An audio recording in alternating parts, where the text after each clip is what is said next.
a Christian, you know, my main target is not only to expose Islam, but to unite the Christians. Because for very simple logic, ask yourself, do Jesus feel good about us divided? Just simple question. Forget the name of the church you belong to. I don't care what the church you go to. Do you think this is what God wants? So whoever divide the church is doing against the will of God. As simple as that. I do not need to debate you about who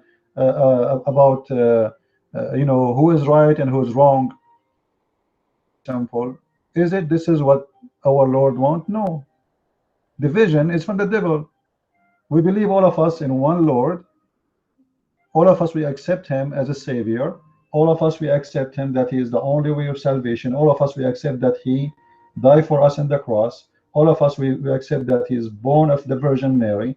He is holy and he is coming back, and he sacrificed himself for us.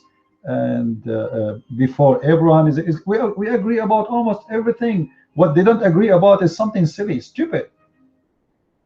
Some debates, it's really funny. Like the Catholic believe that before you go to heaven, you have to be punished for your sin. If this is true or not, this will not change anything. They are still Christians. I mean, their argument is about stupid things. It's just to divide us.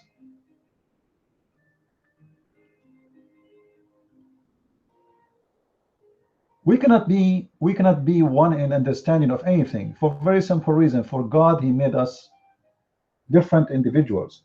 If I vote for you right now, if we sit in the front of let us say in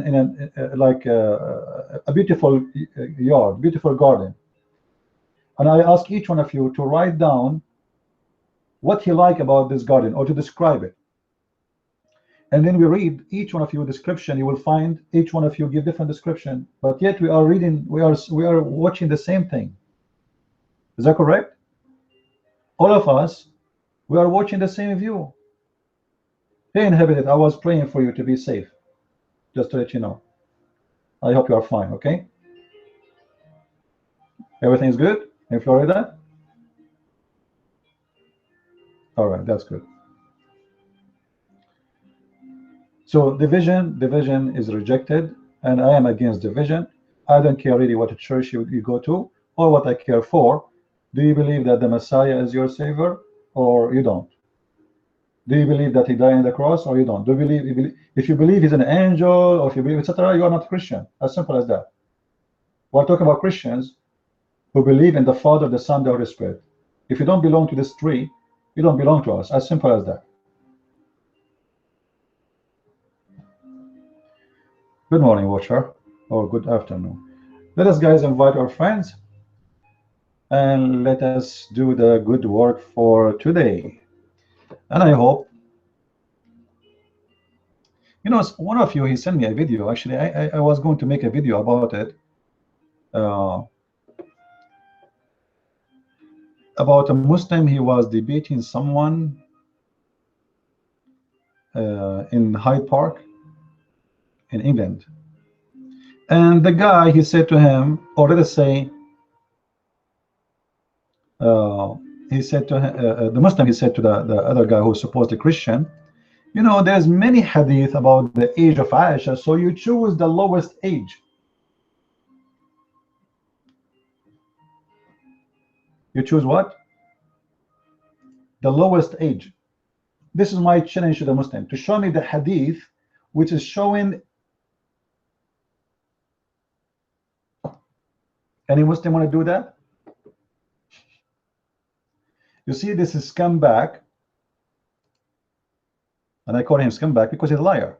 When he speak to a Christian, he assumed that this Christian, he do not know that there's no other hadith.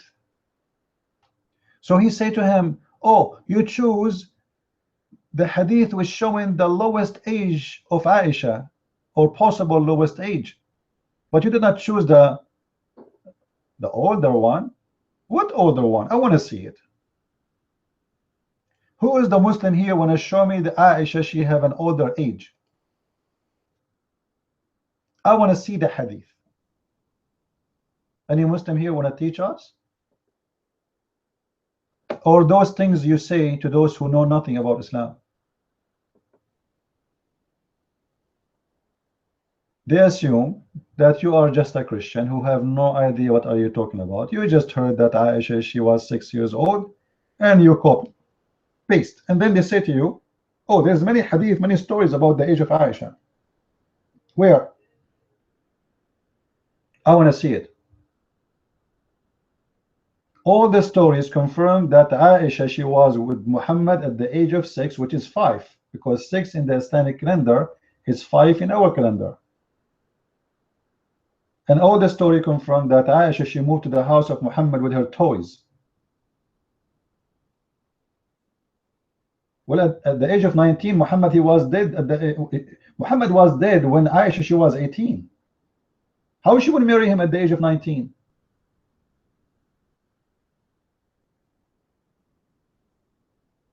This is how stupid they are. But they assume that you do not know. They assume that they can give you this answer. They hit you with it, and you shut up. That's it. It was 19. That's it. Come on. Zakir Naik, he said 19. It's 19. And none of the Muslims will say to you, will say to Zakir Naik, you idiot, she was not 19. They accept. You see, the Muslims, they support anyone who make lies to defend Islam. There's no problem with that.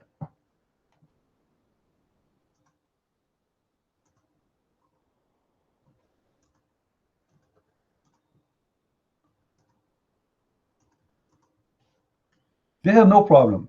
You will never see a Muslim complain for seeing a Muslim lying about Islam as long he is defending. No shame.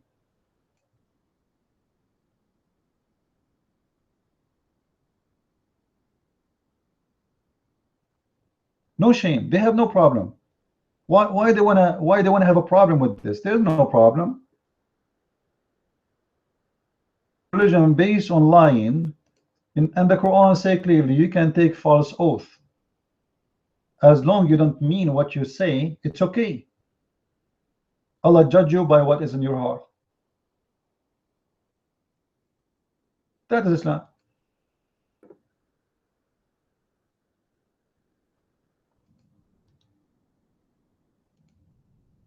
And this is why we are here.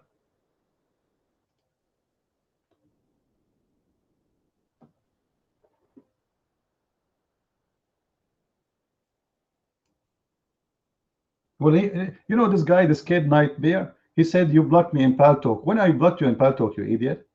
Take the mic. You keep saying you have no microphone. You're a kid. Aisha, she's more adult than you. When she was 6, she was mature.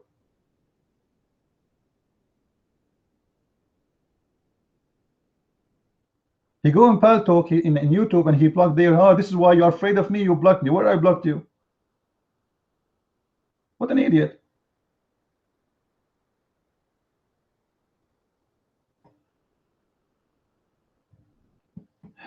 Hey, Vicindia, how are you? Well, then prove me wrong. Like he said, I did give false interpretation for the verse in the Quran. Here we go. Show me.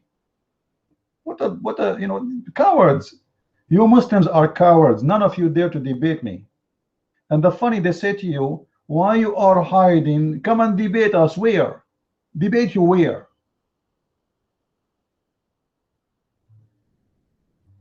I mean, seriously, where?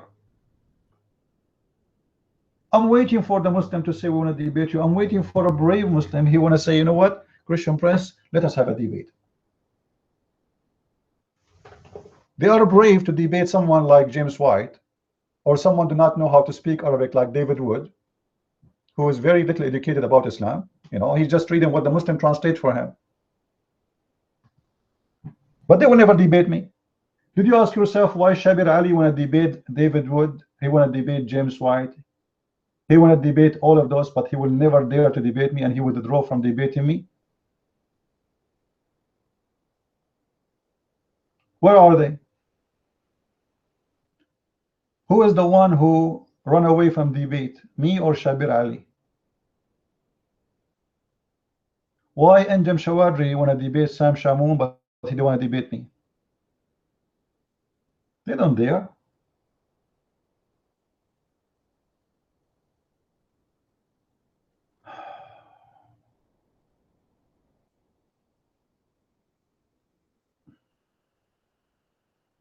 1688. Yeah, we know. Yeah, but if you give it to a Muslim, he will make you tons of stories. Do we have any Abdul here? From Abdul is complain for nothing. Muslims, they like to play victims.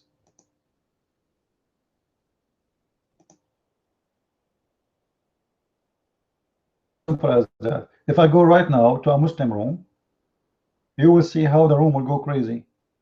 Right away they will dot everybody, right away they will start cursing everybody, and right away everybody will become an admin just because I just entered the room. We did not even talk yet.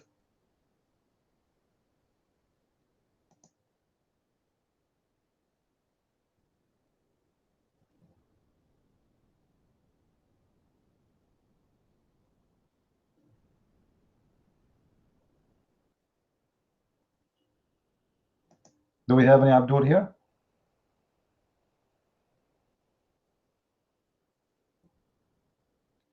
Yeah, I have no time for him. You know, he can go right now to YouTube and he can say, "You blocked me. I need him to come to the mic." Here we go. Do you still believe in the unification verb? Nightmare, just to show you how stupid you are. Guys, did I make a video about it? Did I make a video about it? And I showed you from the dictionary in front of your eyes that the word Tawheed means unification. Did I show you? Go and watch my video. And this is your Islamic website, you idiot. Do you still believe in the unification verb? You Muslims believe in it, you idiot.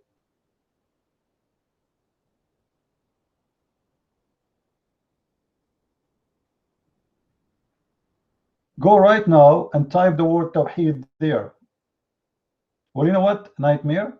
Do you have Facebook? Do you have Facebook? What about you go to this website and type the word Tawheed? Hold on. I will post in my Facebook.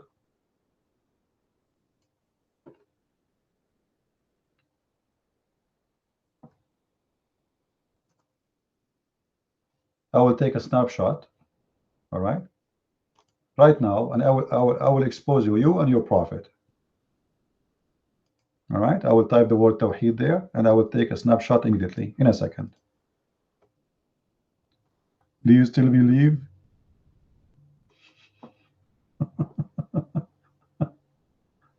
Oh boy.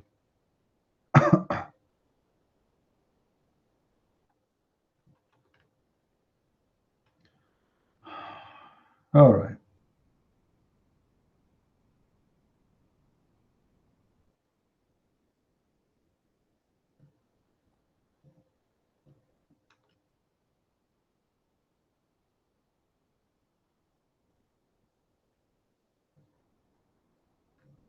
Are you there, Nightmare? Do you know my page in the Facebook? You are so quiet now.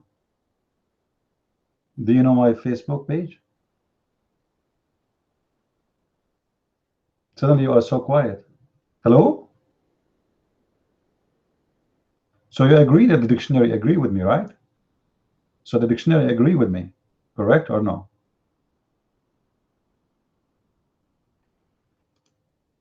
No?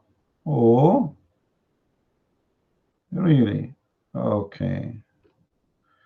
Well, let me see. Where's the video? We can play the video here. Everybody can see in the screen.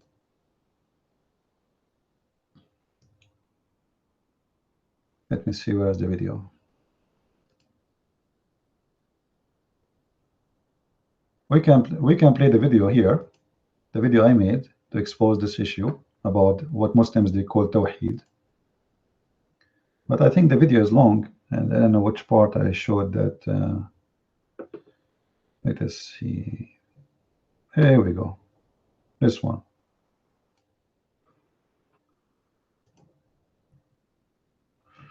The one it's called Ikhad Tawheed, meaning by Muslim Rabbi Tovia Singer. You can go, guys, you can go and watch it. I exposed this guy who claimed to be a rabbi.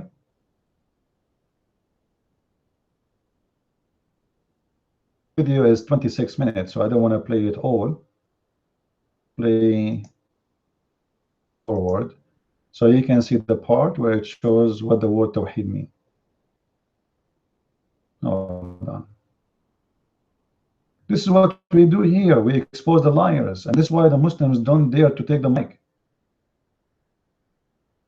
You know, if Muslims are truthful and they know they are the one who is saying the truth, they will not hesitate for a second to debate me. They know it is a lie. It is, you know, they cannot really play with me. Let me show you. This is a phone conversation. You idiot at Tawheed al-Iman bi wahdiyaniyat Allah. You see how stupid you are? This is your Muslim definition, but this is not the word meaning. This is Islamic definition of the word. Because you Muslims are idiot. If you want to know what the word means, you go to the language, not what you think about it.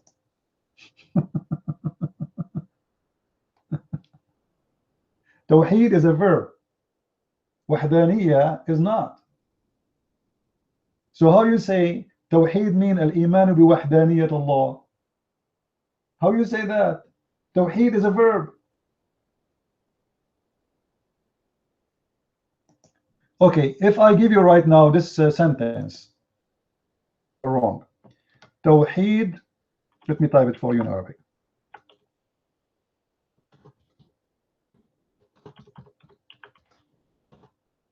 Here we go. Tawheed al-Duwal al-Arabiya. Copy it and take it to Google. Very perfect Arabic text. I challenge any Muslim to say that this sentence is wrong. Take it to Google and you will see unification of the Arabian countries. That's what Tawheed means. Stop fooling yourself.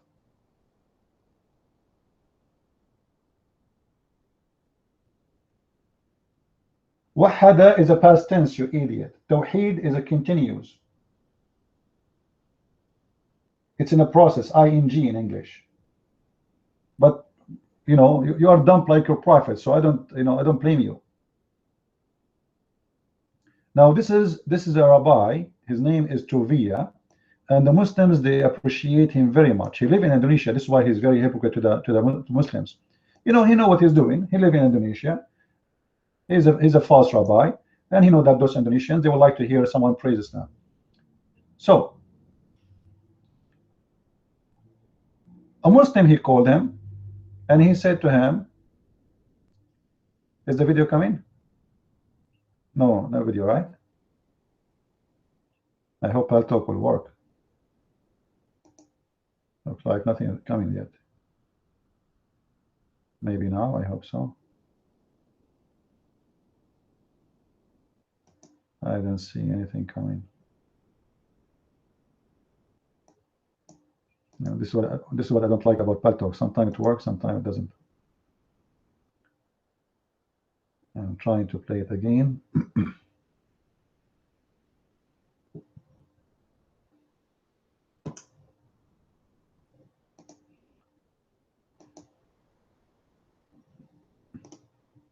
Anyway, this is the video, and the video title is each, you know, this is, I will pause the text. He called him. He said the Christians, they believe in the Trinity, and you know, like what you know, and Judaism and Islam, they believe in Tawheed, or they believe in oneness of Allah. So the rabbi, he agreed with him that Ikhad is the same as Tawheed. So I got them busted, both of them. Watch the video and laugh. Busted easy. And I showed him this idiot liar from the gospel, from the Old Testament, not from the New Testament, how many times the word Ikhad is coming as unification, not numbers. It's not about numbers. You see, the stupid Muslims, they say to you that you must, Christians believe in a Trinity. This is mean 1 plus 1 plus 1. Where is the first one, and who is the second one, and who is the third one?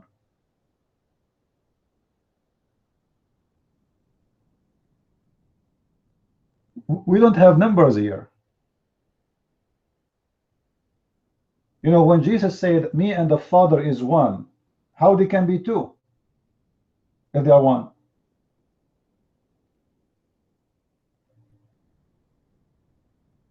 So the unity here have nothing to do with numbers. The unity here is about the divine, which is presented to us in more than one way. But this is not about numbers. This is not about 5 plus 1 is 6, 6 plus 1 is 7, 7 plus 1 is 8. Have nothing to do with this. But because the naive Muslims, they think that they can count God. They say to you, our God is one. As one, the number one. That's false. If you count your God as number one, as a number, not as a one, as a unity, that means your God is one of something. And this is exactly actually what the Quran says. It says قُلْ هُوَ اللَّهُ أَحَدٌ. Ahad in Arabic, you can type the word Ahad in Arabic in the Quran search and see all the translation for the Quran for the word Ahad. All of them, they come as one of, not one. Except one verse in the Quran, the Muslim translate it as one. Why? I have no idea. Because they are hypocrites.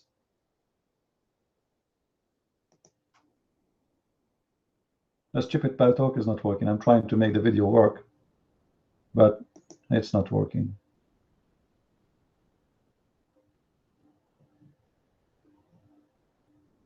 Let us try again.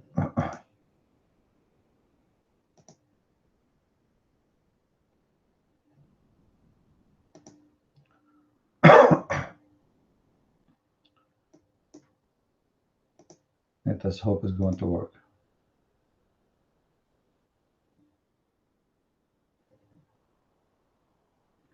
Unification is not verb, is noun.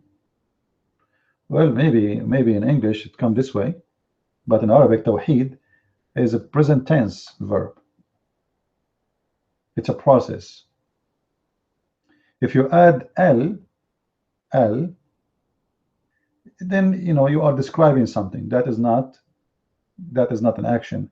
But tawheed itself is an action, is not a name. Just to show you how stupid you are. So you agreed now that tawheed means unification. So if it is if it's known or not, it's unification. You see how stupid you are? So you just expose your God and the Muslims that they believe in one God, but they believe in unification. If your God Allah is one, you do not need to say He is unification. The second you say you believe in unification, it means you believe in more than one person who they are unified under unification, and you call it Allah. You see how stupid you are? You just shoot yourself.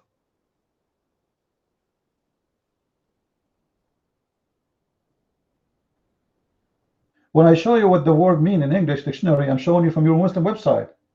But the word tawheed in Arabic is a verb.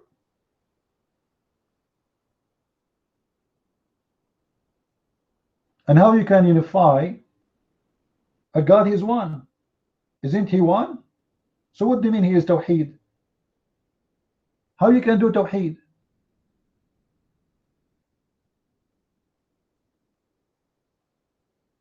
Dark Knight, I can show you how your prophet used to do that. Do you want me to show you the hadith, your prophet and a man and Aisha sleeping under one blanket? And there's more, the rest of the story to come? Do you dare? Dark Knight, do you want to see that? You're afraid. You open a topic, Muslims, you don't dare even to continue with it. Let us see who will do that. Let us see how Muslims, even there's a hadith that says, the Prophet قَدْ عَلَّمَنَا كُلَّ شَيْءٍ حَتَّى الْخَرَاء. The Prophet, he taught us everything, including how to do shit. Now you tell me how your Prophet taught you how to do shit unless he is doing it in front of you. According to the story, your Prophet, he used to have a classroom for shit. And what they do in the classroom, excuse my language, they teach you how to do poo-poo. Does that mean your Prophet, you sit in the middle and he squeeze it? The same as the Dalai Lama, when he don't have his poo-poo is not coming out, the Buddha priest, they was praying around his ass to make it come out. Is that what happened? Shut up, my, you know, this idiot. Don't change the topic. Stupid idiot. Put your hand up. Come to the mic. Be a man. Stupid kid. Any 3 words you say to me, Muslims, in the text, I can give you a story, will make you ashamed of your prophet and your God.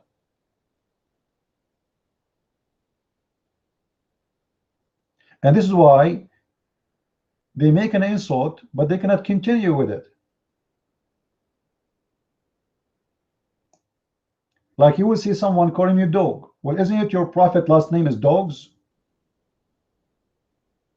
A Muslim insult you, he call you donkey. Isn't it your prophet he married Zainab bint Jahish, which means that Zainab, the daughter of the donkey?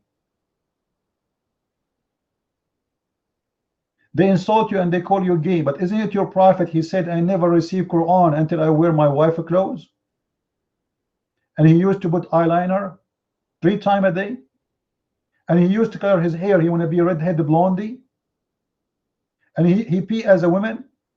And you are telling me a gay? Who is the gay here? And then he kiss a man underneath of his belly. Like what? He missed 3 foot of the body. Like he should be. And let's say a friends wanna give a hug. Let us say it's a tradition that Arab they kiss each other in the cheek. Let us say that, huh? But I never heard of an Arab kissing an Arab under his belly. Like what happened? Muhammad was so short.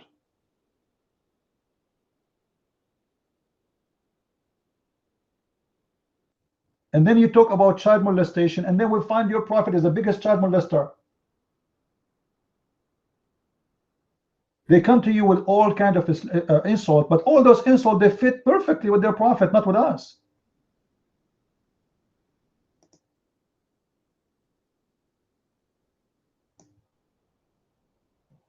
It is impossible to find a Muslim who have any kind of intelligence. The second you are part of this religion, you have a mental issue.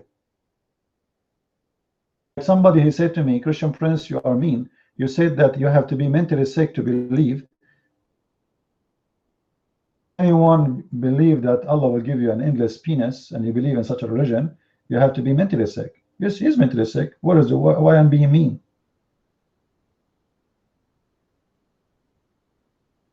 You see, mental illness, there's 2 kinds of them. There is one is suffering from real mental illness, and that is not no shame in it, because this is how he is. He's ill. And there's someone he have mental illness. He chose to be mental illness, which means he's not sick in the brain, but he is sick in the belief.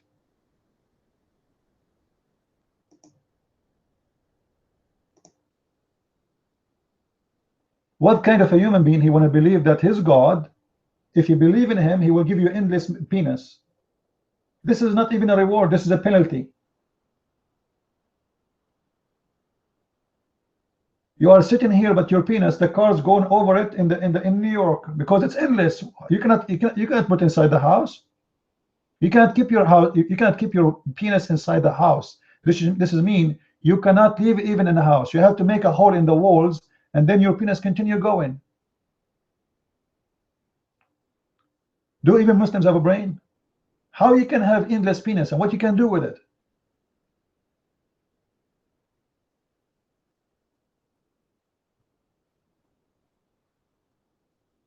Or what about your prophet? He promised you when you go to heaven, Allah will give you, actually, he will make you a green bird.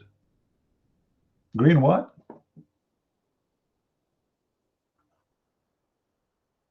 The martyr who died for Allah, he will be a green bird? So those stupid people in ISIS and Osama bin Laden and Al-Qaeda, when they die, they will be green birds? Parrot? And then you promise them women to sleep with them. How he is a bird, and then how he's going to sleep with women? He will use his beak?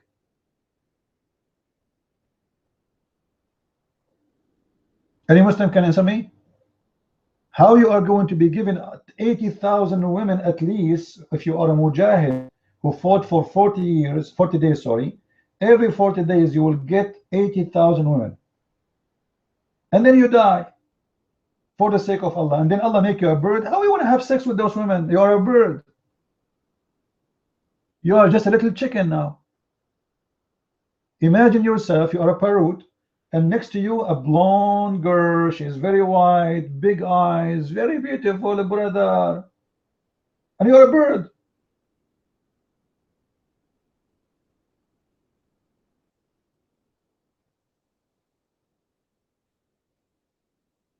Let's not use bad language. I use the word penis. It's more, we don't want to use that word, okay? We have to use those words because we are teaching the faith of Islam, but we don't really we don't want to speak bad language, but we have to.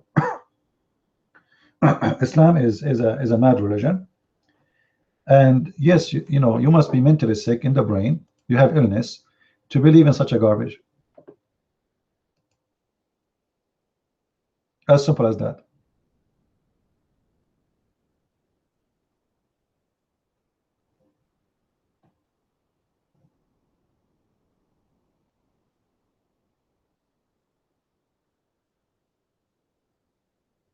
Do we have any Muslim here?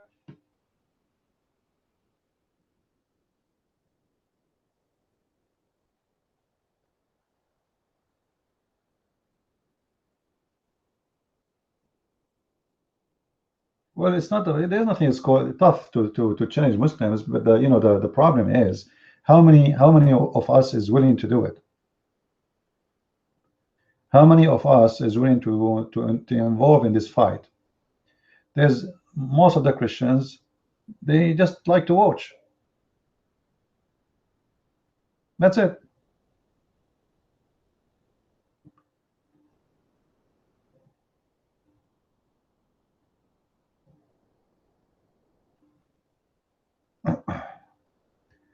Any Abdul?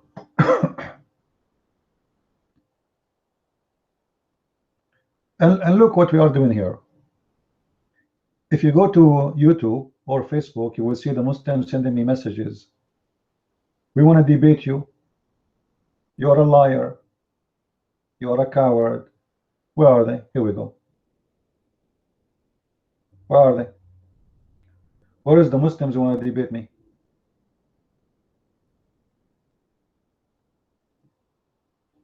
Who dare?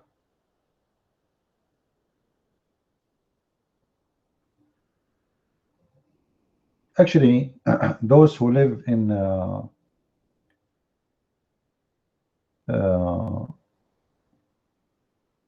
in England, those who go to Hyde Park, if you can ask those who go there, the Christians who preach to people there, if you can ask them to join our classroom here, so we can educate them about Islam. Yeah, Jay Smith, he's doing good, but I mean the rest they need to learn, you know. And by the way, even Jay Smith, he make mistakes. There's many things he say I don't agree with it, but I understand he is just learning from books written about Islam. Mostly it's made by Muslims. Yeah, this is a weakness, you know. When a person don't speak Arabic, it doesn't matter how much intelligent you are and how much educated you are limited, because you cannot really learn about Islam unless you read the original text. And what is translated of the original text is not even 1 to million. Imagine I read what is translated about Islam in English, which is not even accurate translation. And then I find that the translation I have is not even 1% of, or not even 1 to million percent of the Islamic books. So how much I know about Islam?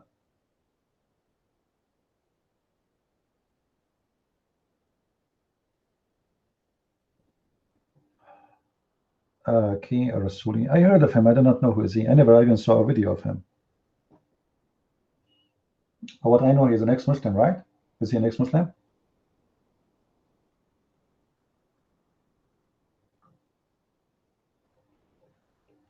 Yeah. I don't know, is he?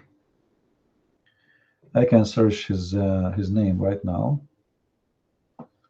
I never try really. But look like he don't. Do he make videos? IQ or IK? IQ Al Rasuli. All right. All right. IQ Al Rasuli. I see now his video.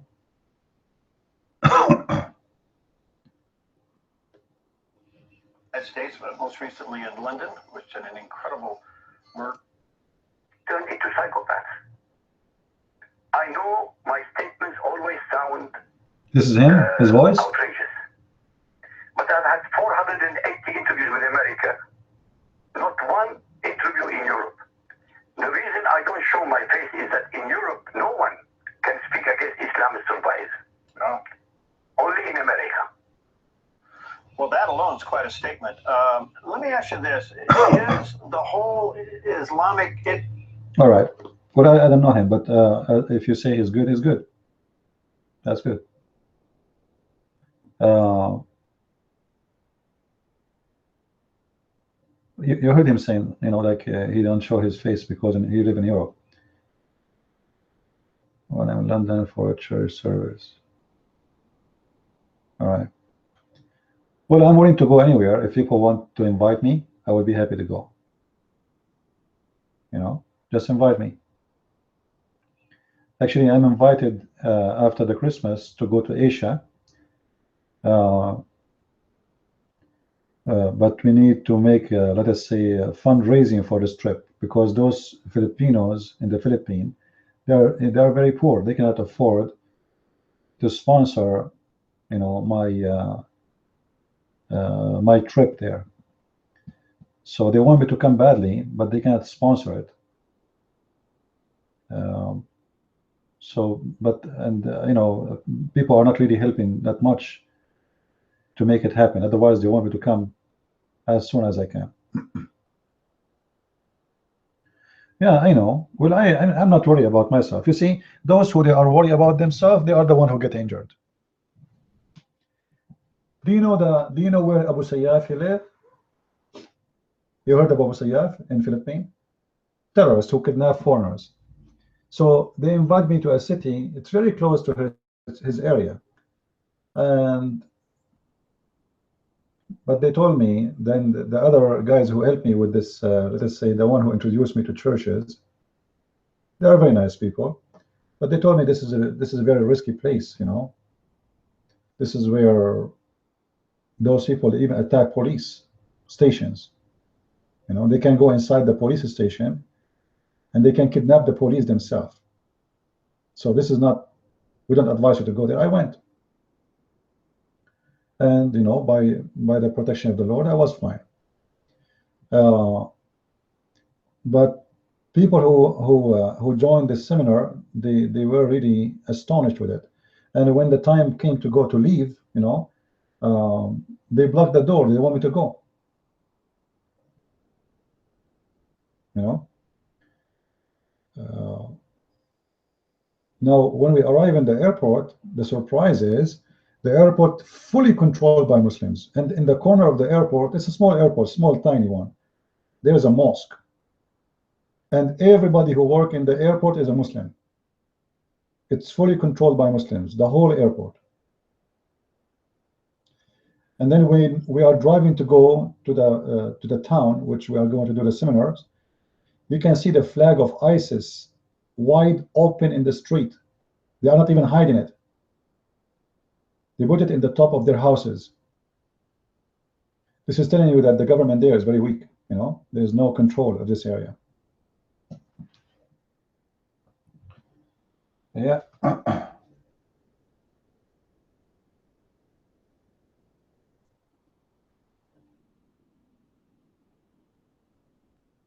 No, Philippines is a very poor country, but it's, you know, the Filipinos, by the way, they are very nice people. They are very good people. You know, I see some people, they speak against them. They are poor, and then in a poor country, everything can happen. But generally speaking, the people are very nice, very polite. Like you stop in the street, you say how I can go there, everybody call you sir. Very nice people, you know. Now, there's a criminals, absolutely there is, everywhere. Like, you know, here we go, in USA, there's a lot of criminals too, right? Like in the Philippines, if they became, if There's criminals.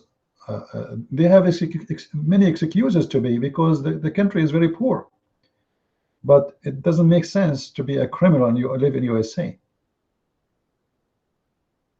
where you can find a job and you can make a good living, right? And you see, like you see people like Obama, they put their nose in Philippines always, or those who they are from the West. They want to teach the president there how to behave. Go and become a president in such a country. Don't give a speech. Just give a speech about a human right. This guy is trying to, he said, I want to kill all the drug dealers. Well, that's good. What's wrong with that? Do you know how many people get killed by the drug dealers? Not by shooting them only, but by the drugs. They are criminals. They should be executed. Why not?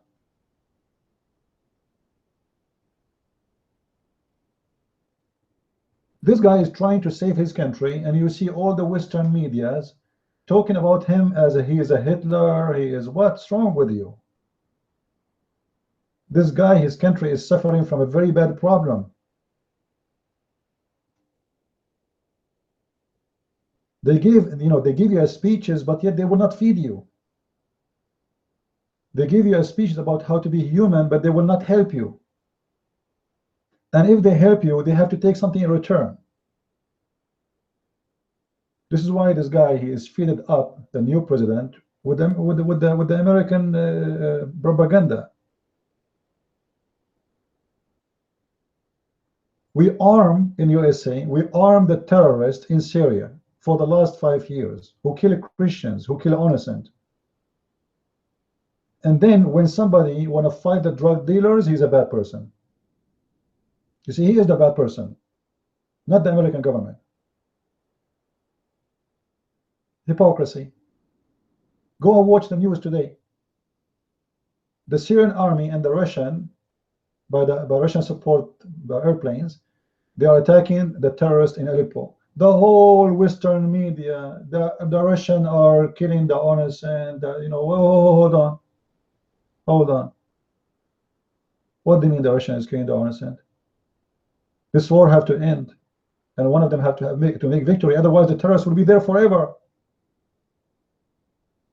They are hiding between civilians. So what do you want them to do? Are you saying we don't attack them and they stay there forever, and they are the one who keep attacking others? This is war, my friend. This is not a video game. They speak about a human right when they want, but when they want, they have no problem to use their nuke. They have no problem. They use nuke, and they did use nuke, and no problem. But suddenly the Russian is the terrorist, and they are the one who is killing innocent. The Russian, in 6 months, they killed 36,000 terrorists in Syria. I challenge Obama to tell us how many terrorists he killed in Syria in 6 months, with all the money he spent for that war, which is nothing but to support a terrorist. Hypocrisy. Everything is upside down.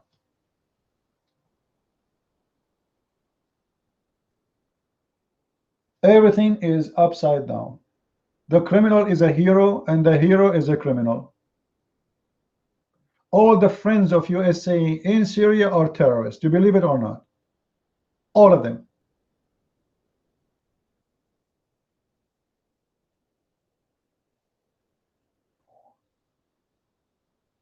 Forget about the Assad. Who cares for the Assad? The Assad is a dictator, yes, but in those countries you cannot have anything except dictators. How come America don't have a problem with Saudi Arabia bombing Yemen? For more than 1 year, the Saudi, they are bombing and shelling civilian area in Yemen, but you don't see France complaining. You don't see the American complaining. You don't see Germany complaining. You don't see anyone complaining. The human right, they made a statement against Saudi Arabia. Guess what? The second day, they apologized to Saudi, because the Saudi, they threat they will be cut the United Nations fees. They will not pay no more. Overnight, not even the second day.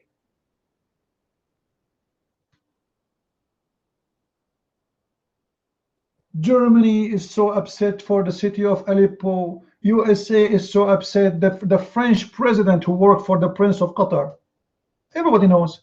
The French president, this one and the one before it, and the one before it, and the one before it, and the one before it, they work for the Prince of Qatar specifically. This is why you see the Arab are not there. You see the Arab, the Muslims, they are so quiet. Why they want to talk? They have a French, the French people, they speak for them. They have the German defending them. They have the American defending them. The Muslims are just watching. They do not need to involve in any argument. They make the Americans speak for them. They have the French president, their sex toy.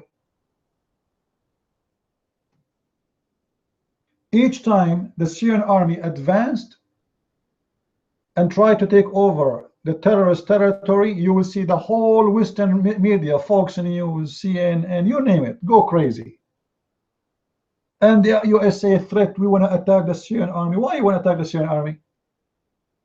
I mean, seriously, why you want to attack the Syrian army? Are you defending the civilians? Since when? If you defend the civilian, you know, actually, if this is true, they will not allow this war to happen. They are the one who ignite the war in Syria, and specifically the ambassador of USA.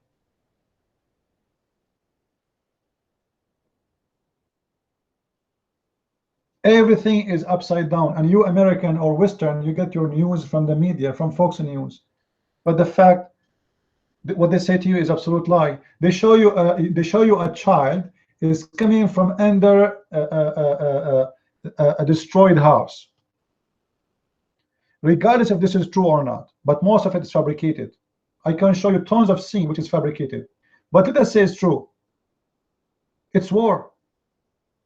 Those terrorists, they launch their missiles from between the houses. How come when Israel attack in Gaza and destroy the whole building, America don't complain?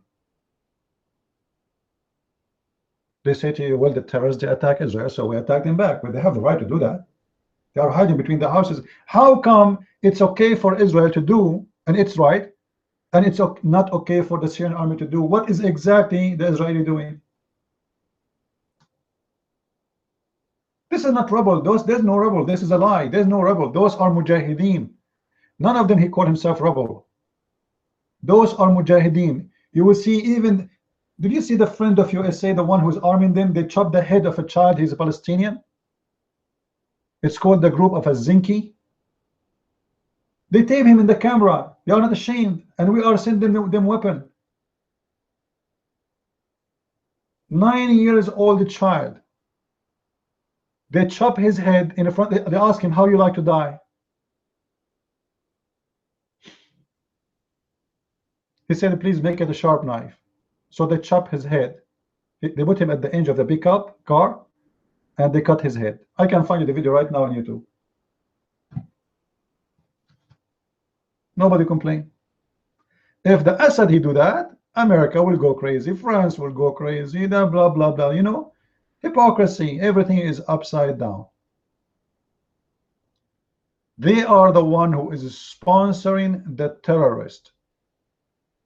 They say to you, we are fighting terrorists. It's a big fat lie. And I will tell you why they are trying to ignite the war, because this is always about business. Money, my friend. There's a warlords. They are the one who control governments and countries.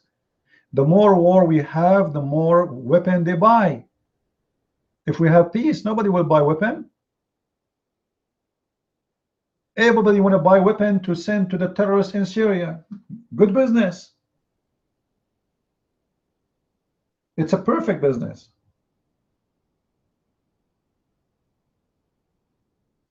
Do you know how much every day this war is costing?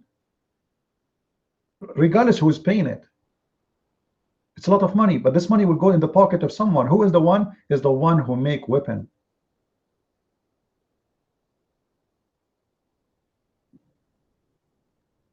And they fool you. They say to you, we are fighting terrorists. They never did.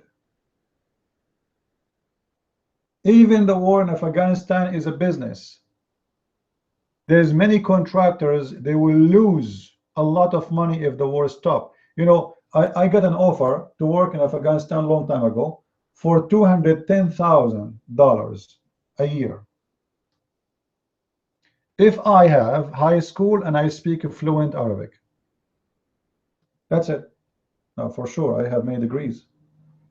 My salary would be a lot higher. 210,000, and this is your salary. Now, the contractor who hire you, who have a contract with the government, he get almost 800,000 for each. Imagine how much this war is costing. 800,000 they pay to the contractor just to hire you to work for the army, and then you can calculate how many translators they hire and how many million every month. This is a big business. You will see someone like McCain is so obsessed with going for war in Syria because that's a lot of money. Even if the money who will spend it is the American, who care? It's about how much money they will make.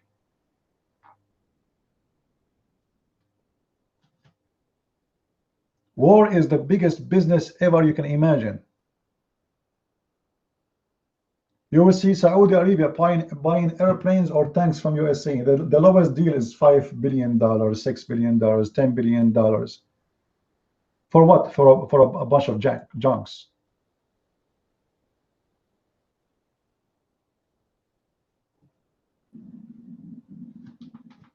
And then we speak about a human right. When Trump, he want to close the borders. Why do they want to close the borders? Because many of them, they are making a fortune from these borders. Are you kidding me? Drugs is everywhere. Somebody ask himself where the drugs is coming from. It's like we have open borders. Anytime, any second you want to buy drugs in USA, you can find it in five seconds. How come it's so easy? I thought it's a bigger crime. Because simply everything is happening is a scam. They are opening the borders in purpose. They want the country to be flooded with drugs. They don't want educated people. They want stupid people who we suck their money. They work like dogs for us and we take their money. The second you became involved in drugs, you became a slave of someone, the one who will offer you the drugs. And for the sake of that drugs, you do anything. Anything.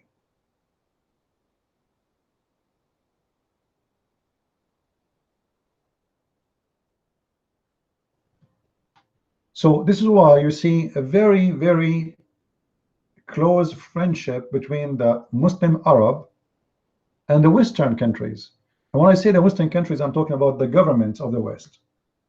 Because all of those who they are in charge, they are in the business. Go and see who is Tony Blair. Go and see who is Holland. Go and see Jacques Chirac. Ask Jacques Chirac, where is the all property you have? Where are they coming from? All his property he owned is a gift from Arab leaders, all of them, with no exception. Even the flat he live in it. Why? What you exactly did to them make them pay you a lot of money?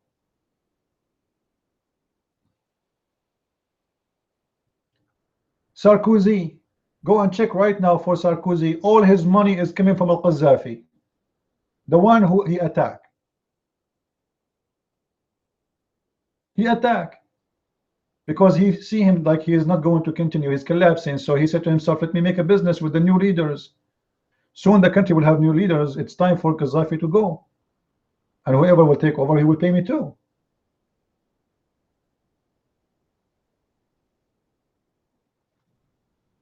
It's a business, and religion is a business. Religion is a business too. So you as a human being, you can be victim for all of those. You have to be careful who is the one you listen to, what they want from you, and what is the purpose. You know, yesterday I was watching TV. A woman, she was speaking against Trump. She's an actor, but I don't know her name. But I think she is lesbian, something like this. She's an old woman. Trump is bad. He don't respect women. He say bad words to immigrants. He say etc. Oh, just wait, just wait. Hypocrisy is amazing in this earth. I do not hire Trump to hear a speech from him about women. Women's rights is protected by the law. Trump, he can do nothing about it. This is not really what will happen. What we want Trump for is to fix this stupid government system. Not to give me a speech about women. I'm not interested to hear Trump opinion of women. And women either, they don't care what the president he say about women.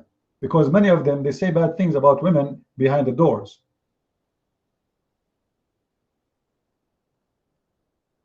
Many of them, they say racist comment behind the doors, but in front of TV, they are perfect.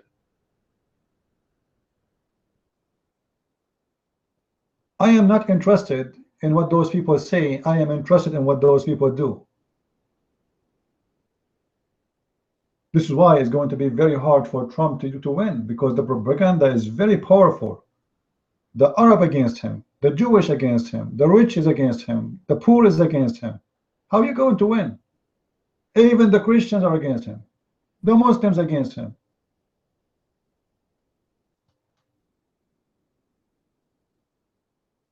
Because this guy, he is being himself. He is being truthful. This is how you know, sad things is. If you be truthful, if you say things as it is, you're a bad person. They like liars who make nice speeches, who show respect. Well, but you know that all of those people, they use the F word more than saying their name every day. But they don't say it in front of the camera.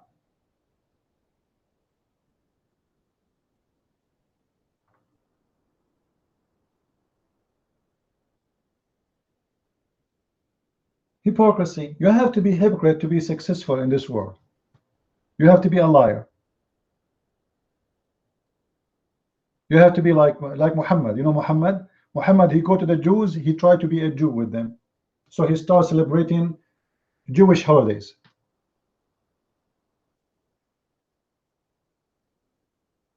He said, you circumcise, I will circumcise my followers too. You pray to Jerusalem, I will pray to Jerusalem too, just to make them believe. Hypocrite. And then he said, if only 10 Jews believe in me, the whole Jews will believe in me. So all of this could not make 10 Jews to believe in him, because the Jews at that time, they were very much passionate to their religion.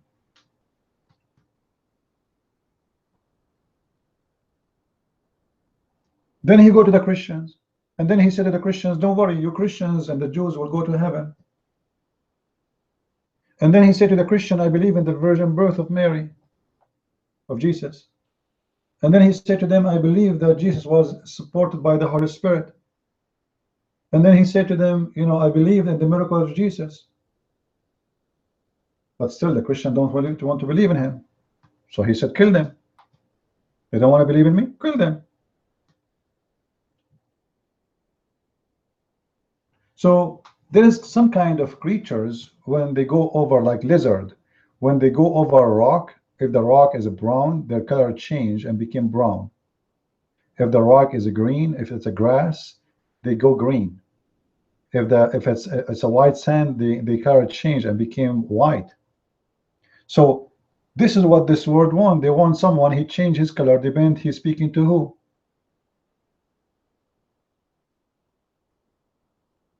If you are a truthful person, people will spit at you. And this is what they did with Jesus. They wanted Jesus to speak the way they want, not the way he is. They wanted Jesus, the one they are imagining, the Messiah they are waiting for, the one who will do things up to their you know, like agenda. But this Messiah is not doing our agenda, so we kill him.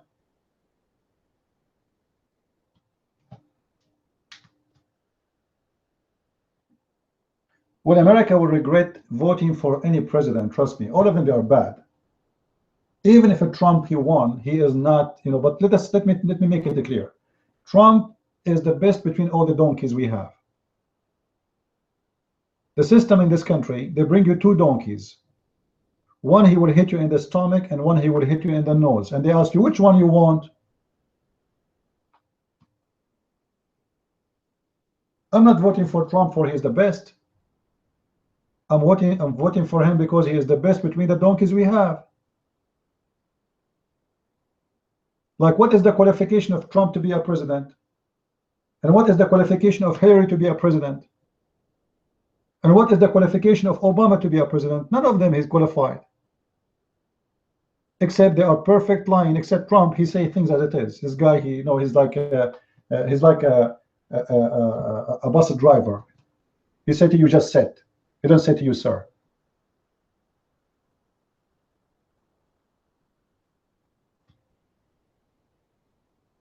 The good thing about Trump, you know him. He's open. He said things as it is. The others, they are like snakes. We don't know what they are. They make you hear what you like to hear. Exactly. He is more original. He is himself. And that's why I can trust him more than the rest. The rest are just, they are liars. Like what his name, Ted Cruz. Ted Cruz. He was debating Trump, and he said to him, Trump, he said, if a poor man he die in the street, he fell down in the street, we should cover him. And then Ted Cruz, he said to him, do you want the government? Are you saying the government should pay for that person? Look at this. Trump is a person, they accuse him, he don't go to church.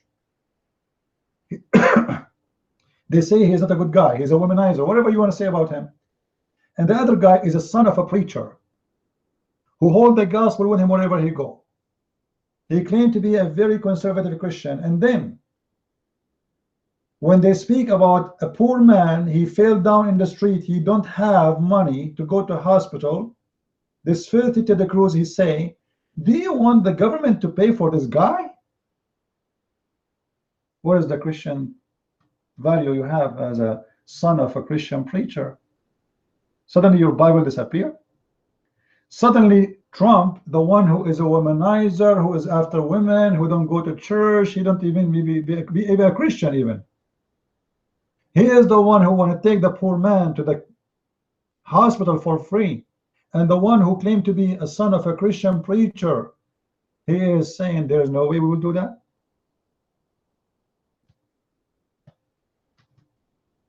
So, you know, this is what Jesus said. Not everyone says to me, Lord, Lord. So if you choose Hillary, you are voting for very bad things to happen for America for the coming 8 years. Actually, during the time of Obama, go and search right now how many people they drop their American citizenship. This has never happened before. Never, never. Especially from Germany. They give up. They don't want to be American no more. They drop their citizens so they will not be taxed. Because the tax is going crazy. Right now, if you are a rich person, you pay 40% of your income. What do you mean 40%? This is really crazy. Regardless of how rich you are. 40% is a crazy number. So if I make $1,000, you take 400 of them. What's wrong? And then they wonder why there's no jobs. But those rich people, they will take their money and will leave. You cannot hold them. They are free to take their money and go. So you will see people opening businesses in China, in Hong Kong, in Thailand, in Philippines, everywhere. But nobody want to open a business in USA. Americans themselves, they don't want to open a business in USA. So when Trump, he says to you, we need to cut business, he is not giving advantages for the rich. It might look so, but the fact he really is speaking the truth. It will bring a lot of business. Look at Emirat. Emirat is a country have nothing. Nothing, nothing. Half of the nation do not know even how to read, how to write. But everybody go and open a business there. Why? Because there's no tax. As simple as that. And the country flourish with money. The poor, the rich, everybody flourish. No tax.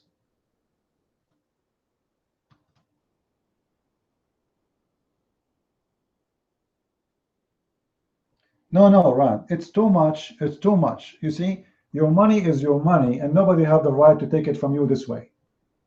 40% is a theft. Let us say you own $1 billion. You made this year $1 billion. All right? Nobody have the right to take from them $400 million. This is a theft.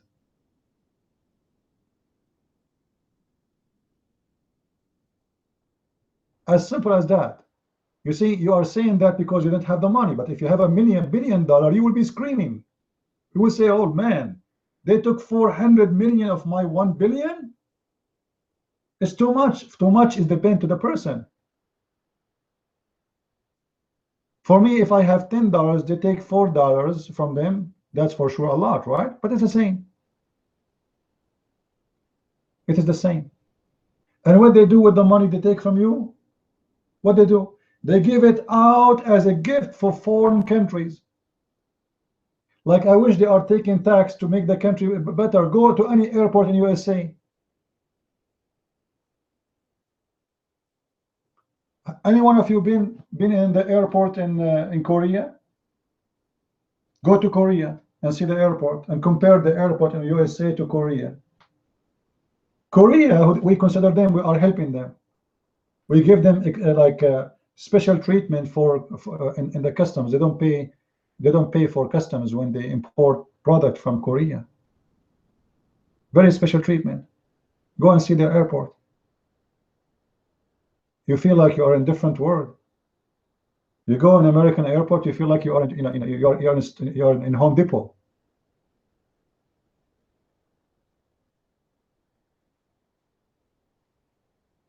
This is the airport. This is the American airport. Even the internet is not for free. In Korea, they provide you free computer to surf, free internet. You want to sleep, you want to take a shower, it's free. You want to take a shower? It's free. You do not need to be first class. No, it's free.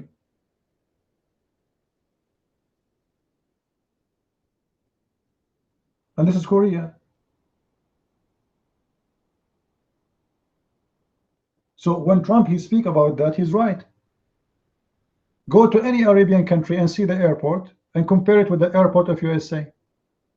I know someone who came to USA first time. He told me, you know what? I thought USA is different. Where we live is a lot better. And you speak about Middle East.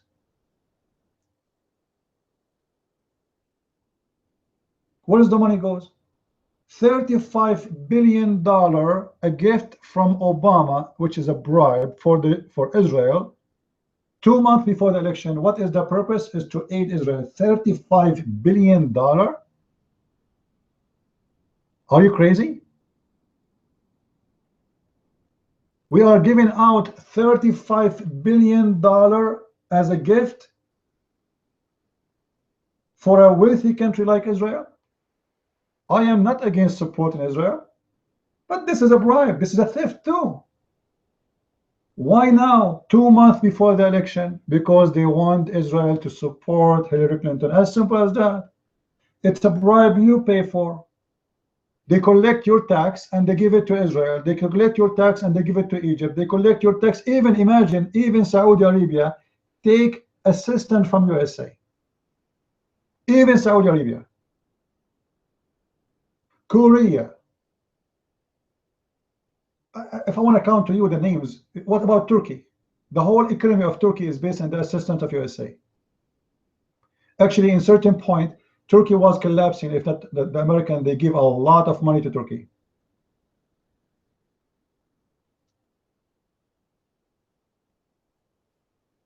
This is why all those countries, they welcome American base in their country. Do you think it's for free? So they take the money from you and they don't spend it in USA. They give it to others. Like Obama, he came. Is education for free? No. Is health insurance for free? No. So what he did? The money he's borrowing from China, trillions of dollars. Where it goes? What we did with it? Street is still the same. Airport is still the same. Education is still the same. Insurance is still the same and became more expensive. So what you did?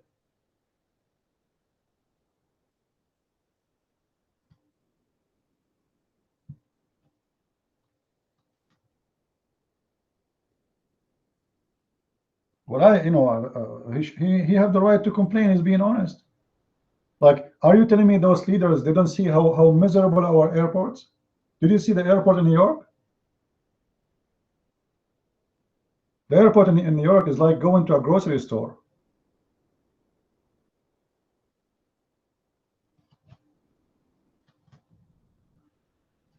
Oh boy. So vote for Hillary Clinton. She will spend all the money she take from you and she spend it abroad. The same she did with Haiti. They donated hundreds of millions of dollars to Haiti and nobody knows where the money goes. And then Clinton, she spent $3 million in one night for her daughter's wedding.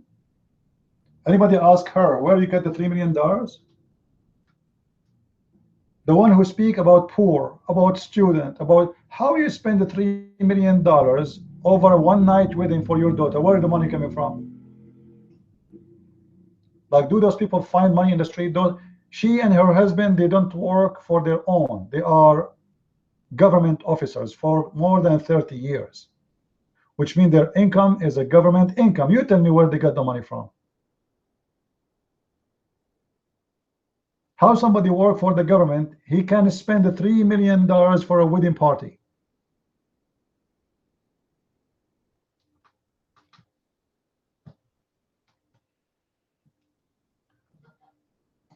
For sure, it is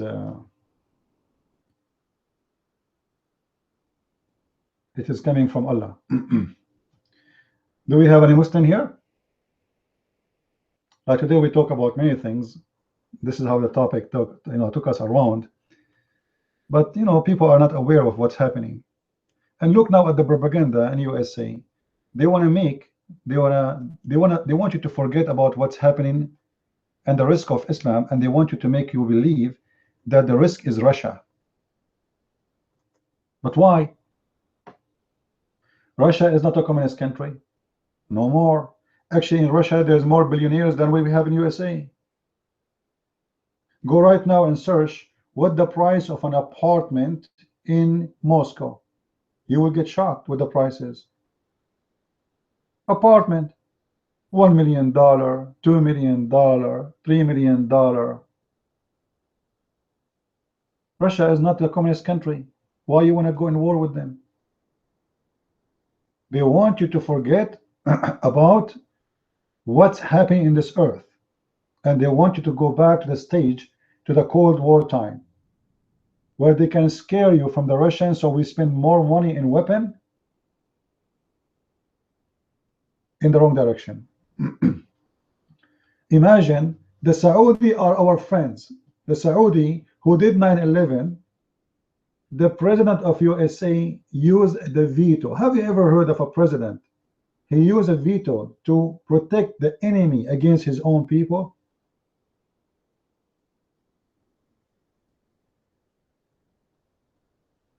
A president, he used a veto against his own people.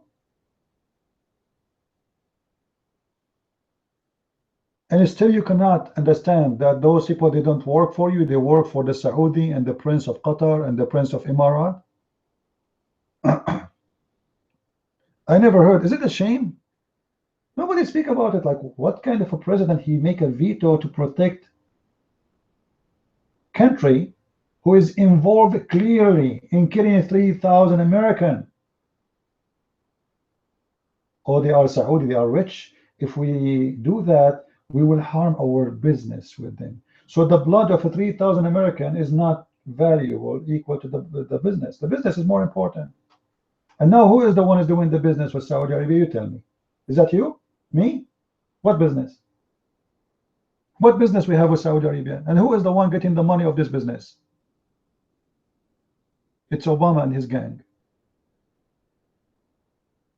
This is why you see all Western leaders, every few months they go to Europe, they go to the Middle East. Even the Queen of England, her favorite place, anyone knows which area? Which one? The favorite place of the Queen of England and the Crown Prince? Nobody knows? Sultanate Oman, the Sultan of Oman, the favorite place. Why?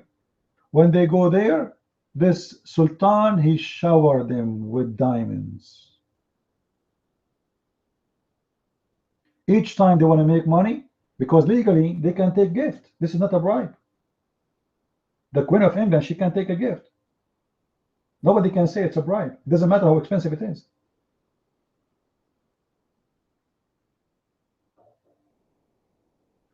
They go. You tell me what, the guy, he doesn't even speak English. You tell me what the Crown Prince of England, he had to share with those Arab. And I assure you, you know, I spoke to many of them, those who they, like, this family is the kind who they are so proud of themselves.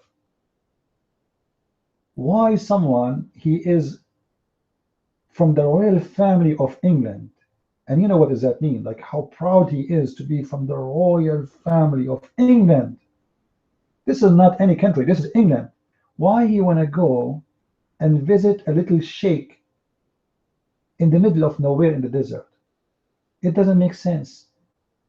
They don't share the same culture, they don't share the same value, they don't share the same blood, they don't share the same religion, they don't share the same anything. What they have to do with them is just about business. Money. Kaichu, your mic. With all your respect, man, can you convince me that Christianity is the truth tonight, Christian Prince? With all your knowledge, with your Arabic knowledge and English knowledge, Allahu Akbar. Naam, Allahu Akbar. Let's see if Christian Prince, we know Christian Prince is a legend in Paltalk, man. Even though he's banned from other rooms, I think they banned from Muslim rooms, man. I think they banned him, you know that. In Paltalk, everybody hates each other, man. But I wouldn't ban him. He's a lively character, you know. He's a colorful character. I like him in a way. He's a colorful character, man. He's always confident. I love confident people. I love people with high self-esteem. You see what I'm saying, man? But I don't agree with him, man. I don't agree with you, man. You should come to Islam. Why should I come to Christianity, man? Christian Prince, can you tell me why I should come to Christianity? A religion that's been abandoned by the people who, what you call it, spread Christianity, the West. They abandoned Christianity, man. I mean, where I live, man, in Europe, I live in Europe. And you don't see Christianity, man, but you see Islam. All right, let me answer you. First of all, Kayo Chu, the one who spread the Christianity is not the Western. So go and educate yourself. All the apostles of Jesus, they are from the Middle East. Is that correct, guys? Is that correct? Not even one of them is a Western. So you are not educated, the same as the rest of the Muslims. Secondly, when Jesus had 12 apostles, Christianity was so strong. Just 12. So this is the last of our worry. And we are number one faith in this earth. And the Bible is number one printed, translated book in the top of this earth. Now, you said to me, prove to me that Christianity is right. The Quran says so. Chapter 2, verse number 62. Your prophet, he said, the Christians, they will go to heaven. Unless you are saying your prophet is a liar. The mic is yours. First of all, can you undot my text, by the way, man? You blocked my text. You see how you try to be smart? You're blocking my text, by the way, man. Can you not do that? I mean, you are a Christian, cannot, they have no legs to stand on, by the way, man. Wallahi, when they face a Muslim. You see, I'm not doubting you to stop you. I want an answer. Why your prophet said the Christians will go to heaven? Chapter 2, verse number 62. We have nothing to stand on, right? That's what you said. So why your prophet saying we will go to heaven? You're mine.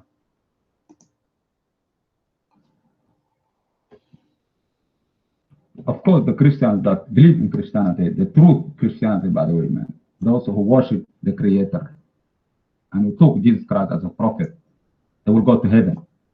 But not the Christians of now who believe Jesus Christ is the God, by the way, man. They will. So the Christian in the time of Muhammad, they will go to heaven? The mic is yours. The Christians in the time of Muhammad, they will go to heaven? Go ahead. Before Muhammad or after Muhammad, anyone who believed that Jesus Christ was a prophet and who believed that what you call it in. Hold on, your prophet did not say that. Your prophet, he said, those who they are Jews and those who they are Christians, they will go to heaven, and no worry. What are you talking about? He didn't say who believe in the true or not true, or no, nothing. Same time, you know, let me ask you a question. You said we have nothing to stand on. I thought the Quran called us the people of the book.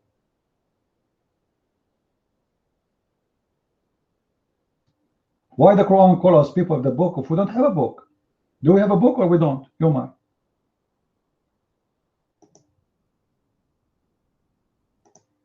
We don't follow the people of the book, man. We follow Allah and Prophet Muhammad, peace be upon him.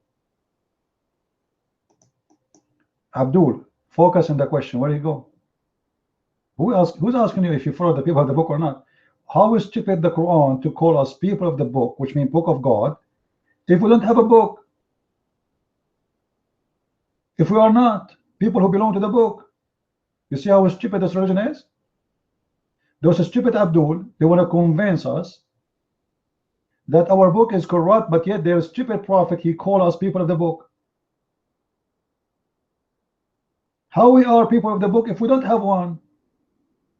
And not only this, if you go to the Quran as an example in chapter I think 568, chapter 5 verse number 68,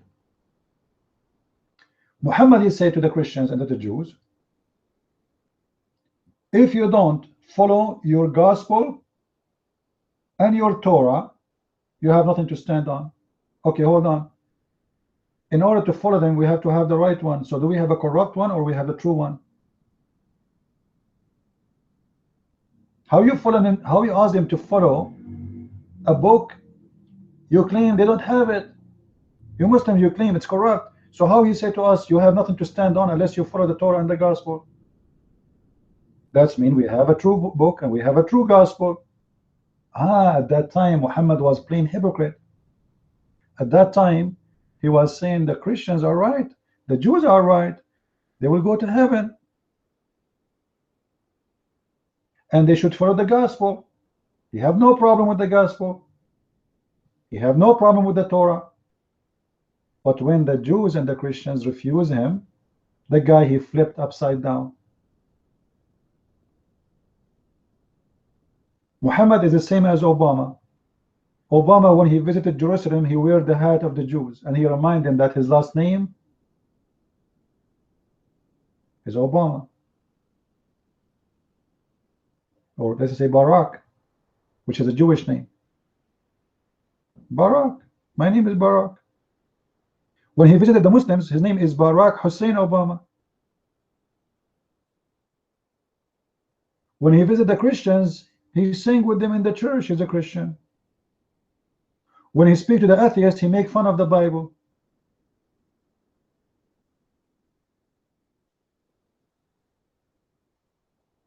That's Muhammad. He changed his belief, depend he is speaking to who. Muhammad, when he was praying in front of the pagans, the Arab pagans, who they are like him, he bowed down and he said, it's a must to worship and praise Allat and Al-Uzza. What? What do you mean Allat and Al-Uzza? Why you want to pray for them? I thought you are a person who's coming to believe in Allah. Why you want to pray for Allat and Al-Uzza? Because he was praying in front of the pagan. So he wanted to be a pagan with them so they can be convinced that he is one of them. He don't want them to feel that he is a stranger. He wants them to believe that he is one of them. That is the fact. Change your color, change your clothes, change your uniform, depend on the party occasion.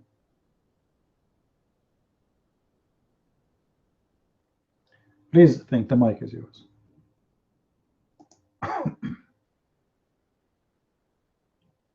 Thank you. And I want to change the topic, but I just want to say what you mentioned earlier about the Christians basically not believing anymore. What it is in the first century, the apostles, they didn't have a lot of money. They didn't have stately buildings. They didn't seek money. They didn't have or seek power. They didn't have paid evangelists or TV or anything, or they didn't even fight and use war or anything. They didn't have any government to support them. But what they did is just these 12 men, they turned the world upside down. And Christianity has spread all over the world and has been embedded as a culture as well, has brought us all the things, such as education, has brought us all the scientists, the early scientists that were Christians, everything that the Christianity has brought. That's why the West, if I think, is prosperous, is because they were the early. So Christianity brought that. They brought the idea of thinking and seeing more to the world. Whereas in Middle East and Islam, they just stay to the same things. They look at the important stuff, such as which leg should you enter into the room, what to wear, how to pray, what to do, and sort of stuff. Whereas the Christians, they brought a lot of things to the world, charity, everything. So I'm not sure what was his point, but anyways, I think you're on a different topic, CP. Thank you.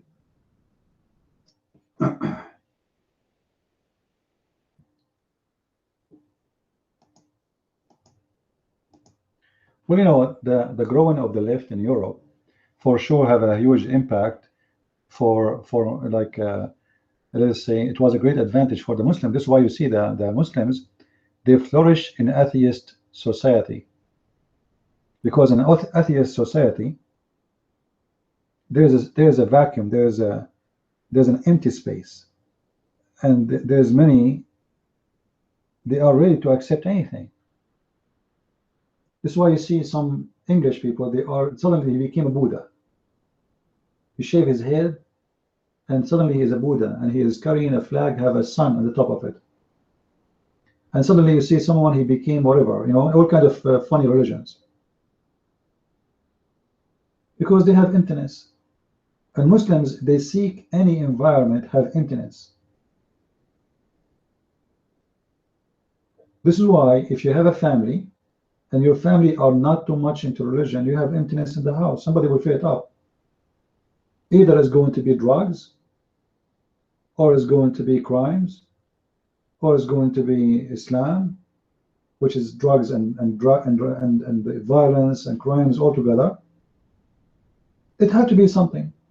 Emptiness bring disaster to your life, because you will have no target, you will have no value to fight for. You are no one. You are just a bacteria who live between millions of bacteria. All of them, they have the same color, the same size, and all of them, they go in the same direction.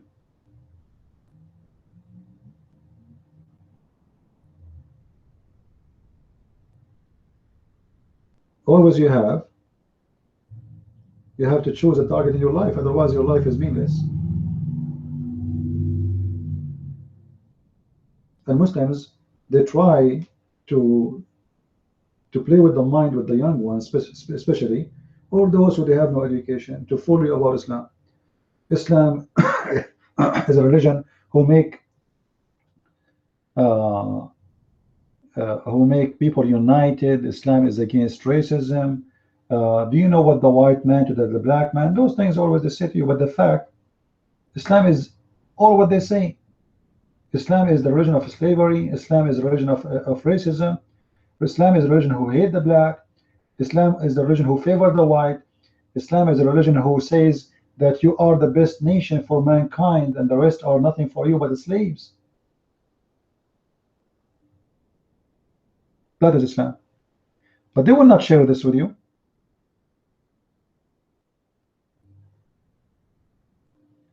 They will say to you, we are the one who believe in one God. The Christian believe in 3 gods, which is false.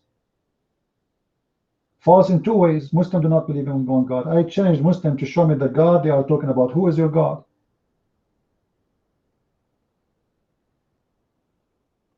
You remember last time we have a Muslim here debating me, and he admitted that the word of God is not created. You remember? Muslims believe in 3 divine, not one. They have a 3 divine: the knowledge, the word, and Allah. And Allah is not connected to the word, and the word is not Allah, and the knowledge is not connected to Allah, and it's not Allah. So we have a 3 separated divine. So how you say to me you believe in one God?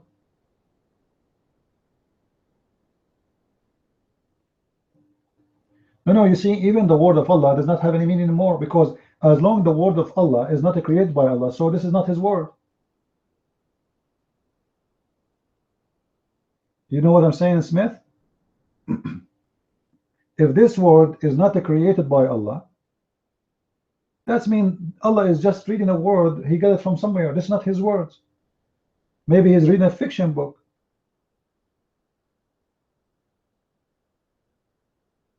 Do you guys understand what I'm saying? Am I heard, or nobody hear me? If the word of Allah is not Allah, and it's not created by Allah, so how this can be the word of Allah?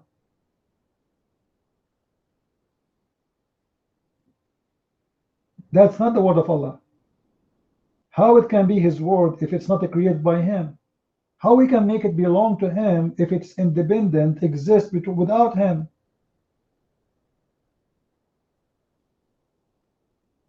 So are you getting my question?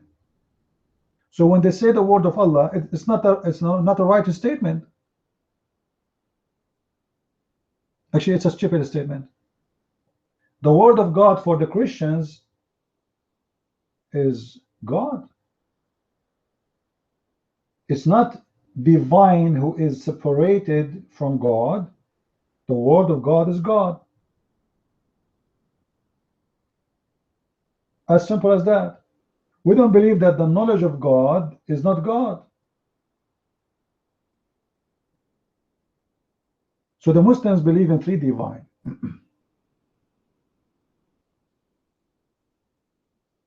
Well, Pharaoh, do you have a microphone? Do you have a microphone? How the same thing go to the God of the Christians, go to the God of Islam? The God of the God of Islam even don't remember which one he created first. The sun or the trees. One verse he said the trees, the other verse he said the sun. So how they can be the same? The first thing to say they are the same, to be legitimate God, if we can use that phrase, is to be consistent, not to contradict yourself.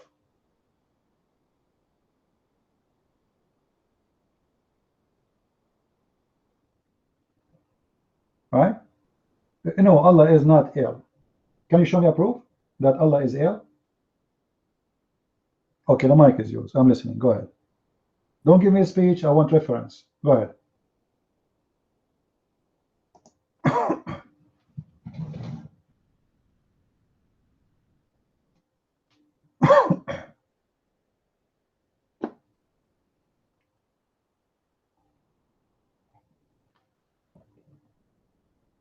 What happened? What happened? Did he... All right. Now, if you know about the language Arabic and Hebrew, then you know that they are essentially 2 different dialects of the same language. And you know that Allah is composed of 2 different words. Al, meaning the, and Illah, meaning God. That same Illah is found in the Hebrew, and we hold on. Show me the reference, please.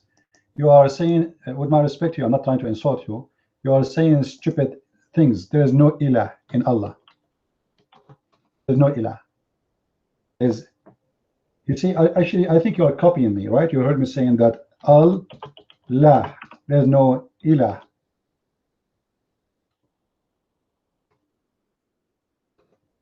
Come on.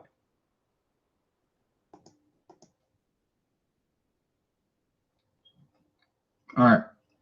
I said the Arabic word Allah is composed of two different words, Al and Ilah. They show us. What do you mean? Yeah, show us. We want to see it. Where do you get this from? I can show you that it is El La from the Arabic. El means that. La is the name of God of Islam. Now show me where you get this from, that there is ilah. Where you get this from? The word ilah is a word mean God, generic word you can use for any God. La is a name for a specific God. So you are not making sense. Show us where you get this from. Your mind.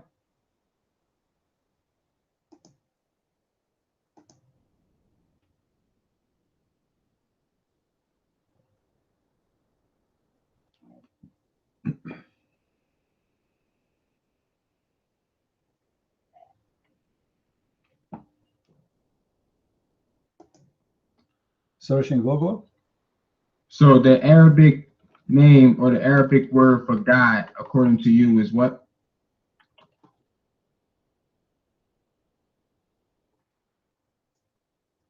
First of all, this is not Arabic. The Muslims are, you see, Arabic is born of the Aramaic. There's nothing is called Arabic. Arabic is not a language by itself. This is the name of the God. This is why in chapter 1, verse number 2, it says, Alhamdulillah, Al-Hamd, Li, which means to, Lah. Alhamdu, to, Lah. Thanks to Lah. You see the AL disappear. There's no AL no more. So, Alhamdu, Li, Lah. Li mean to. Lah. So thanks to Lah. That's what I'm saying to you. Show me what you are saying. You know, don't be a copy paste from others who make stupid articles where they have no idea what they are talking about. Show us if this is appear in the Quran. Show us. I want to see it. This is why in different verses in the Quran, Allah He called Himself Yasin, which means sin. Go and search for the God sin. He himself, he called himself sin.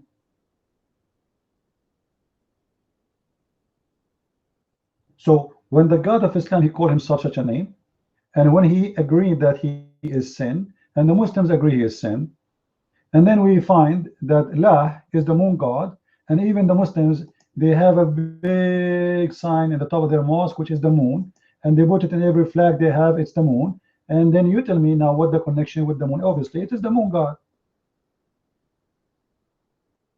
It's not something coming from nowhere. It is the moon god. Now, El, which is very naive of you to say, El is not the name of God. El is a word meaning God. Have nothing to do with any names. As an example, Jesus was called Emmanuel, Israel, Ishmael, Jibrael. This is a word meaning God. Have nothing to do with the name. It's not a name. So Il present God, not a name. However, the stupid Muhammad, he stole those words from our books and he put them in his book. He thought they are one word, not two words. He thinks Jibreel is one word, but the fact Jibreel is not a word, it's a sentence.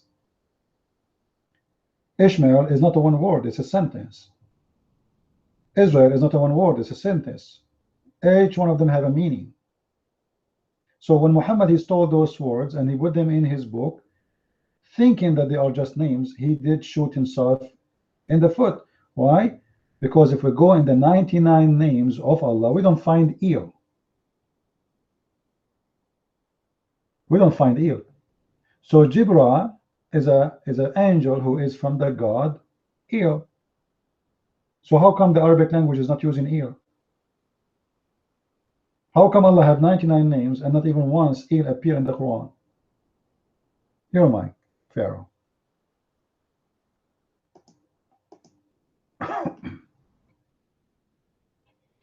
All right, so I don't know if you misheard me the first time, but I actually didn't say that El was God's name. I said that El in the Hebrew meant God. In other words, that's the meaning of the word. El, God. But my question to you is, if El is the Hebrew word for God, what does the meaning of the Hebrew word Eloh mean? Open mic. Still, it is God. See, first of all, El is not a Hebrew word. Educate yourself. El is an Aramaic word. And the word exists before the Hebrew, and exists before the Arab, and exists even before Abraham. So this has nothing to do with the Hebrew. Secondly, our God in the Bible does not have a name. Elohim or Yahweh, or those are not names. Let us say those are kind of present, like when Moses he asked God, what I shall call you, what I will tell my people, who are you? He said, I am. He did not give him really a name. So there's no name for the God of the Christians. Never exists. For a very simple reason. There's no name can contain him. There's no name can describe him. For all the names is just a language. It's our language. And no name present really God. No name can describe God. No name in the top of this earth can describe who is he. All right? So those, those we use them for God, we can say it present either a title or description for God. And all of them, they fit with him, but they are not full description. So the unity of God, Elohim, Emmanuel, God is with us, Ishmael, Gabriel, Israel, all is connected to God, but there's no name for God there. Muslims have names and they have attribute. So the Muslims, according to them, there's a 3 names which is connected directly to Allah, and the rest are attribute, which is Allah and Ar-Rahman and Ar-Rahim. This is why you see the Muslim when they recite the Quran or they start reciting Quran or prayer, they start with Allah and Ar-Rahman Ar-Rahim. They don't start with the 99 names. Those are the names. The rest are attribute. All right? Which mean description. But they are not names. Your mic, Pharaoh.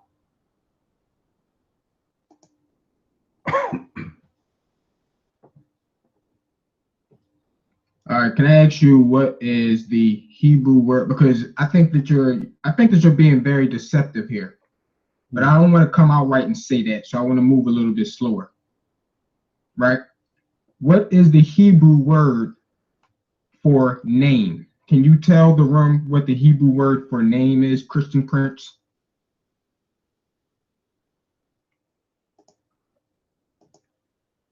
You see, you are very weird man, because the language have many words for the word name. So if you want to make something or you want to make a claim, make a specific claim and make it and give me the question. Have you ever heard of a language have only one word for name? I mean, seriously. Hebrew is the same as Arabic. There's many words for the same thing. It's not like English. So you have a question, give me the question, you're mine.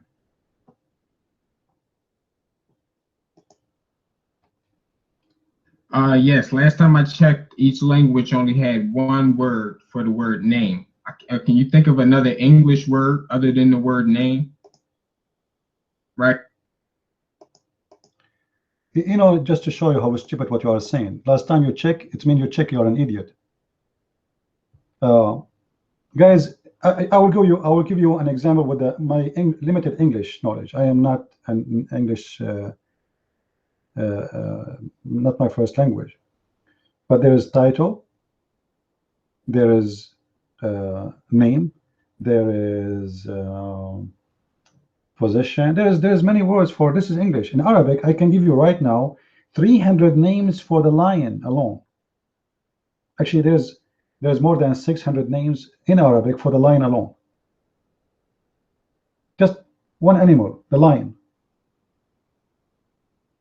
You can go and search right now and you will see. So the ancient languages, Hebrew, Aramaic, and Arabic, they are very rich. And there's no one word for anything. Same as God. There's no one word for God. There's many words. As an example, in Hebrew we say Rabb or Rabbi. This is why we say Rabbi. But the same word can be used for God. The same word can be used for your master. The same word can be used for a rabbi who teach you about your religion. It is the same Rabbi, you know, Rabbi. In Arabic we say Rabbi. But it's a generic word. So there's hundreds of words we can use for God. This is why you see the Muslims, they come with 99 names for their God, because all of them is about God, supposedly. You're mine.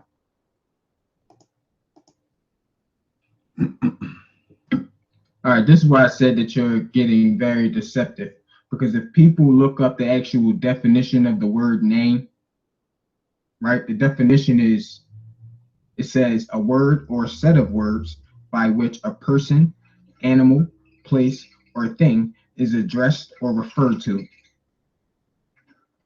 right? It's also a famous person or a reputation.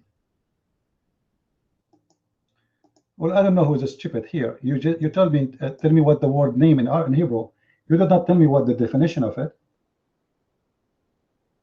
So now what we make it short. Show me the name of the God of the Christian and the name of the God of Islam and tell me why they are similar. Let us go, cut this garbage talk. You are playing games. We know that name, definition of name, that is something you call something with. It's not a secret. So this is what you are, like the intelligence you have. Give me what name in Hebrew. Can't you say that this is a very stupid question? What name? I thought you are talking about the word name, which means what name mean? And I told you there's many words that present name. That's why I was explaining to you. There's many words they can be used instead of using the word name. But now you are talking about definition of the word name. So you want to show us, you are in the mic to show us that the God of the Christian and the God of the Muslim is the same one. Until now you fail. Show us your mic.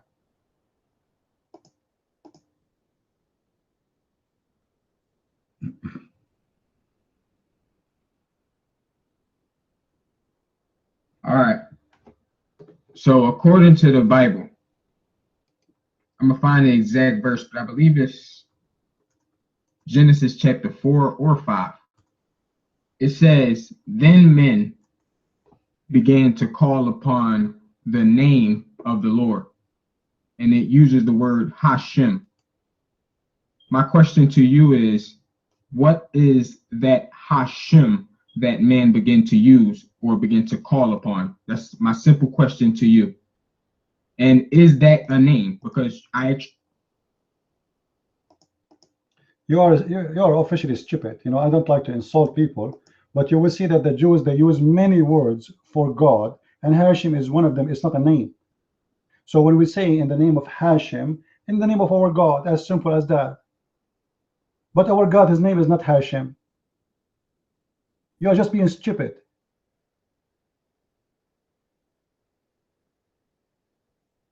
If we go in the Bible, we will see that there is, as an example, it says El Shaddadi, El Ilyum, Adonai, Yahweh, Jehovah, you know, Elohim. You know, but none of them is a name. None of them is a name. All of them, they present either the Lord, God, the Lord, the Master, the Lord, the our banner, the Lord, the healer, the Lord, let us say, everlasting. All of those names present attribute, but none of them is a name. So you are being ignorant again. Not even one place in the Bible speak about a name. In the name of the God, in the name of the Lord, in the name of Elohim, in the name, in those are not his names. There's no names. There's no name for God in the Bible, not even one. All of them, they present a position of this person we worship, but none of them is a name. All right. Now, let us go back to our topic. What does have to do with Muslims? As an example, you are giving me Hashem, right? What Hashem have to do with the Muslims? I mean, why you are trying to get around what you are saying? You are saying in the text, both of them are the same. How we can be the same? Yomai.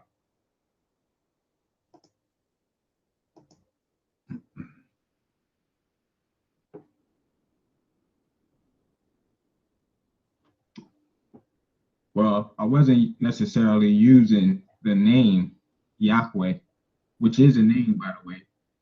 I wasn't necessarily using that as evidence to prove that it is the same God or the same being. But I did point out that Allah and Elo are related and they have the same meaning. Now, going back,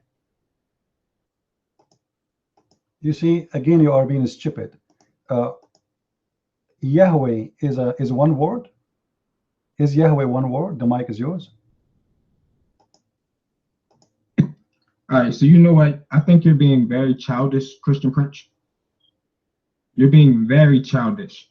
You won't even allow me to answer your question before you red dot me. Well, I give you the mic to show us the connection, and suddenly you speak about Yahweh. So I want to get you busted before you jump. Is Yahweh one word? In order to make it a name, it has to be one word. Is it one word, your mic?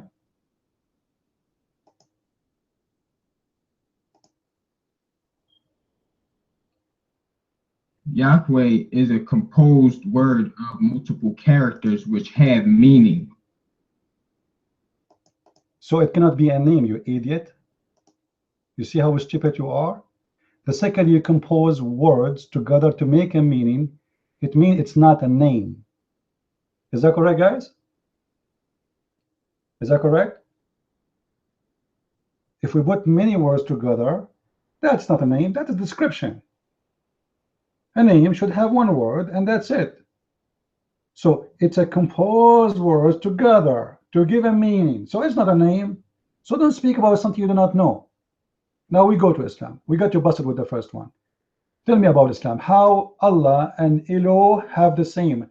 What is the connection? You might.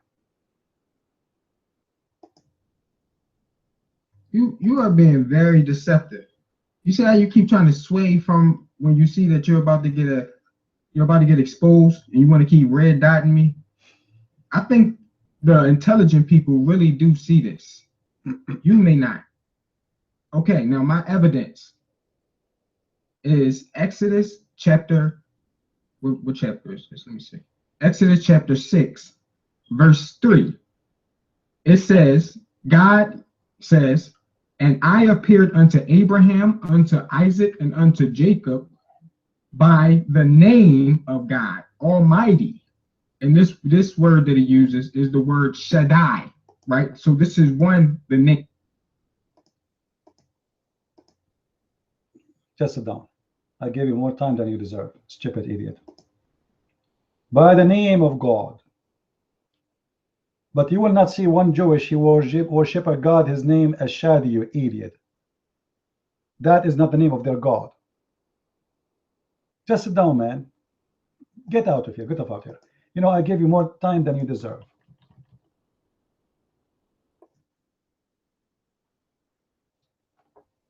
The Bible does not have any name for God. All of those are description for God. My Lord, my Savior, my provider, my protector, my giver, all are description for God, but there's no names. If I say in the name of the provider, does not mean the provider is the name. It's a position. He is the one who provides me. When Jesus, they asked him how to pray, he said, pray, say, our Father. So our Father is a name. A stupid guy like this guy, he would say to you, God is called Father. They are trying to take the word in a literate way. This is not a name. Correct? Yet Isaac, I don't take dollars. I take only versions. So you have a problem with that? Like Muhammad, I like versions. I don't like dollars. Do you like to donate some versions? Sit like a puppy. So those potatoes, you know, who they try to make false statement without knowledge, they can be exposed easy. There's many words in the Bible speaking about God, but none of them is a name for God. And our God description have nothing to do with the God of Islam. You know, our problem with Muslims is not the name. Let us say, for the sake of argument, the Muslim, they call their God Elohim. For the sake of argument, still their God is not their God. Let us say they call their God Messiah. Still their God is not a God. It's not our God, correct? Only stupid one, they think that we are rejecting the God of Islam because of a name.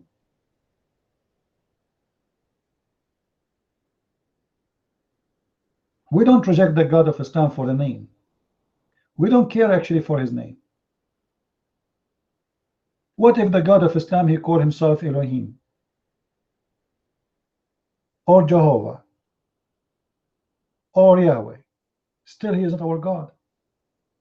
You see, if I have a Toyota car and then I put Lamborghini title in the front of my car, that will not make it, you know, that will still Toyota. Changing the name will not change anything. So only stupid ones, they think that our God is known by his name. Our God is known by his fruits, not by his name. The Messiah, he said to us, be careful from false prophets who will come to you in the clothes of a sheep. So what they will do, they will change their names. Correct? They will change their names and they will come to you in the good names. That is the sheep. They will not be sheep for real. They will change their names.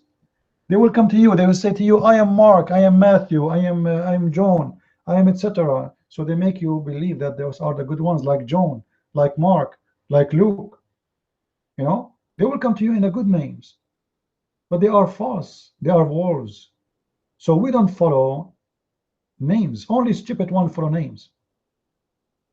Not everyone says to me, Lord, Lord, will enter the kingdom of my Father. They say, Lord, Lord. They use the same name you use. They will read the same book you read. But in fact, they are wolves. All right?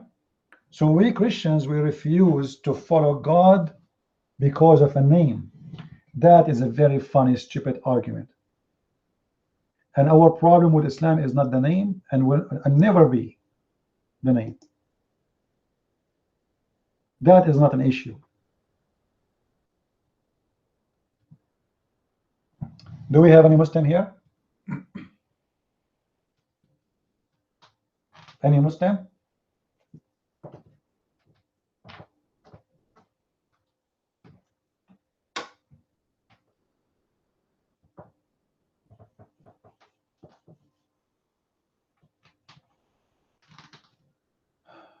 Any Abdul here?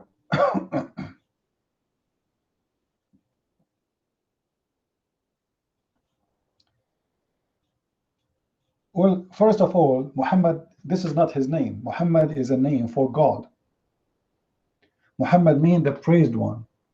So Muhammad, when he changed his name, he's trying to be God. As simple as that. Ask any Muslim what Muhammad mean. He would say praised one. This is alone is a shirk. Muslim, they say that we believe in one God, but the fact they call their prophet God. How you can call a man God? Muhammad mean God, the praised one. Who the whole world should praise? God, not a man. Nobody praise the man. You praise the man, you are not a follower of God. Muslim, they call their prophet Muhammad, which means the praised one. And yet they say to you, we worship Allah only.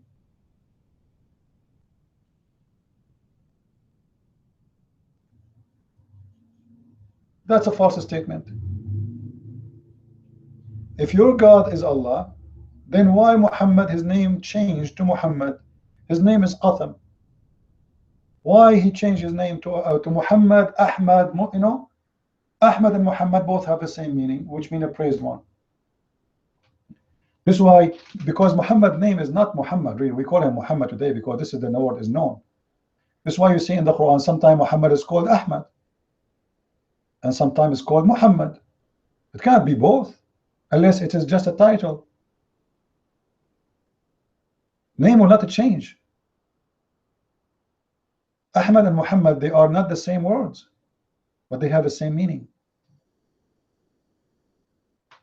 So because it's not a name, it is a meaning. It appears in many forms, but all of them, they have one meaning, which is the praised one. And yet Muhammad, he claimed to be the slave of his God, but he is saying to us, I am Muhammad, I am the praised one. You know, in fact, if Islam is a religion who worship one man, his name is Muhammad, and Allah does not exist. Allah does not exist. Where is Allah? Muslims, they never saw Allah, never spoke to Allah, never heard Allah, and never saw the angel, and never heard anything. And the only one he speak about this God is Muhammad. And Muhammad himself never saw Allah, never spoke to Allah, never met Allah, never heard even a word from Allah. The one who is telling us about Allah, he himself, he never met him, he never spoke to him, he never heard of him, and he never inspired. Because remember, the Muslims, they say that Muhammad, he received his Quran by an angel. His name is Jibreel, which means not inspiration. You know what the word inspiration mean, correct? What inspiration mean?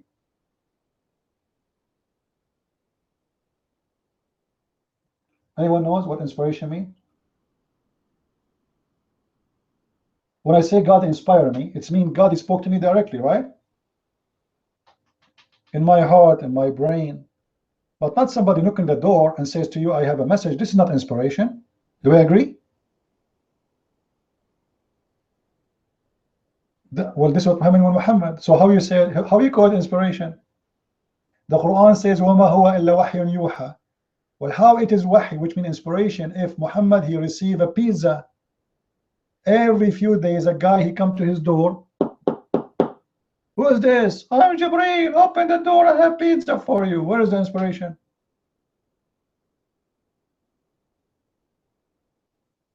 How are you, Peach? The mic is yours.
What happened to this guy?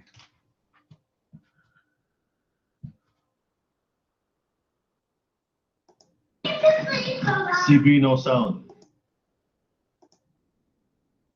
Yeah, I wasn't talking. I was waiting for this guy. He has his hand up. Anyway, am I heard now? Are we heard? Do we have any Muslim here? So this is the challenge for the Muslims. How you call your Quran inspiration from God when your prophet never received one? Never.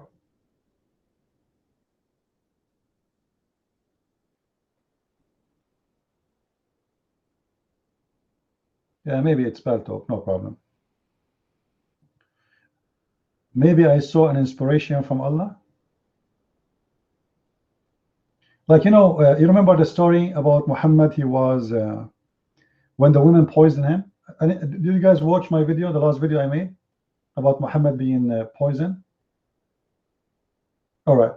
What Muhammad, he said to the women who tried to kill him, he said to her, Allah will not give you power for that, will not allow you, right? Okay.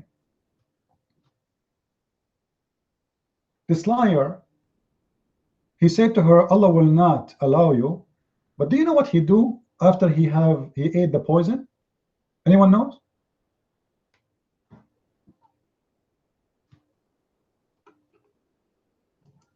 In the same day, anyone knows? No, before he died. We're talking about the same day. The same day he ate from the food which is full of poison. And he was lucky he did not get directly the poison. He got from the side of it. What he did? No, he went, you know, there's something that's called hijama, which like ihtajam, which mean if a snake cut you in a place, what do? You cut in the higher side of your body to make your let us say in your leg. All right, so you make a cut higher than that or in the top of the place so the blood will go out. That's what he did. So Muhammad, you know, he's lying. He's a liar, because if you know that you are going to be saved anyway, why you are rushing to make yourself a bleed in order to get the blood which is poison out?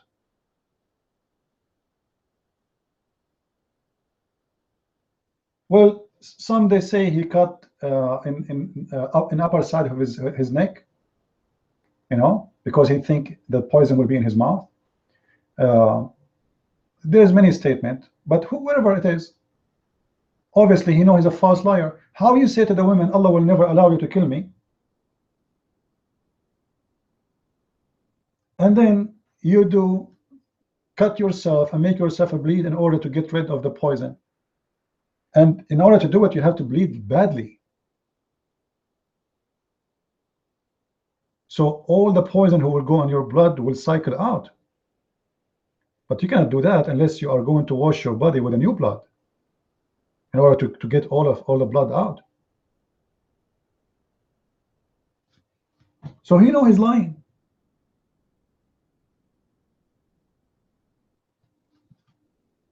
Otherwise, why he immediately cut himself to bleed in order to survive from the poison? If your God, Allah will, you just say to the women, Allah will not allow you. Allah will not give you power over that.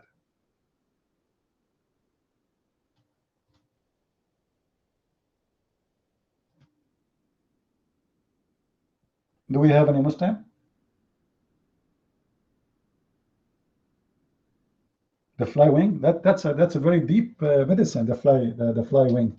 You know, there's a video. I don't know if you saw it. There's a Muslim doctor from Gaza. Muslim from Gaza. You know, he made a video. I don't know if I can play it for you here. But this guy, he made a video, and he said in his video that there's a German company hired a Catholic church. They hired 2 German scientists, all right, to study the hadith of the Prophet in order to expose him about the wing of the fly, where the Prophet, he said that one wing have a medication and one wing have poison. If somebody had the hadith, post it for us. Now those two, this is the Muslim TV now, okay? Those two scientists, they start studying and searching this issue just to expose the Prophet, and they are hired by the Catholic Church, specifically the Vatican, my friend. So those Catholic, they are very bad. They want to expose the Prophet Muhammad. But look what happened, the surprise. They found that in the wing of the fly there is a great medication. And then he named the name of the company, the German company, I forgot the name. And he said, now the company who bought this discovery from them, but they hide it because they don't want people to know, because everybody will convert to Islam. They bought this discovery from those two scientists, and they are selling each pill for 500 pounds. 500. And it's for AIDS. For what? For AIDS. Now the company he mentioned, they don't have any medication for AIDS. Let me try to find the video for you.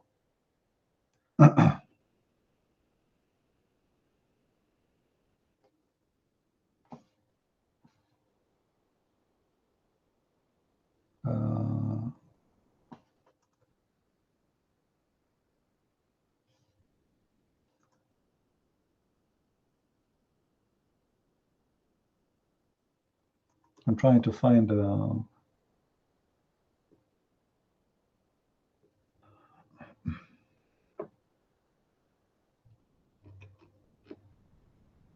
let us see.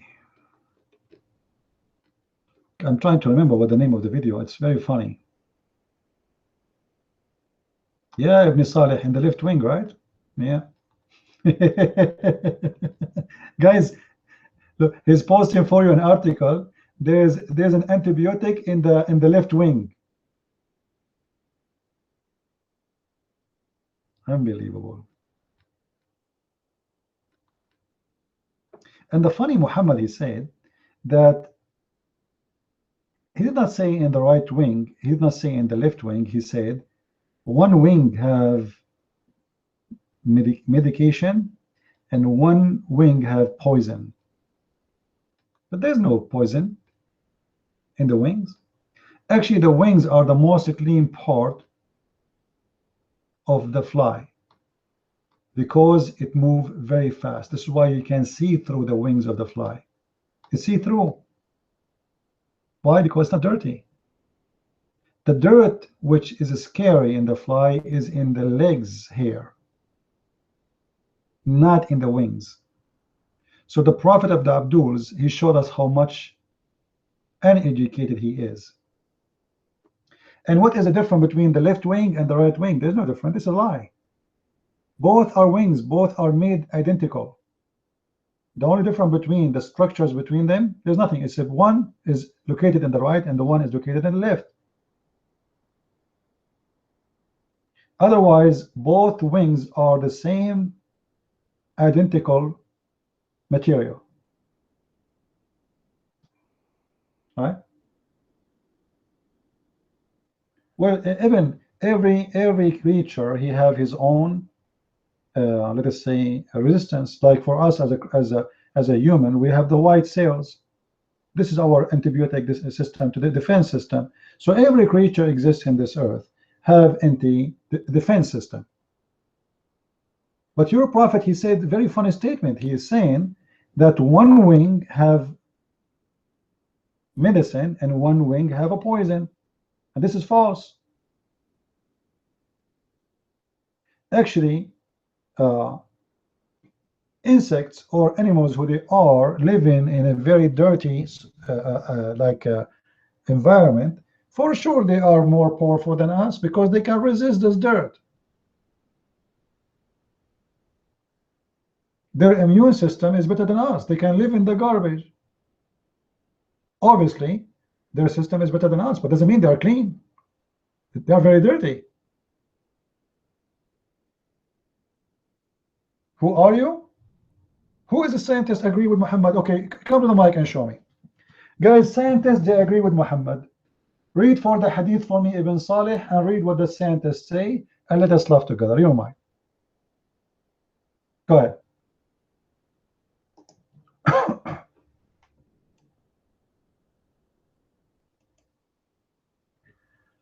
There are articles. I just posted the articles. Are there no articles? Let us see the articles. Researching the cure on the wing of the fly. Oh, okay. Let's see the article. Hold on. Are there any? But are there articles of scientists? Are they looking into it? Yes or no? And have they concluded articles? I mean, this is from Nature World News. Houseflies may carry antibiotic resistance in waste. So far-fetched. Okay, so tell that to the website. You tell that to the doctor at Nature. Zurich, professor of microbial ecology. Ibn, as long you are in the mic, why you don't read for us the article? The article in front of me, it doesn't say what you are saying. Your mic. Love.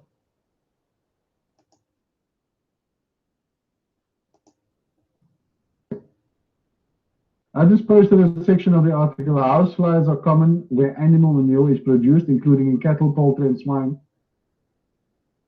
Cockroaches, primarily German cockroaches, have been a common pest in confined swine operations. The article says houseflies may carry antibiotic-resistant bacteria found in waste. Pets around your home may be carrying antibiotic-resistant bacteria that can also be found in waste, according to a recent study by a Kansas State. It published in the Applied and Environmental Microbiology Journal. So the focus is that the housefly. Ibn, just to show you what you are saying is very funny. This is the website you gave me. It doesn't say any of what you are saying, and there's no article actually there. Where is the article? This is the link you gave me, right? This is the link you posted. I open it, I don't see there anything of that. Where it says that? I'm trying to find out where it says that.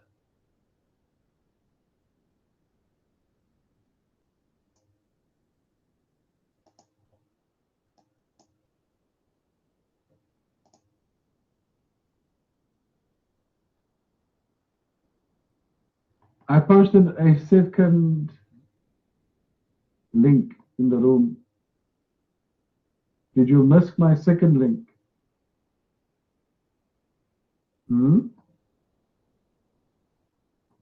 This is the, I'm going to post this. Ibn, we are not kids. I am posting the link you gave us. It doesn't say what you are saying. One wing have medical and the other wing have poison.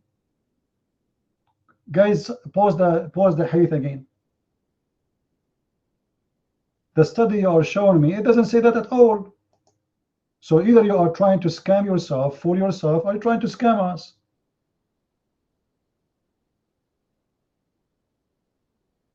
Can't you see? Can't you read? Your prophet saying one wing is bad, one wing is good. Where in that article it says one wing is bad and one wing is good? The mic is yours. Either people laugh at me or they laugh at you. Go ahead.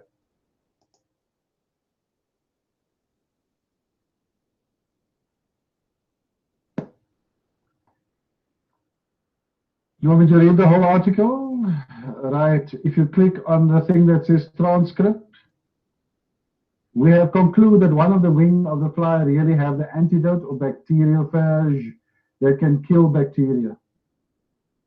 This project could be developed in the future, and the bacteria found in flies may be used as a cure in the future. So they tested the two wings. Conclusion.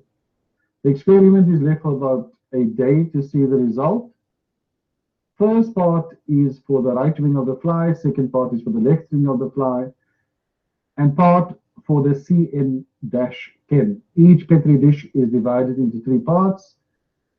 Implantation of antibiotics, step 5 is repeated by using the 0.3 and the 0.5. Using other Petri dish, it is left about 24 hours for the culture of E. coli.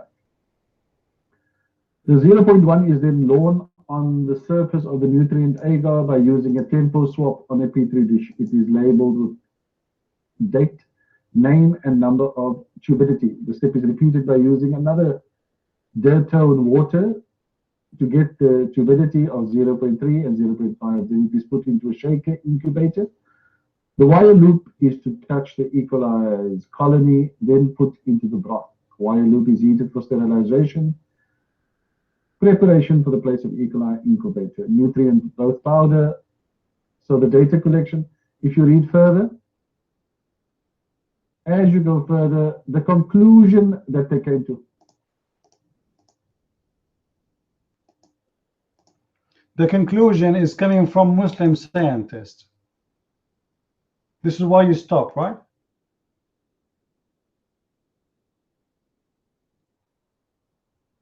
This is why you stop. This is an article written by Muslims. Read with me. Muhammad Asraf bin Maris. Those are the one who made the articles. This is number 1. Number 2, in order to get the antibiotic you are talking about, you have to make a process to get it. It's not there. You can generate, according to those Muslims, you can generate antibiotic but by making a process. It's not there.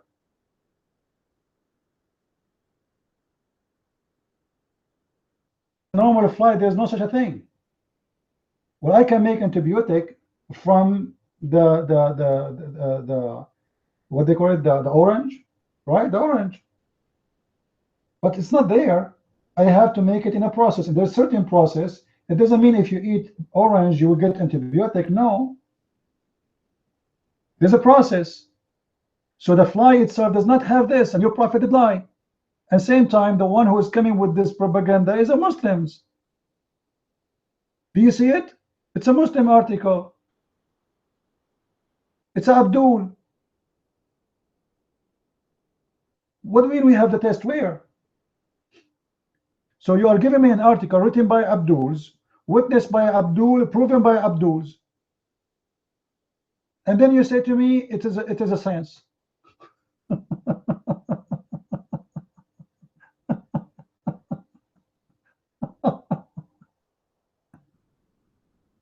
And he is reading, and you notice, guys, he read until he arrived to the name of the Muslim that he stopped. Did you notice? He was reading and excited until he arrived to the name of the Muslims. Suddenly he dropped the mic. That's it. He don't want to talk no more. He want to give a speech.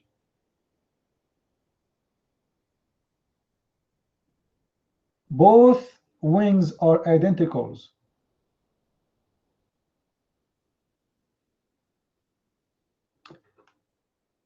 Let us see the hadith and laugh together. Ibn Salih, he speaks Arabic, so he have no excuse.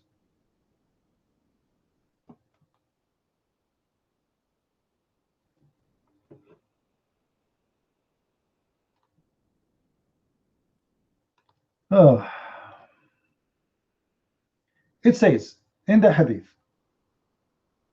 if a fly falls into the vessel of you, let him dip it in. So your prophet assumed that when we dip the fly in, a medicine will go down with it. How this will happen? And how just to show you how stupid this statement is. Let us say, for the sake of argument, those false Muslim scientists, they are saying the truth. that there is antibiotic, we can make it from the swings, but it's not there. We have to make a process. Let us say that. How we can destroy the bacteria which fell down in our soup by dipping the fly? That's impossible. I can understand that the fly is protected. The fly, it has its own immune system. I believe so. But how you want to convince me that if we dip the fly in the soup will become clean? Bacteria, they will flourish in the soup and they will go inside your system and you will get sick. That's very stupid. Actually, just to show you how stupid what you said, guys, if we put antibiotic in the soup, not a fly, and we put bacteria in the soup, in order for the antibiotic to be more powerful to overcome the bacteria, it has to be more powerful. It has to be in big scale.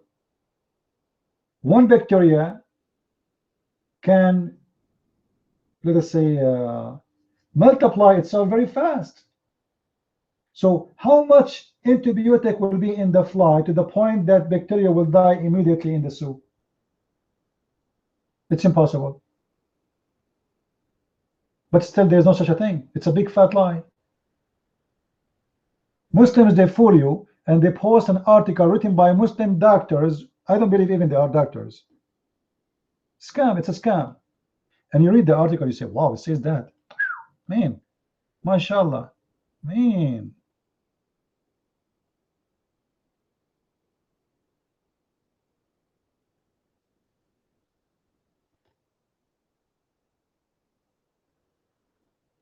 That's a false fiction.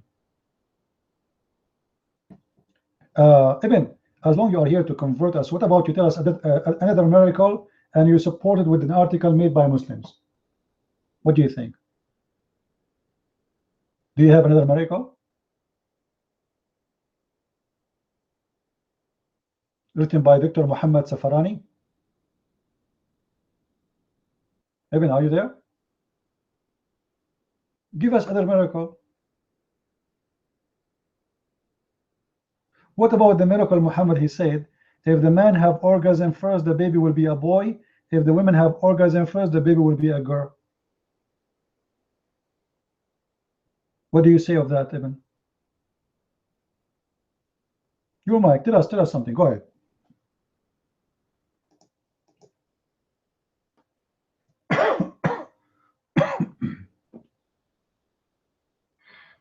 Isn't it amazing that somebody at the tip of Africa is Muslim, speaks Arabic, learned Latin? Isn't it amazing? Huh? Thousands and thousands of kilometers away. What? Not only that, of course it's a miracle. Isn't it a miracle that an entire country became Muslim? Based upon the character of other Muslims. Yes, that is why Africa is so poor. Do you know what the word Africa means, partisan? Educated that you don't know what the word Africa. Ibn, I can play for you a Jazeera TV video. They are saying 16,000 Muslims leaving Islam in Africa alone every day. 6 million a year. Don't change the topic. Take the mic and tell me one proof that your prophet is a prophet and his God is God. Anything, your mic. The fly did not work. You gave us a Muslim article made by Muslims. Give us different scam. Your mic.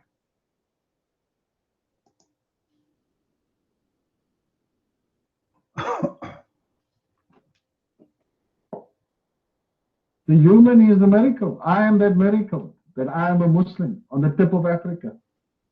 I'm not even an African. My parents came from all over the world, my forefathers. All right.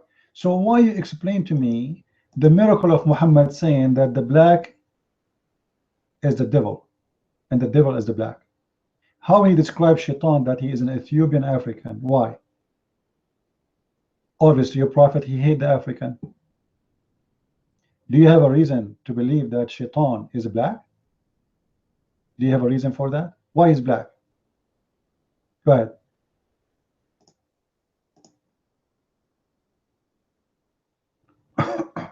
Is dark and is black the same thing? Hmm? Is dark and black the same thing? Yes. Oh, so when a person... You know, I don't care what you are saying now. Why he is black? I said black, I mean black. I did not say dark, I said black. Why he is black? Why? Why Shaitan is black? Why we have to kill a black dog? Guys, is it true that Muhammad, he said, if you see a black dog, kill him? Explain to those people here what is behind this killing black dogs. Why? They ask him, Prophet, what to distinguish from between yellow dog and white dog and black dog? He said the black dog is a devil. Guys, somebody post the hadith. Here we go. You see it? Your prophet considered the black dog the devil, not the white dog, not the yellow dog. Why? Explain to us the science of Islam. You mind?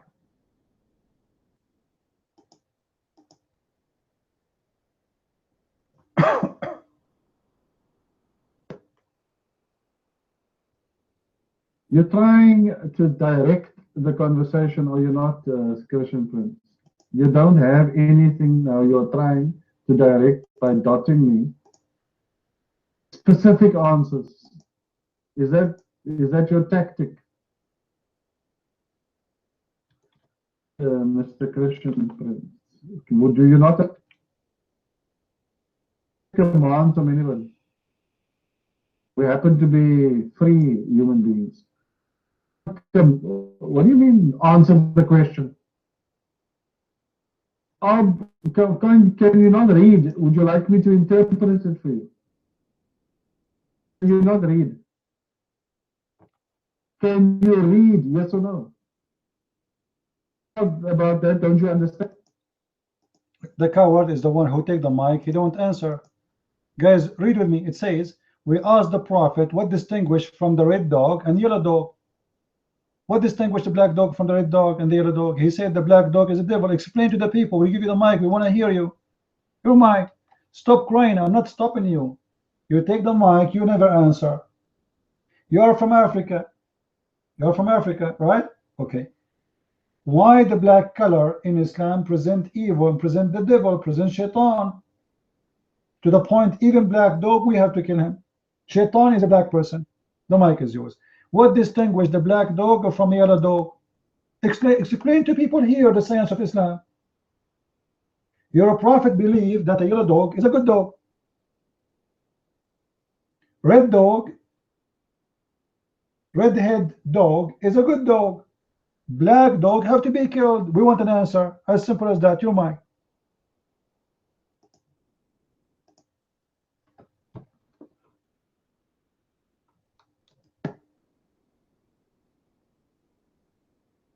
Well, dogs. The Nabi Muhammad was right about the fly, and he got scientists to study the fly. So maybe we need to study black dogs.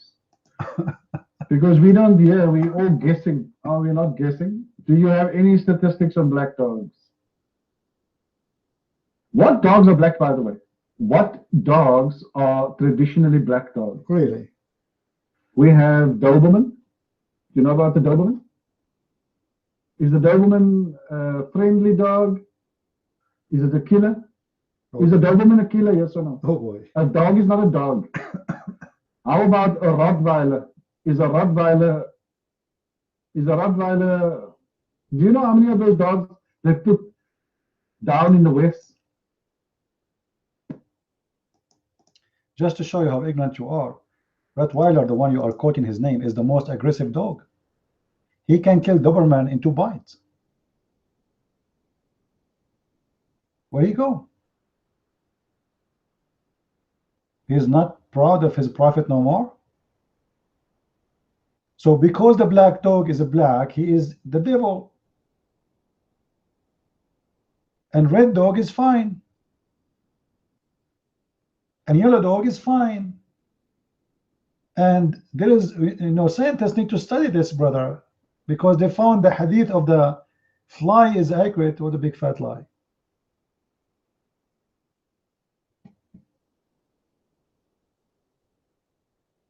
You see how hypocrite the Muslims are? They ask clearly what distinguished the black dog from the yellow dog and the red dog. He said clearly the black dog is a devil. He did not say the black dog is aggressive. He did not say the black dog will bite you. He said the black dog is the devil. That is the color of the devil in Islam.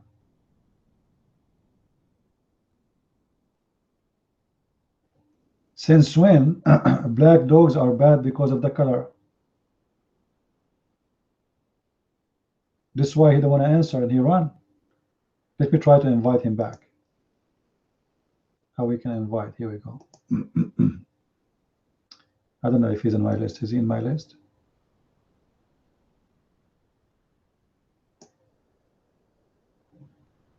Looks like he is not in my list. Yeah, he left because he's ashamed of it, what he can say. Maybe I should not open that topic with him because this was a bad one.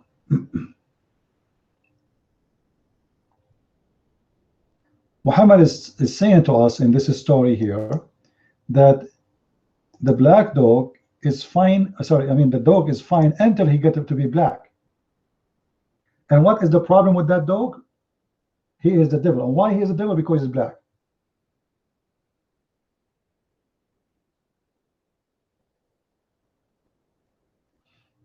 But since when the aggression have to do with the color? That's not true. That's not absolutely false. As an example, Rottweiler, I don't know if I'm saying the name correctly. This is a very aggressive dog, if you want to. This is a very good, guard dog, very powerful. This dog can kill German Shepherd easy and can kill Doberman. And he is very brave. But he's not bad. He's aggressive, yes. He's a very good guard dog. And he's red. According to Muhammad, the red dog is better than the black dog, and the black dog should be killed for he's a devil. But Rottweiler is a red. He's not a black.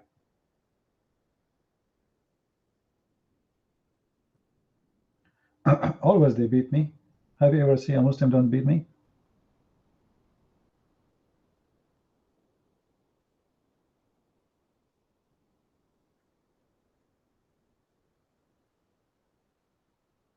Now, same time, you see, those who they are African Muslims, the question is how they became Muslims. How they became Muslims. How Islam came to Africa. Go and read history. The white Arab, they control North Africa, they enslaved the black, and they forced them into Islam. And then they made their business kidnapping a black African, selling them to the white man in Europe.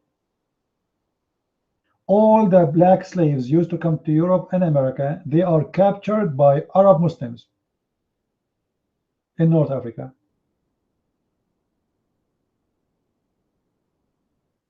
And since that time, those countries are screwed up. They are the worst countries to live in. Prostitution, drugs, theft, crimes, extremely high there. This is what the Arab they brought with them to Africa.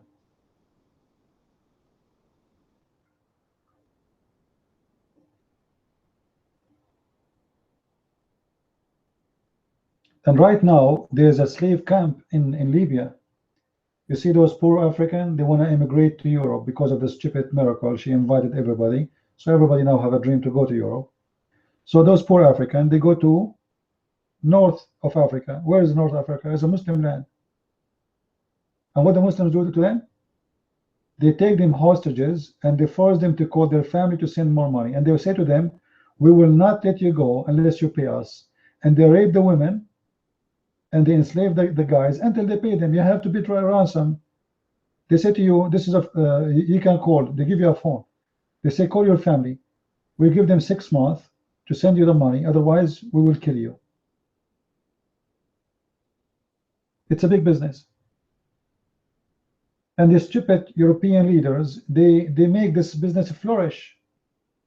When this stupid miracle, the minister of Germany, she said all refugees are welcome, everybody want to come, all Africa will go. Actually, this woman should be taken to jail. Because of her, thousands of people they die in the ocean. If they know that nobody will welcome them, they will not risk their life. They are risking their life, poor people. I don't blame them really, you know.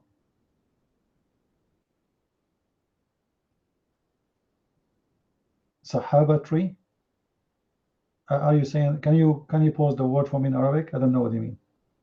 You mean Sahaba? Sahaba as companion?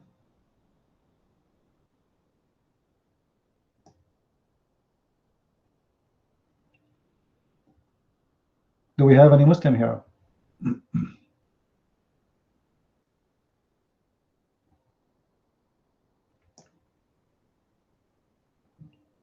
Well, I don't know what you mean. I have to give me the word in Arabic if you know.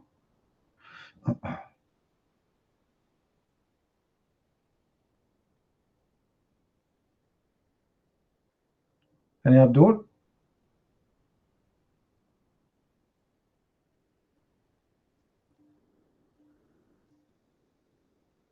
You know, like the Muslims, look how deceiving they are. He posted for you an article about the fly, and then we find that this article is made by Muslims, and they post their doctor, etc. They fabricate names. Japanese doctor, his name is Yama Suzuki Yama. He said, Yama Aidullah Yama. But who is this doctor? Nobody knows. And then we find the whole article is made by Muslims.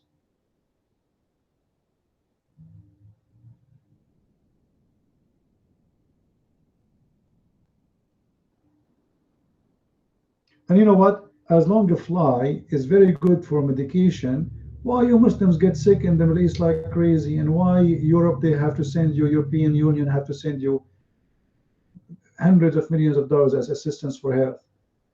Just dip the fly in your soup and you will be fine. Antibiotic is there, my friend. Why you need to buy an antibiotic from the pharmacy when you get sick? You need a fly? Go to the Middle East, it's all over.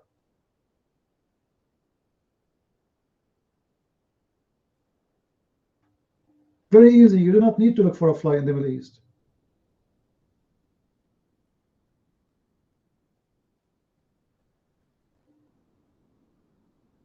Very, very funny people, you know, like the fly have an antibiotic. All right, that's it. And then there's a video of a guy. His name is Zaghlul al-Najjar. This guy is an amazing liar. Look what this guy he said.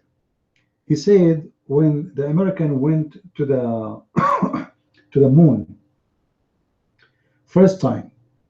Anyone remember the video? We played it here in the room. When they went to the moon, they found an X-ray coming from the Kaaba, going all the way to the house of Allah. Who found that? The American. Always the one who finds those things is American. Take a note. And then they published that in the internet for 21 days, I think he said, 21 days or 17, something like this. And then they decide to take it off because the whole America will convert to Islam if people find out. But hold on, Abdul. At that time, there was no internet, you idiot.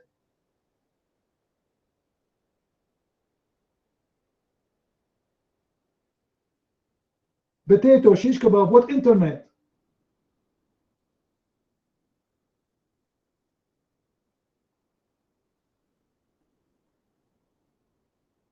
And none of those Muslims, they asked them what internet you are talking about. They publish it in the internet. Are you serious? Internet was not became a public use or for public use until which year?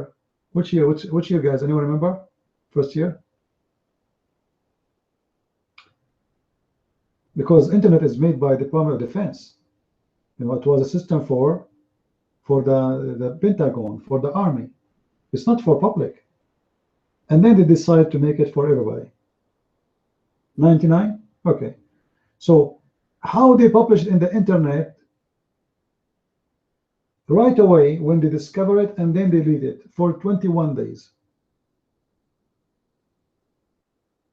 1990? No, not 99. There's no way 99. Maybe 1990. Yeah.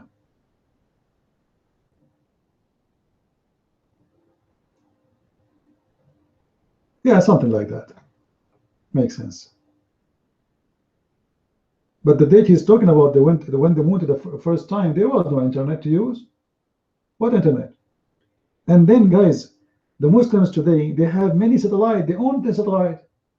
How come now you cannot take a picture for the X-ray which is coming from the Kaaba? The X-ray exist only in 1969 and then disappear?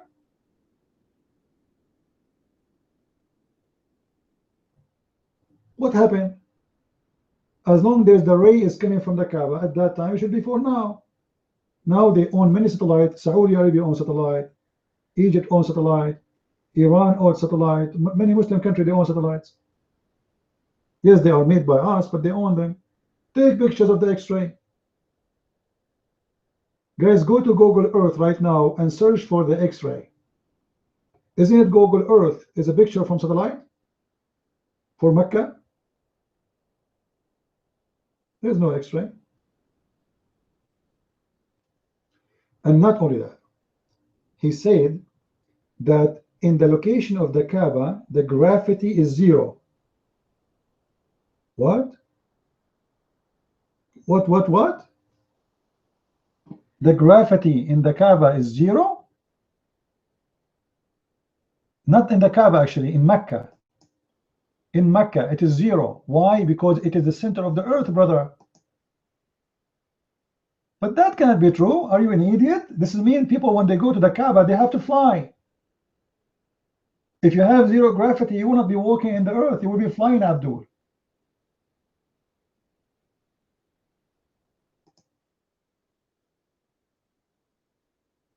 If the gravity is 0, then we have no weight.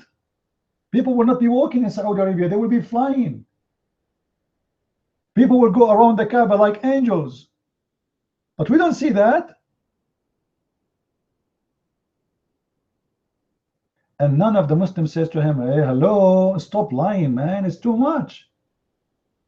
As long you are praising Islam, my friend, it's okay. You can lie as much as you want. Invite you to TV station, they praise you, they welcome you, you are a scientist. Dr. Zaghlul al-Najjar, tell us how discovery, please. This is discovery. I'll find the video.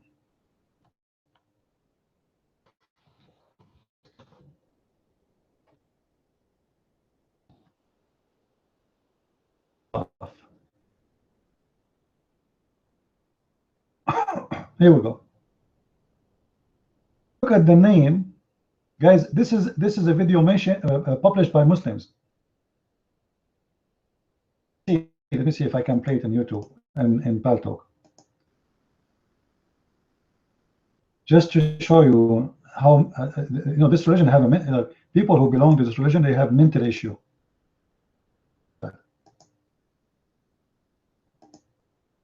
I hope it's going to work. Let's see.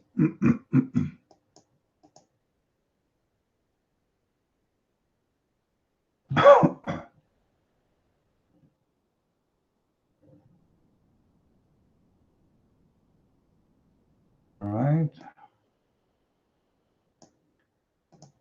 Let's add it. Paltalk sometimes does infection, so I hope now it's going to work. Let us see.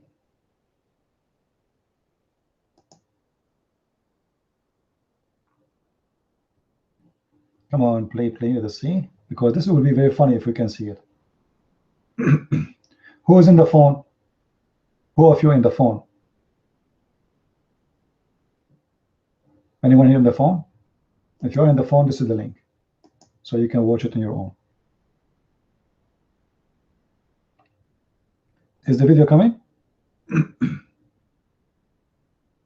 No. Too bad. Because we wanted to play. Nothing is coming.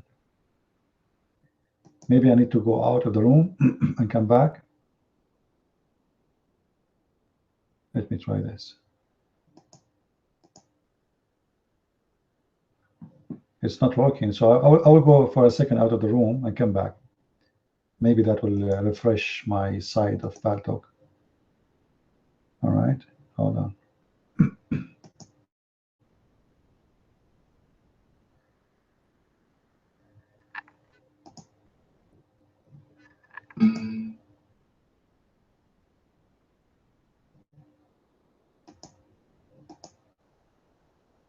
Now, if it's going to work. Okay.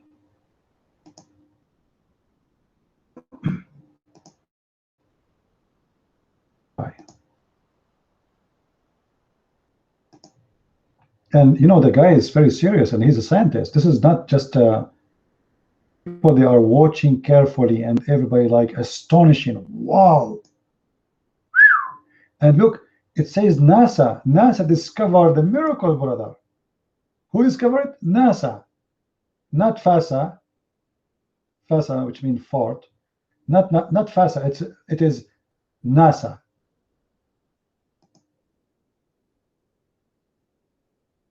Isn't it amazing that NASA is the one discovering this? Always the one who discovered miracles in Islam is NASA. Not Muslims, NASA. There's no videos coming, right? Maybe I need to restart my Paltalk. I don't know what's wrong with Paltalk. Any videos coming? Anyone see video? No video, right? Yeah, too bad. Let me see what I can do. NASA, huh? Be true, my friend. Is the one who discovered it. It must be true. NASA, no better. Like, who knows better than NASA? Nobody.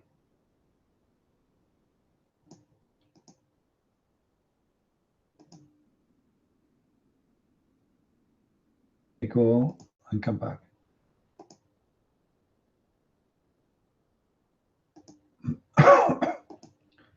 Look like I have to restart my Paltalk and go back again. The video work. All right.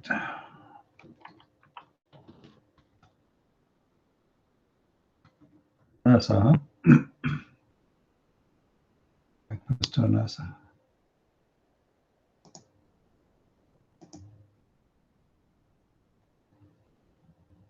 Proven in the Quran by NASA. So you go to NASA, go in this special exhibition, and all you can see in here, laughing.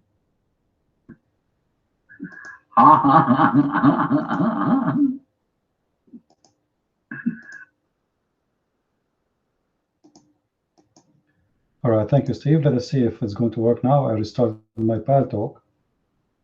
This will fix the issue.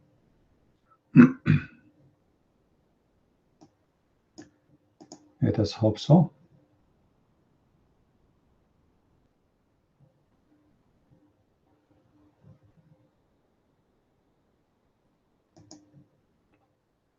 Any videos coming? No video still, right? Paltalk is screwed up. Anyway, this is the video, guys. You can watch by your own. I love how stupid this interview is. And none of the Muslims asked this guy, what kind of lie this lie is.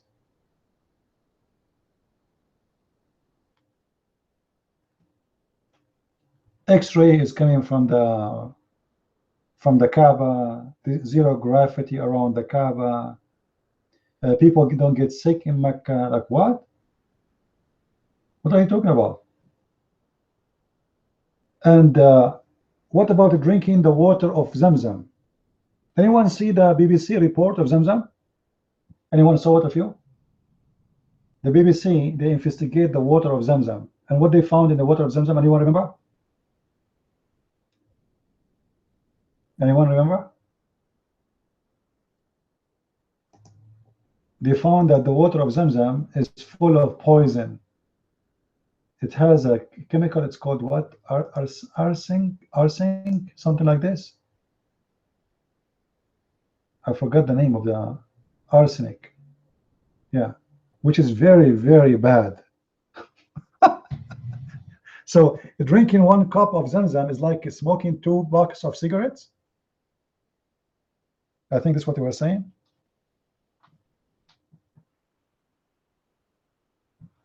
This is Zamzam, the holy water they bring all the way with them from the Kaaba. It's poisoned water.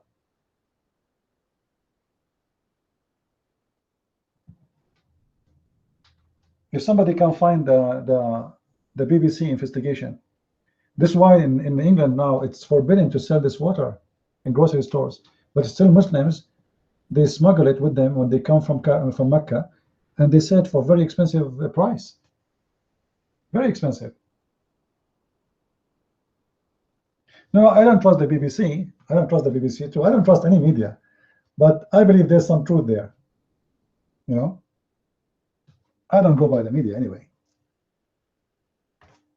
But you know, the BBC is too much try to make Muslims happy, so it doesn't make sense. They will make Muslims upset by saying such a thing. Unless, and even the government, they forbid selling this water in the stores.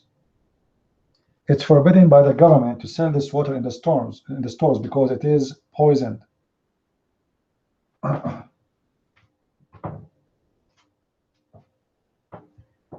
Do we have any Abdul here?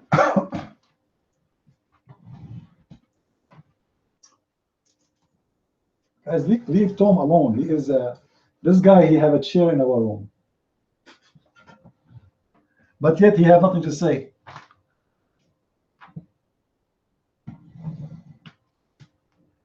Water Zamzam is not sold. Oh, I can show you the video right now. Search for it. Here we go. Hold on. Zamzam water, BBC.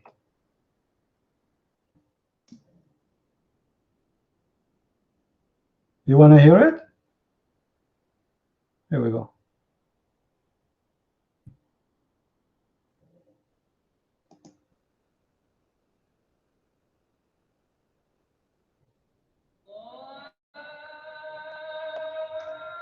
They flock from around the world to the voice is Muslims on pilgrimage drink Zamzam water from a sacred well. Many see it as holy with miraculous powers, but we've uncovered a problem. Yeah, this has arsenic. Certainly wouldn't recommend drinking it. It is poisonous. And we exposed those selling it illegally. Could you tell me, please, why you've been selling water that would be defined as unfit for human consumption? Just like to say.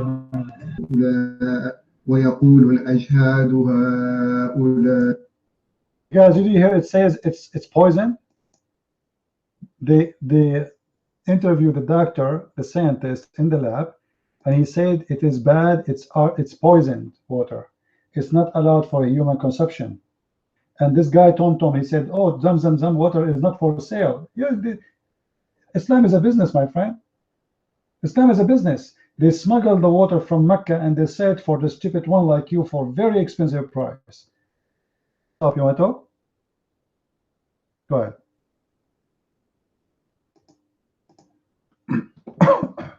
You know, I'm just thinking of the Finsbury Park Mosque.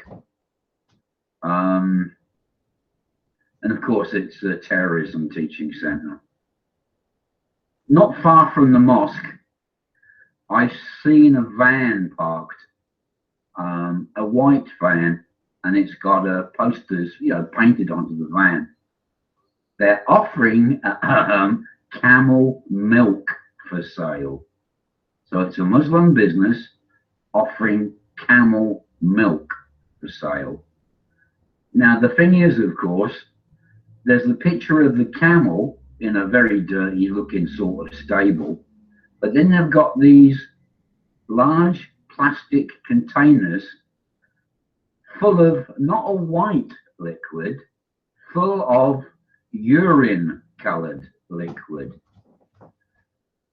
Now, they wouldn't be allowed to sell urine, camel urine to drink in Britain. So they're calling it camel milk. Actually, I should get onto health and safety. I've got a picture of it on my camera as well. Selling camel urine, but describing it as milk. Is camel urine normally yellow? I would think all milk was normally whitish in colour, wouldn't you? Mike Fred.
All right.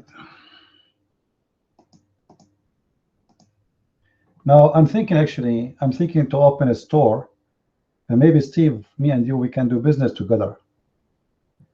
What do you think if we open Zamzam water store in eBay, and we ship Zamzam around the earth for anyone he wants?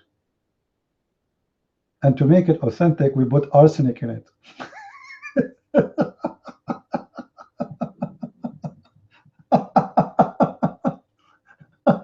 Yeah, because if there's no arsenic, it means it's not it's fake, right? We have to give them an original product. The more arsenic you have, the more authentic product you have. You're Mike, Steve.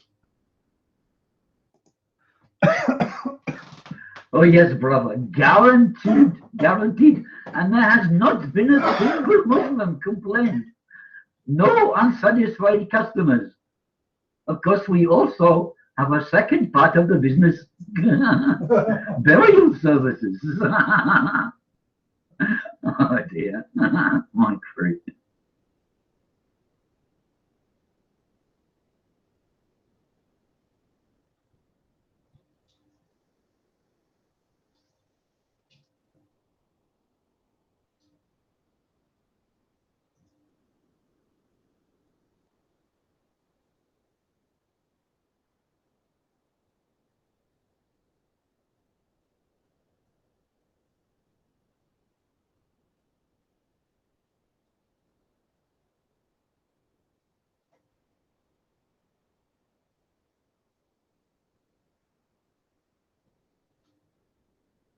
Yes, no Muslim has ever lived to complain. Oh, has ever complained.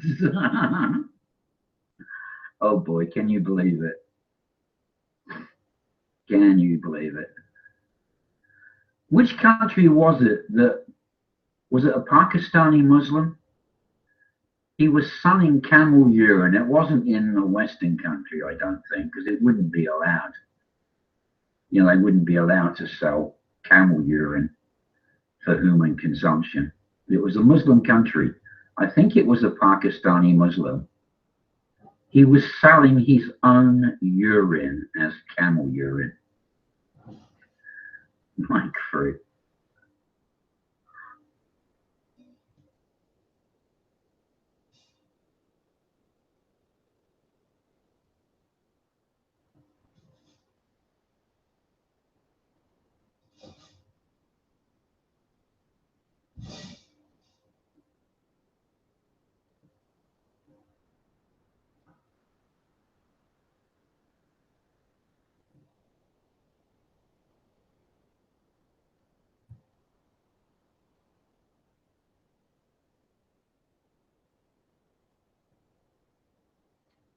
All right.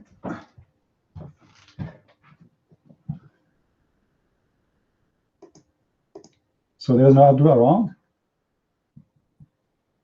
No Abdul around? Who's Abdul here? I'm making tea. Any Abdul? Tom is not Abdul, man. It's up to his wife. He is Abdul if his wife is allowed in him to be.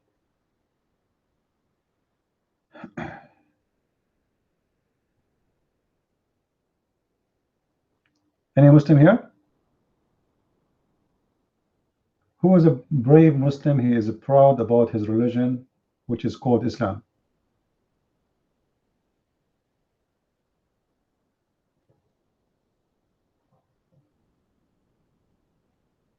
Any Muslim?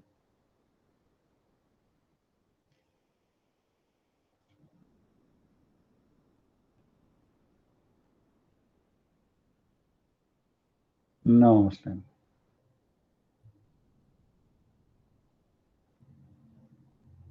You know that the wife of Muhammad, Khadija, you see the scams, people of scams, they have a special kind of characters. When Muhammad, he started his life as a poor man, how he got into the panty of Khadija, anyone knows? How Muhammad, he got to the panty of Khadija?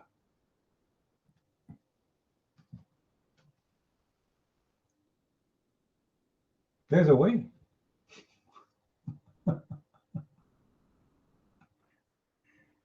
Muhammad, he have a woman, her name is Khawla. Khawla. This Khawla was always the favorite pimp of Muhammad. She is a woman who provide men women and provide women men. So this woman, she started telling Khadija about Muhammad that he is very good. Now what he is good about, we are not really sure. However, obviously Khadija and Muhammad, both of them, they are from the same kind of people. And to prove my point, when I say the same kind, I mean scammers. They are scam. They are criminals. Khadija, she allowed Muhammad to come to her house, and they have a plan how she can have him to be a husband.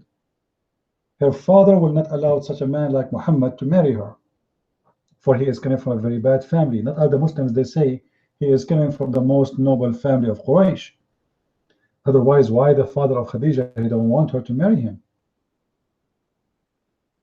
And they drunked the father of Khadija, which means both of them, three of them, Khadija and Muhammad and her father, they got drinking party. And they made the father of Khadija drunk. And then when he got drunk, they took off his clothes and they changed his clothes and they colored his beard, which is a tradition the Muslims they do, or sorry, the Arab they do, when they are going to join a party. There is a special kind of clothes they wear for party. And there's normal clothes they wear every day, which is normal. So when the father of Khadija, he woke up in the morning, he said, why I'm wearing those clothes? And why my beard is colored? Khadija, she said, you forgot? Yesterday you married me to Muhammad, and I slept with him already. The guy, he said, what? Allahu Akbar. How this happened? And imagine, guys, those stories are written in Islamic books. Do you believe it? Muslims are the one is reporting what Muhammad and Khadija did to their father. It's not the Jews, it's not the Hindus, it's not the Buddhas.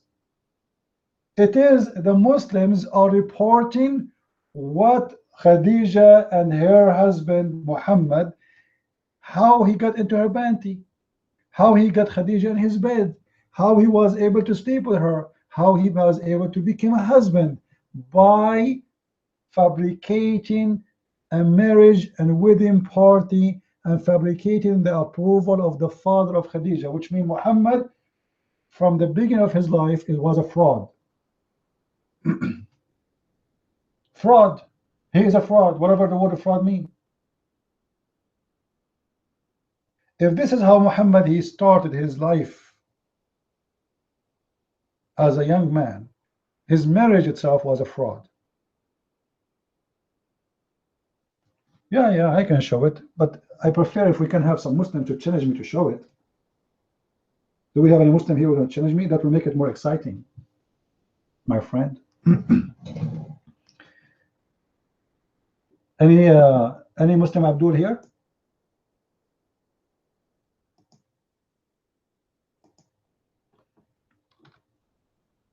With the story?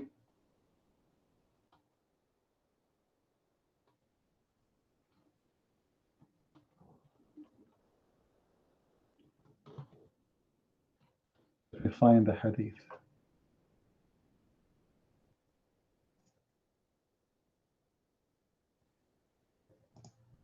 The story for us. Well, Tom, you have to prove it's a lie. You say it's a lie as much as you want, but you have to prove it.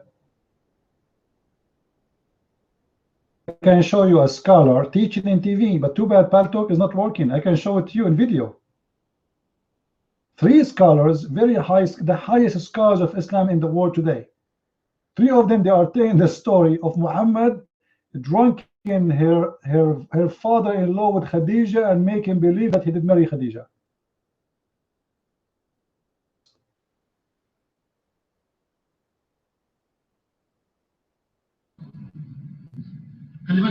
Listen.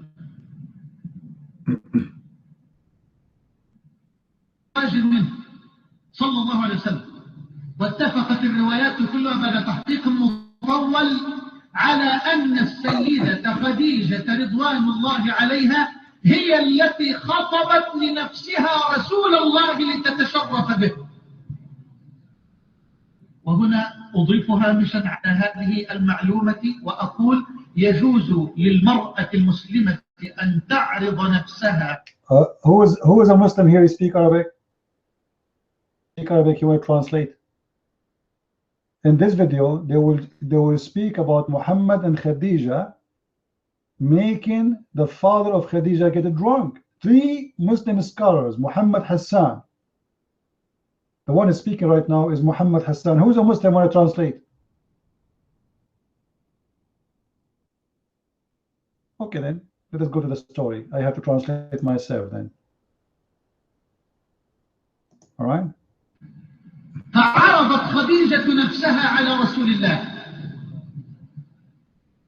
ورغبت في الزواج منه وأصح رواية وقفت عليها في زواج خديجة. Now look, the most authentic story about the marriage of the Prophet. This is authentic. وأصح رواية I was able to reach to is this following story. So let us see what the story.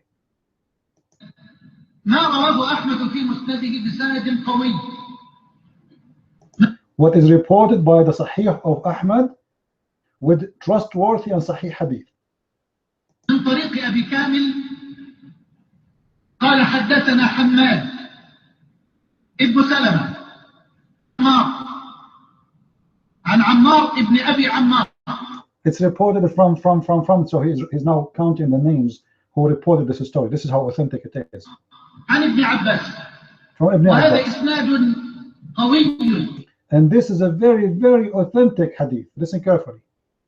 كامل هو الشيخ أحمد واسمه مظفر ابن مدرك أو مدرك الخرساني. All right. وهو ثقة كما قال الحافظ. And he is now telling us how trustworthy those men who report this hadith. Not any story. This is a very strong story. في التقريب والتهذيب. وعمار حديثه حسن كما قال أهل الجرح والتعديل، وحماد بن سلمة معروف، فهذا إسناد قوي. All of this he's just reporting how trustworthy it is. Games and say this is weak. You see how trustworthy. All he's explained, those names are very, very, very accurate. There's no doubt about them. All right.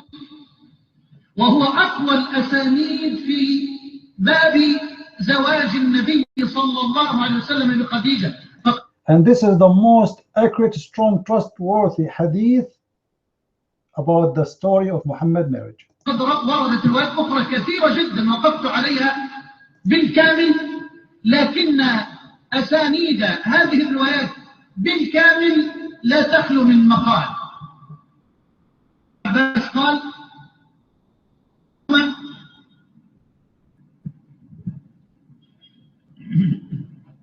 Listen. قال ابن عباس Ibn Abbas, he said, yeah. رسول الله صلى الله عليه وسلم، ابن عباس أن رسول الله صلى الله عليه وسلم ذكر وكان أبوها يرغب عن أن يزوجه. Ibn Abbas, he mentioned Khadija to Muhammad to marry from, and the father of Khadija, he don't want Muhammad. Okay, what is next? كان رافض يرغب عنه. He refused. The father of Khadija لا refused. يرغب في أن يزوج الرسول صلى الله عليه وسلم. The father of Khadija, he don't want this marriage. خديجة يتيمة أبي طالب. The father of Khadija, he said, I will marry Khadija to the orphan of Abu Talib, which means a poor family. No way. يقول أبوها رسول كان يتيما. Her father is saying أزوج خديجة يتيمة أبي طالب، هو بيعمل عندها في مالها. And he said he worked for her. How I'm going to marry him to her? يعني يشتغل بالتجارة في مال خديجة وزوجه هذا الرجل اليتيم. قال ذكر رسول الله خديجة وكان أبوها يرغب عن أن يزوجه. فصنعت السيدة خديجة طعاما. So Khadija, she made food and drink. There we go. The story started now. The plan. The scam is starting. So Khadija, she prepared food and drink for party. What the party for? Let us see. ودعت أباها وزمرا من قريش. And she invited her father and people from Quraysh to eat and drink. طعموا وشربوا حتى. So they ate and they drank until they got drink. حتى ثملوا. So she made everybody in the party drunk. Khadija. Imagine, this is their scholars telling us that Khadija, she invited everybody and her father for sure, and she served food and wine until everybody got drunk. Everybody. And he's saying they drank and حتى الثمالة, which means they can't stand. They are drunk. That's it. And what is next? فقالت خديجة لأبيها إن محمد بن عبد الله صلى الله عليه وسلم يخطبني فزوجني إياه. So she said to her father, marry me, so marry me to him. So now he's drunk. This is one of the stories, by the way. Okay, so now supposing this is story here, she asked him when he's drunk, Muhammad, when I marry me, so marry me to him. Look what he said. محمد بن عبد الله يخطبني فزوجني إياه. خديجة اللي طف فزوجها. So he agreed. He's drunk. Marry Muhammad. Marry him. He's drunk. فخلقته يعني وضعت عليه خلوقا أي طيبا وألبسته الحلة، وكذلك كانوا يفعلون بالآباء عند الزواج. So she changed his clothes. The guy is not aware of anything is happening, to the point she took off his clothes and she make him dress as if he's getting to a wedding party. All right. And he's explaining this is what the Arab used to do at that time. This is a tradition the Arab they used to do. And she put perfume in him.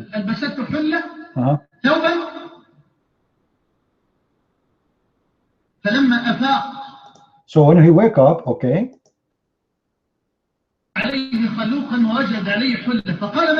So when he woke up, he found wearing those new clothes, and he found a lot of perfume on him. He said, "What is that?"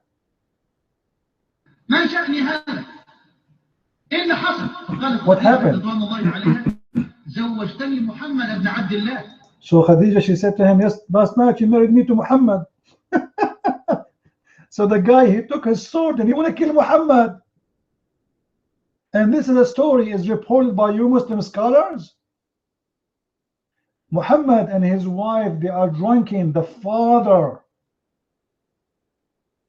unaware, drunk, and make him believe that he married her. Look how the cheater is. She changed his clothes to convince him that this was real. She changed his clothes. She made him wear his best suit. And she covered him with perfume to make him believe that he was really attending a wedding party. If Muhammad is a good man here, how he can accept such a marriage? If Muhammad was a good man, how we accept to marry a woman in such a way?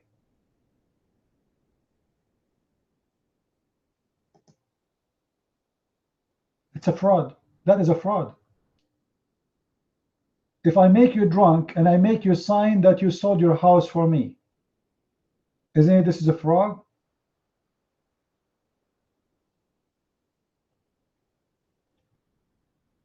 The guy is drunk.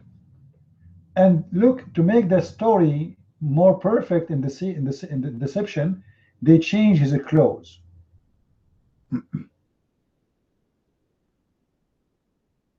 We have a Muslim here, his name Ahl. He said the Wahhabi are hijacking the religion. Ahlul Bayt, why you don't come to us to the mic and tell us about the real Islam? Forget about the Wahhabi. What do you think, guys? If Ahlul Bayt is saying the truth, he can show us the true face of Islam. Okay, Wahhabi are not Muslims, no problem. Are you a Muslim? Ahlul Bayt, are you a Muslim? Well, you are the one who's proving to them. How come you can't prove to me? How come you are telling that person there, Wahhabi they are the one who hijack Islam? You are trying to prove something. Suddenly you don't prove anything. How come you are trying to prove to them that this is not Islam, but not to me? Prove it. To them too. I'm not mad. I'm trying to talk to you. How come I see hypocrisy here? If Islam is not Wahhabi, and you are not Wahhabi, come to the mic and tell us about a true Islam. I'm giving you a chance, opportunity to explain to those Christians. You should be happy to do it. Do you like to take the mic and tell us about the true Islam? Was Muhammad a terrorist? Ahlul Bayt, was Muhammad a terrorist?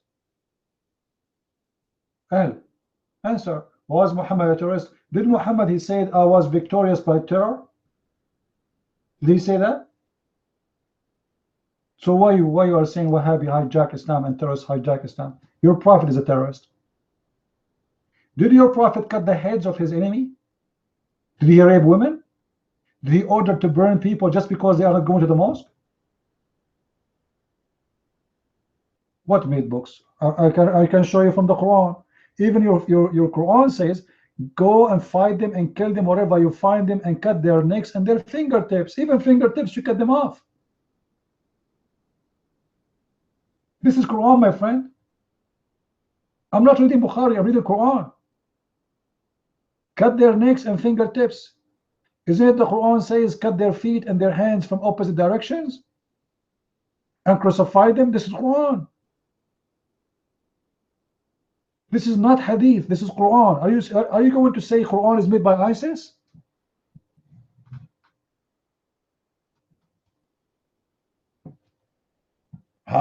So if I stop you from preaching your message, you cut the arm of the people? and you put nails in their eyes? Is that right? Well, ISIS, they believe that you are stopping them from spreading Islam, so they cut your hands. So this is exactly what Islam is about. So why you say Wahhabi are not Muslims? You just admitted that if somebody tried to stop me from spreading Islam, I will cut his hands and his arm, and I will kill him. Oh, you want to quote killing from my book now? Ah, so you cannot answer about your book. Now you want to quote. A second ago it was about the Wahhabi. So now you admitted that this is your religion. And now you're trying to prove to me that there's killing in my book. So what? So what? There's killing in my book. Yes, this is true. The Bible reported stories of people trying to survive, but they did not kill you because you don't believe in the religion. They did not kill you because you are not a Jew. They don't kill you because they are trying to convert you to be a Jew or to take your money. You are fighting them, they fight you back.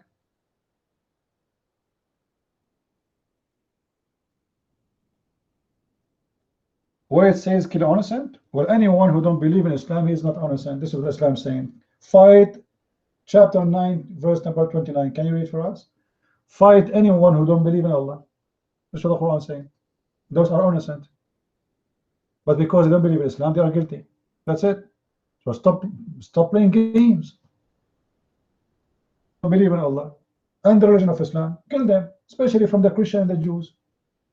What they did to you? Just they don't believe in Allah. That's it. They don't want to believe in Allah. That's make them guilty. What refuted? You refuted me when? Okay, take the mic, guys. He want to show you the truth. Take the mic. Here we go. Show them the truth. I'm listening. I will not doubt you. I will give you 3 minutes in the mic. I will go to get my tea. Is that fair, guys? I will go to get my tea and take your time and refute me. Your Quran says kill anyone don't believe in Islam. This is not Bukhari, so stop playing the game. Your mic. Go ahead.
What happened? He did not take the mic. Oh boy. Where is the Abdul? What happened to Abdul? He will go now to the Muslim room. He will say, I was in a Christian prince room. I refuted him. I got him busted. And you know, this is their game. Oh, this is in the hadith, my friend. It's a fabrication. The Wahhabi. What Wahhabi, you idiot? Wahhabi is not even a sect.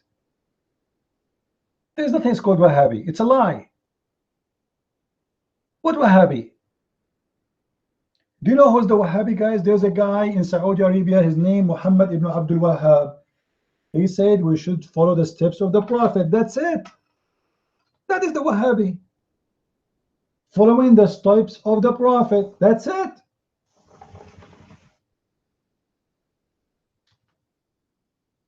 What Wahhabi? You see how they try to fool you? Oh, Lord have mercy.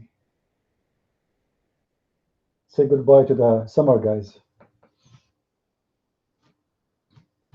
Shia are stupid, or supposedly you are the smart one.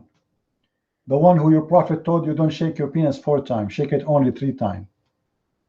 Do you guys see the news? Anyone see the news in Jordan? In Jordan, there is a big problem. Anyone knows what the problem in Jordan? This is just this week, yesterday. Anyone knows? The newspaper, TV stations, everybody is talking about the problem. Anyone knows what the problem? Who knows? Nobody knows?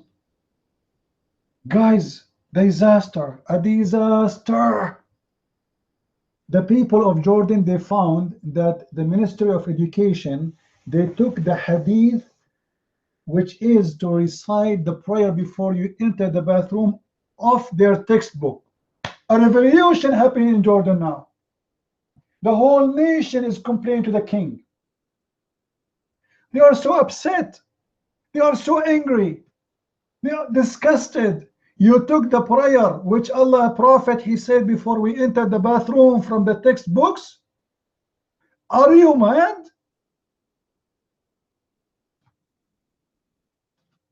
Go search it. Go search it right now in English. You will find. I'm sure you will find it.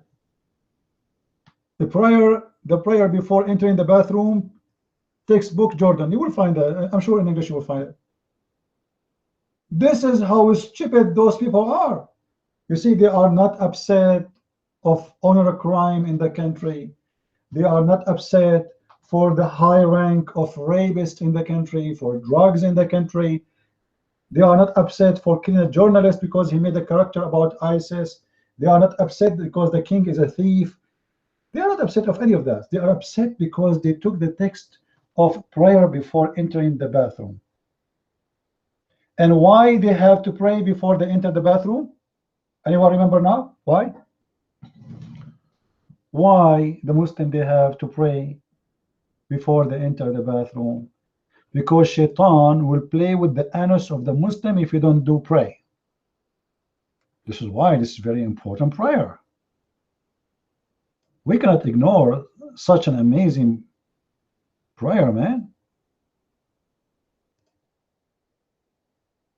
Do you want Shaitan, brother, to play with your bum? Let's see if I can find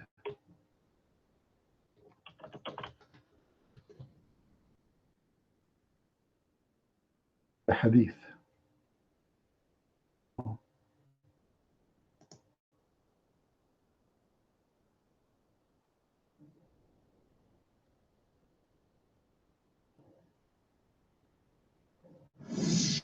Listen carefully.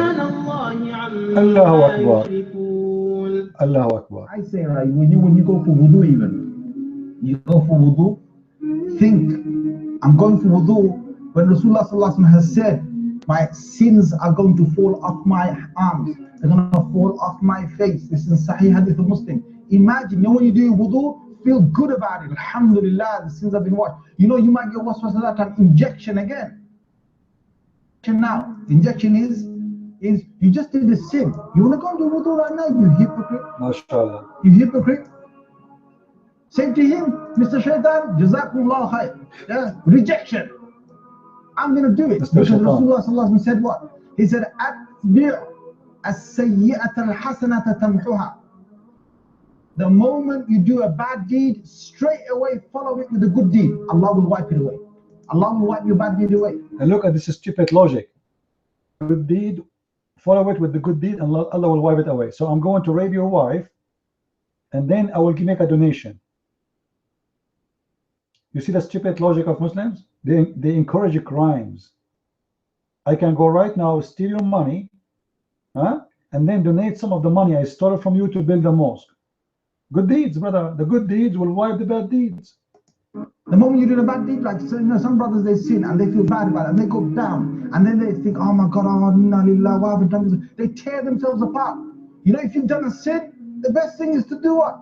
Is say, okay, I've sinned. Shaitan got me. You got me once? Hey, I'm gonna get you 3 times now, bro. Bro, I call Shaitan, I'm bro. gonna get you 3 times. I'm gonna go do my wudu. I'm gonna go and do my rakat. I'm gonna do my salat tawbah. I'm gonna say to Allah, you know, Allah, forgive me. And then I'm gonna say, you know what? Get the shaitan back again. Let me open the Quran. Let me read some Quran. Hey, man, that shaitan probably kicking his legs on the ground by now. Oh, boys. Yeah?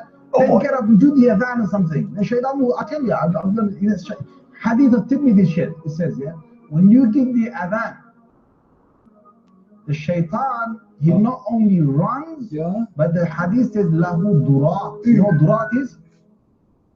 Durat is,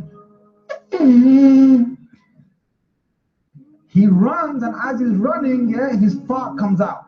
Oh boy. Lahu durat. I'm not making the hadith. So you, that shaitan made me do sin. Get up. Yeah, just get up. Just give the adhan. Right? That shaitan, you're gonna make him leak some serious gas. Serious gas. Serious gas. He won't be coming near you for some time. Now don't feel bad about, you know, you're a human being in the day. Serious brothers, sisters. If he knocked you down once, you knock him down 3 times. And listen to the ahadith, like you know what the deen is about. The deen is about getting the shaitan away from you. So you know, you go into the toilet. So Allah protect me from these devils. You go in there with your left foot. The left foot you went in, you get a reward for that. The dua you said, shaitan will not see you. You're in the toilet, shaitan can't see you anymore. This is in a hadith, right? Yeah. If you don't say the dua, what happens is the shaitan not only comes inside, but the hadith of Tirmidhi says he plays with the bowels. He plays with the bowels. So you're inside there, you're thinking you're going to be out there in 5 minutes. He's taking you 20 minutes and you're still not halfway there. You know why? Because shaitan is going, Do you see, guys? This is always sick.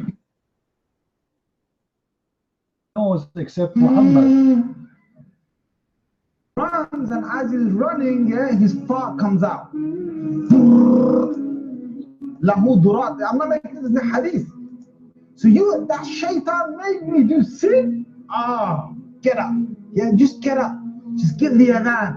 Right? That shaitan, you're gonna make him leak some serious gas. Serious gas. He won't be coming near you for some. Only shaitan, only in Islam leak gas. Why he leak gas? He have bacteria in his stomach. Shaitan, he eat, what do you mean gas? Each time the Muslim, they say the adhan, Allahu Akbar, shaitan fart.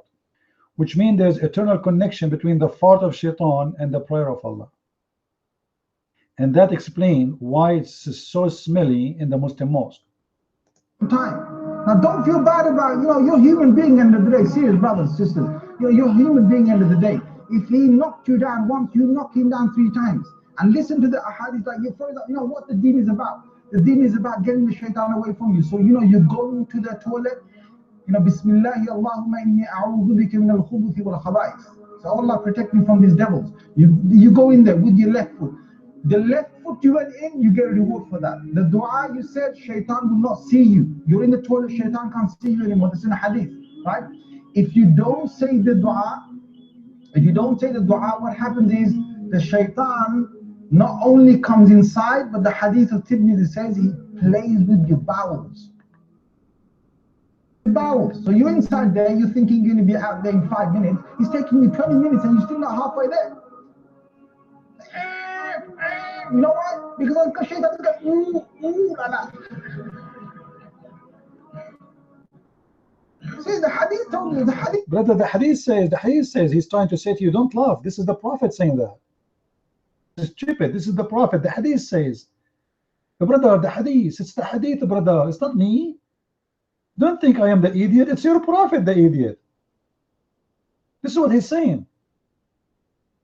Because those Muslims, they start laughing, and he's showing them, this is the hadith, my friend.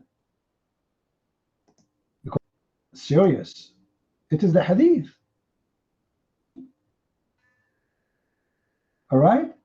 This is not me. Say that. That is Islam. The mic is yours, Steve.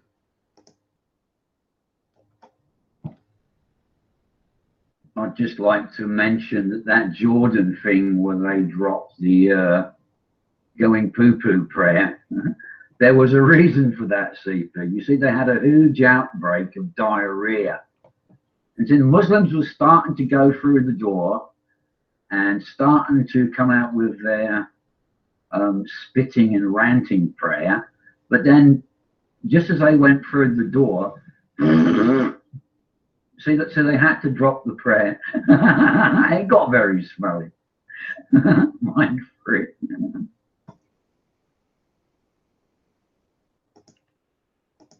You know, Ahlul Bayt in the room, he's saying to you, we have a perfect hygiene. If your prophet have perfect hygiene, how come you Muslims have lices?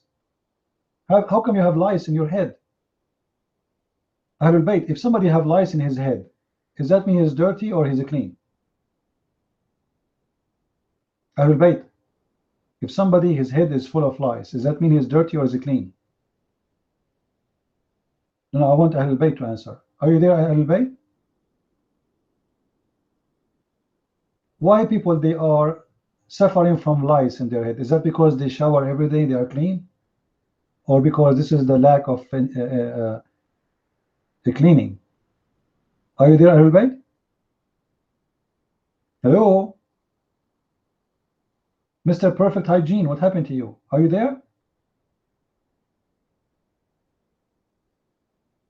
Suddenly he's not there. We Muslims have perfect hygiene. Well, if this is true, how come your prophet was infected badly with lice? And if Muslims have hygiene, perfect hygiene, how the prophet he take a shower with dead dogs in a water less than 2 meters and 70 centimeter big, little tiny dirty water, have women blood from period, dead dogs, and stink. The water stink. This is what the hadith says. Is that the hygiene? Well, Tom, you have to prove it's a lie. I can show the hadith immediately. Show it right now.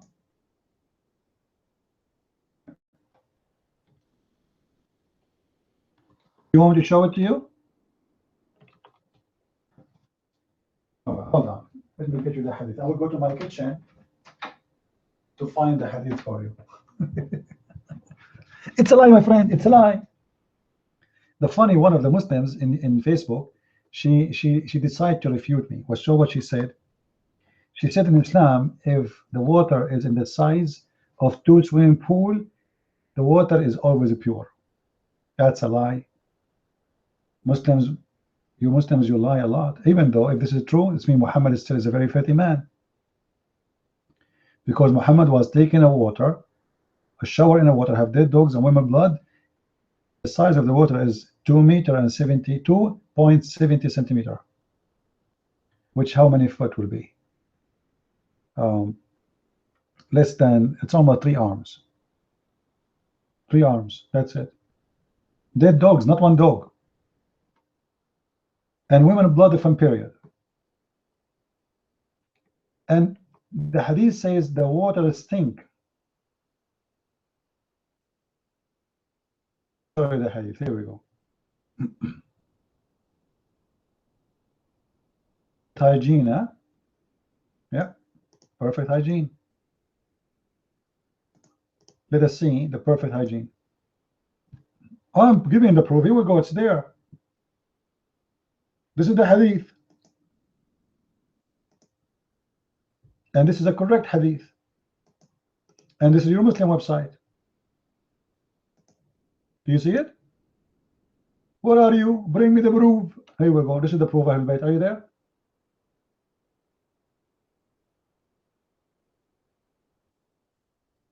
So what if I'm not a Muslim? I have degrees in Islam. So what the problem?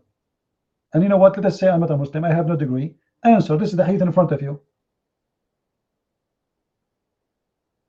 I know more than you do about Islam. Challenge me. Give it a try. You ask me a question about Islam, I ask you a question about Islam. The one who do not know how to answer is the Abdul. So do you see what the hadith is saying? You're a prophet taking a shower with dead dogs and women blood from period, and the water stink. They throw garbage in it.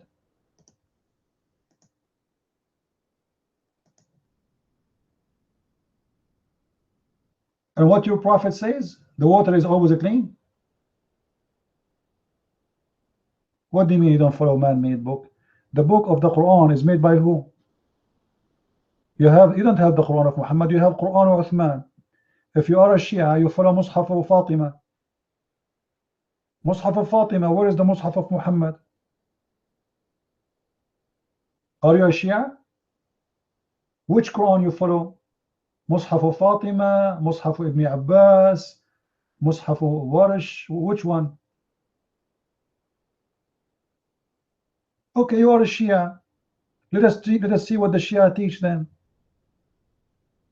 Can you show me the verse of Wilaya in your book? I cannot find it in the Quran of the Muslim Sunni. Where we can find the Wilaya verse?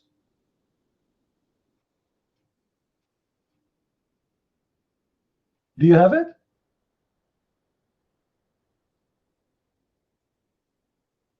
Shia is not man-made religion. Well, you Shia, you believe that Ali was a star in the forehead of Allah. Where do you get this from? As long as you don't believe in the man religion, where it says in your Quran that Ali was a star in the forehead of Allah. Huh? Where do you get this from? Are you there?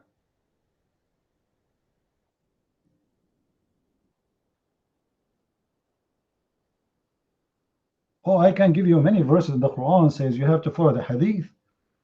Because the Quran says, Ati'u Allah wa ati'u Rasul. Obey Allah and obey the Prophet. So, in order to be a Muslim, you have to obey both. And how you can know what the Prophet he ordered you? You have to come with the hadith. Chapter 3, verse number 32. قُلْ أَطِيعُوا اللَّهَ وَالرَّسُولَ. That's the Quran. The Quran order you to follow two books, the books of Muhammad and the books of the Quran. Whatever Muhammad he say, you obey. Where in the Quran it says, let me ask you, Ahlul Bayt, how many times you pray a day?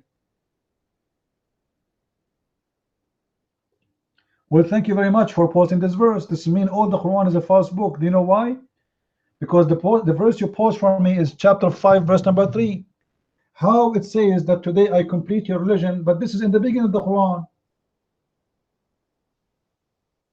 Huh?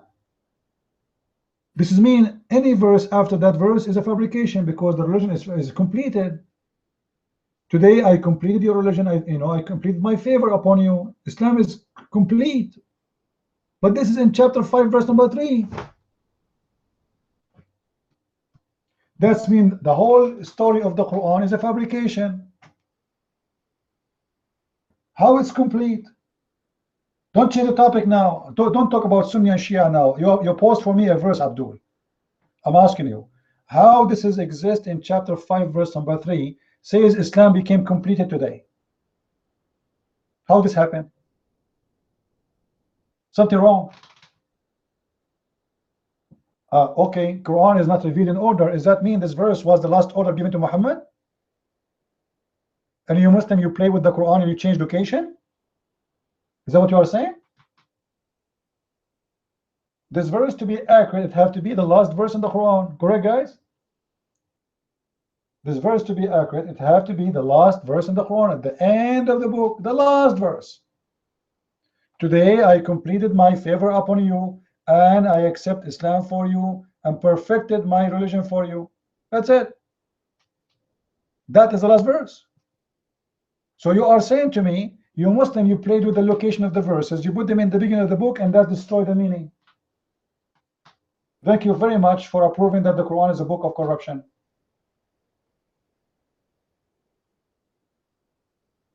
Who's next?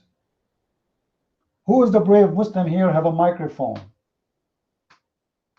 So brother, the Quran did not come in with order. Really? So you played with it? Who are you to change the location if Allah gave it to you in a certain order? Who in the world you to change it? Are you saying you are correcting the order of Allah? It was wrong? Oh, Allah was stupid. He gave it in the wrong order, so we correct it for him. Or maybe we should ask Zakir Naik why the Quran changed. Maybe Zakir Naik will say, Brother Sitter, the Sitter they ask a question. Why the Quran today is not exist in the same order? Brother Sitter, to confirm for you, for sure, the Quran today is not the same order for a very simple reason, because it's not the same order. If you think about it, it's very logical. Brother, sorry if I'm spitting at you. I'm spitting at you. Open your umbrella. Open your umbrella, brother, because I'm talking. Although I'm talking, spitting it all over. Open up, everybody open the umbrella, please. So, brother, the reason for this story to happen this way, it's not because the Quran is corrupted. Absolutely not. But because we Muslims, we are very smart, we are very intelligent. We know that the order that Allah given to us is not correct, so we correct it. And it's as simple as that. Thank you very much. Takbir. So Allah gave it to you in an order, and you changed the order of Allah.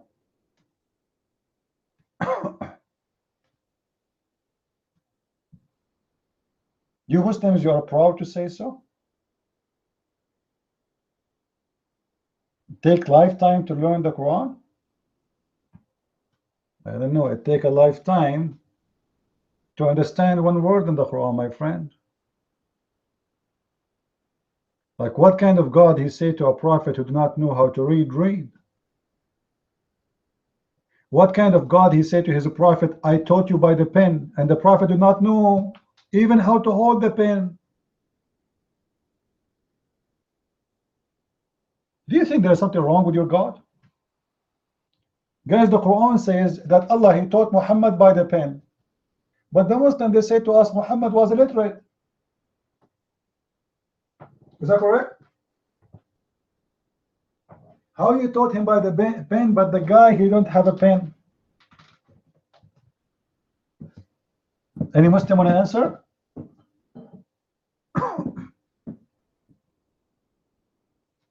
Where I can find all the hadith? What do you mean where can you find? There's millions of hadith. There's many books.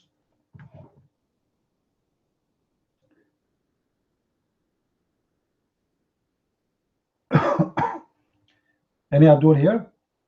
Who is a Muslim when I come to the mic?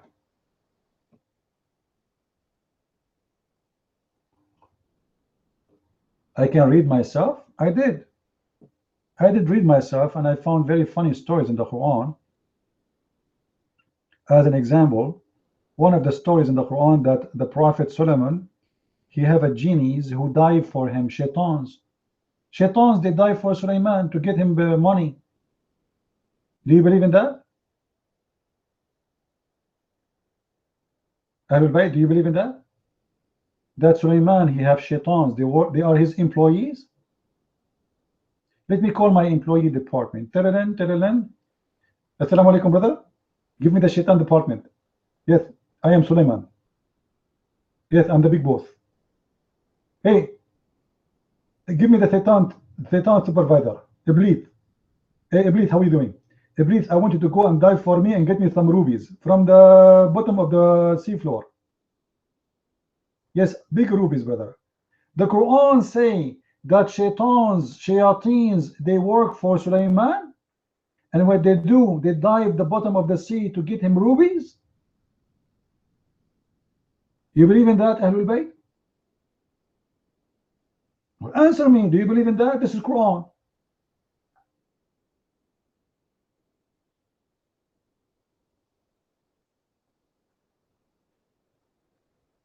Am I heard, guys? Am I heard? All right. Who is the one who will answer? They say to you, read the Quran. They say to you, the Quran is an amazing book. I don't know. I'm reading.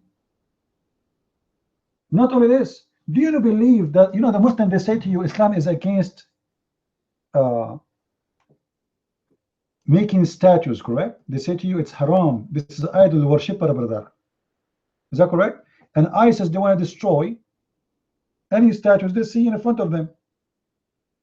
Do you believe that the God of the Quran, he gave the power to Sulaiman so he can order his shaitan or satans to build for him statues? Muslim prophet building statues? That's amazing. How did this happen?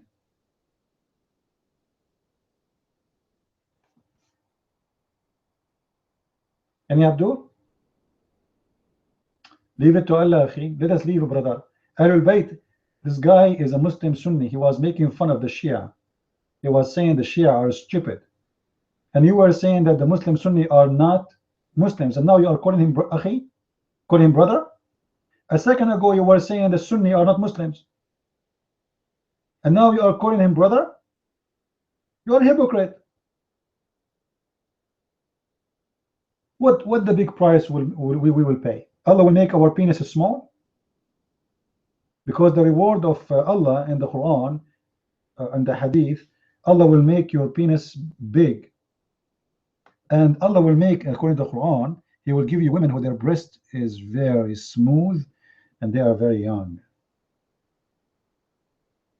Is that correct? Is that correct?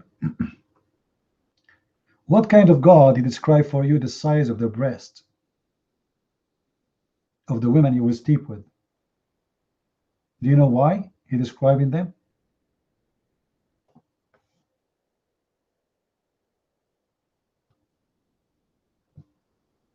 Oh no, the 72 virgins are guaranteed for the Christians too, because Muhammad, he said they will go to heaven. However, the 72 is the lowest number between, you know, the promises. 72 is for a bad Muslim, he don't pray. But the good Muslim, he will have a lot more. You know, Ahlul Bayt, just to show you how hypocrite. A second ago you were saying the Sunni are not Muslims. And Tom, he was saying to you Shia are not Muslims. And now both of you are saying Assalamu alaikum, brother. But a second ago you both saying you are not Muslim for each other.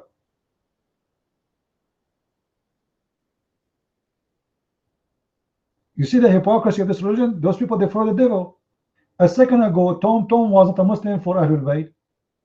A second ago Ahlul Bayt was not a Muslim for Tom, and now they are saying Assalamu alaikum, brother.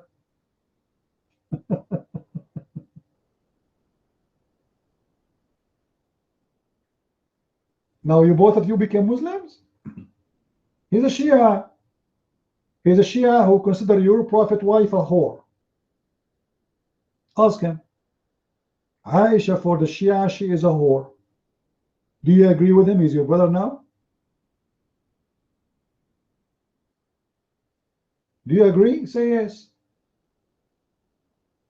Do you agree that Muhammad's wife is a whore? Oh boy. Oh.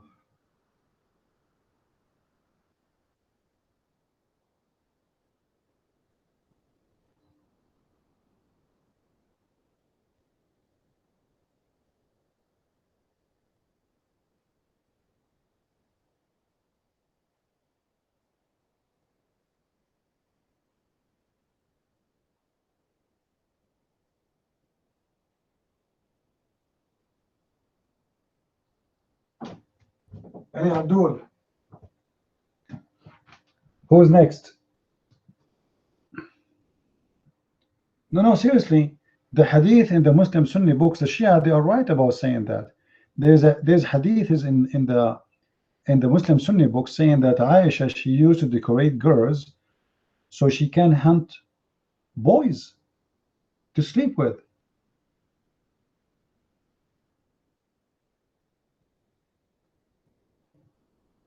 This is in the Sunni books. So Shia, they have the right to say that.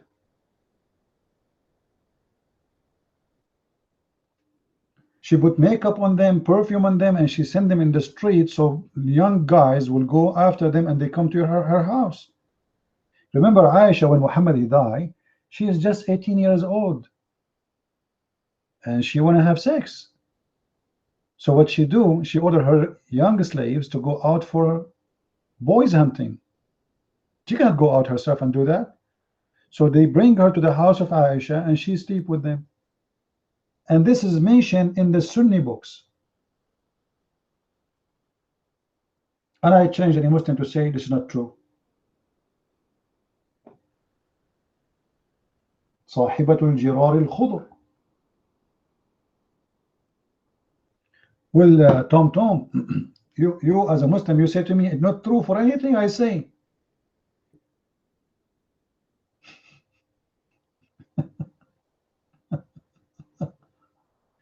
Tom, you are a man. Tom, you are a man. Give me the answer. Come on, say it true.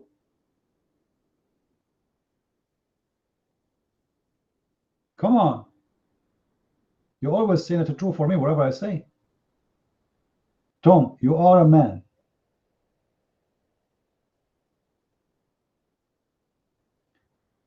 Is this the room hate room? Yeah, this is the room room. Why you are here? Astrola Chacha Chike. Huh? Why you are here? This is the Bromo room. The guy he just entered here and the area, this is a hate room. Why? Do you see us saying kill somebody?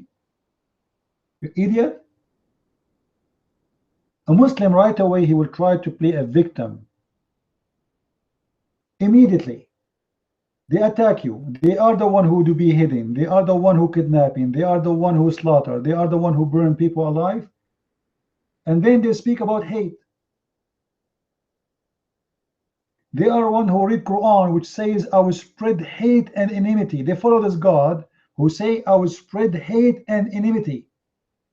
And then they complain about hate. What do you mean, where are you? I'm here. Are you there? Take the mic and show us that I'm wrong. I say Islam is religion of hate. Can you prove me wrong? Can you? You cannot, right? But you complain. I'm here, you idiot. What do you mean, where are you? Do you mean where I live? Should I give you my address? Why you want to visit me? Are you pretty like Muhammad? Are you pretty like Muhammad who put eyeliner 3 times a day? How I'll recognize you? Do you put eyeliner like Muhammad? If you come to my door, how I'm going to know that this is you?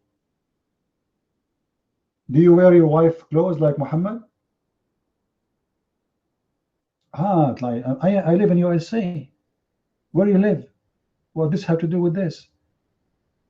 I thought you want to prove me wrong. Now you want to place my account? Who is a brave Muslim here? He dared to come to the mic and show us that Islam is a good religion. Anyone? By the way, there's a gay organization. It's called Al-Fatiha. Al-Fatiha. They made their organization named Al-Fatiha, which is the first chapter in the Quran. It's a Muslim gay organization. Would you talk like this in the Middle East? A second ago, Islam was a good religion. Now he's saying to me, if you speak like this in the Middle East, we will kill you. You see how nice Islam is? A second ago, he was saying this is a hate room. Now he's saying to you, can you talk like this in the Middle East? Well, thank you very much. You prove my point. Islam is a filthy, disgusting religion. If you talk like this, we kill you. This is the point.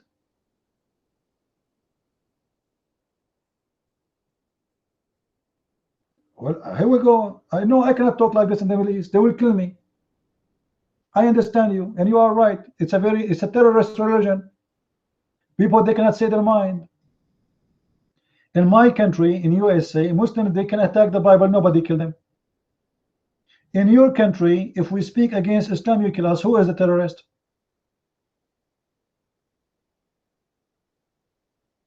So why you're upset? Hypocrite.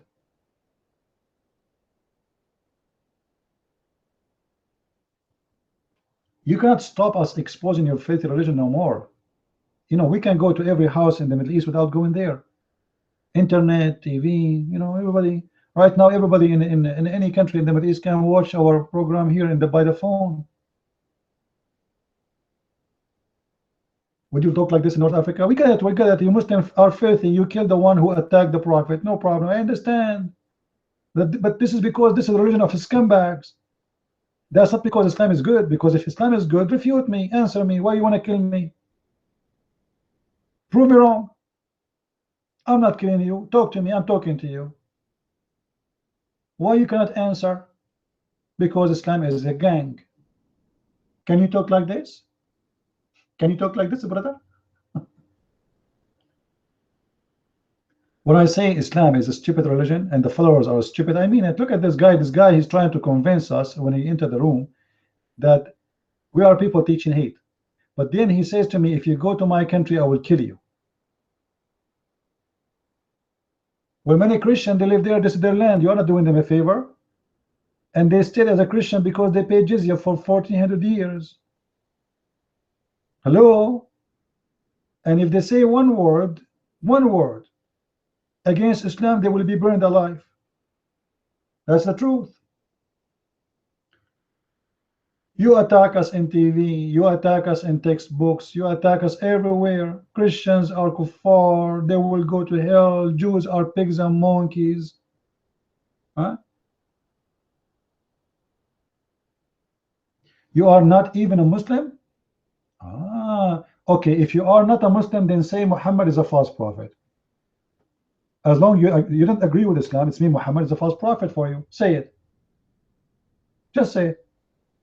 Correct, guys? If you don't believe in Islam, Muhammad is a false prophet. Because Muhammad is a false prophet for you. This is why you aren't a Muslim. If Muhammad is a true prophet, you convert to Islam then. You are not a Muslim. This is mean Muhammad is a false prophet. So say it. Come on. Say that Muhammad is a false prophet. You are not a Muslim. You see, Muslims, they come to my room. Say it, no problem. You cannot say that because Muslims believe that Jesus is a false prophet. Okay, say that Jesus is a false prophet. See, I'm not asking about Islam. Say Jesus is a false prophet. Say it. Can you? Can you say Jesus is a false prophet? Why not? Why not? You are not a Christian. You are not a Muslim. Say it. You don't believe in Jesus. It's mean Jesus is false. Say it. Even this one you're afraid from? Because you're a Muslim. Muslims believe that Jesus is a prophet, so they cannot say that. You get busted, right? You're agnostic? You know what? Let me tell you something. Many years ago, somebody gave me a stick, and it's very powerful. I can make people Hindus. By the power of Allah, I announce you to be a Hindu with the red dot. Shut up, you idiot, liar, hypocrite. Do we have any brave Muslim here? You see, Muslim, they come to my room. The guy, his name is Muhammad. He changed his name and he became Mimi. Ali became Lulu. Susu.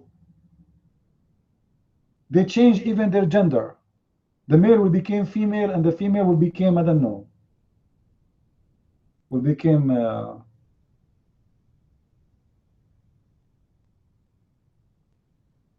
Hillary Clinton.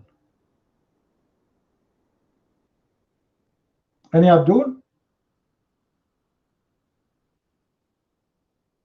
You know, the Muslims are really funny. They come and they play with your beard and then they complain that your beard have hair. If you don't like to hear me, don't come here. It's a pal talk. You can click and close the room and you are out. By the way, I just noticed that I have a blue name. Who is the one who buy me the blue name? Who bought me the blue name? Anyone?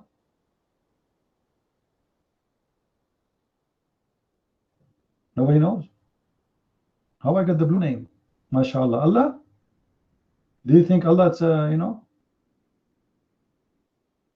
Maybe Allah, he gave me the blue name as a reward for exposing Islam.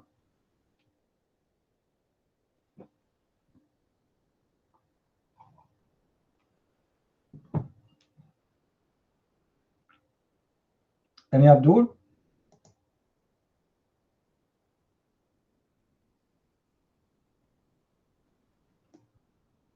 Who is a Muslim here?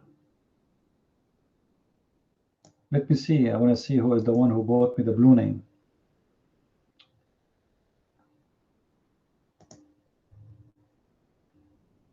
How we can see that?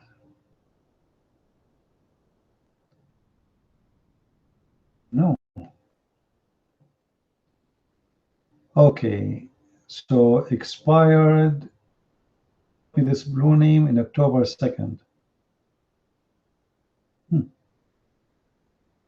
Who? It doesn't say.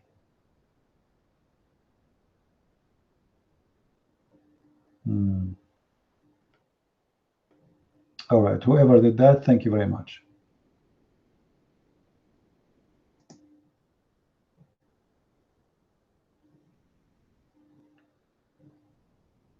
Oh, with a blue name, you see my name now is blue, which means I don't see commercial on my side because it's annoying. Remember, I was trying to post links, it doesn't work very good. So blue, when you have a black name, commercial will appear. So this will make your Paltalk commercial free.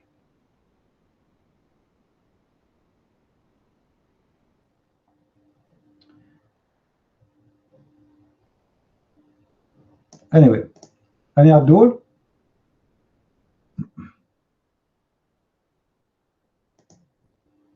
Any Abdul here? Who wanna come to the mic from the Abdul? Any Abdul like to take the mic, please feel free. In our room we have policy. It says Abdul come first.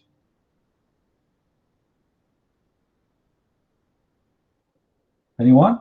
I'm serious about that. Abdul come first. Like if there's one Muslim right now, his hand is up, and this Abdul, he will become the first one to take the mic, even if there's 20 Christians before him. Always, always Abduls come first. Let us make it clear.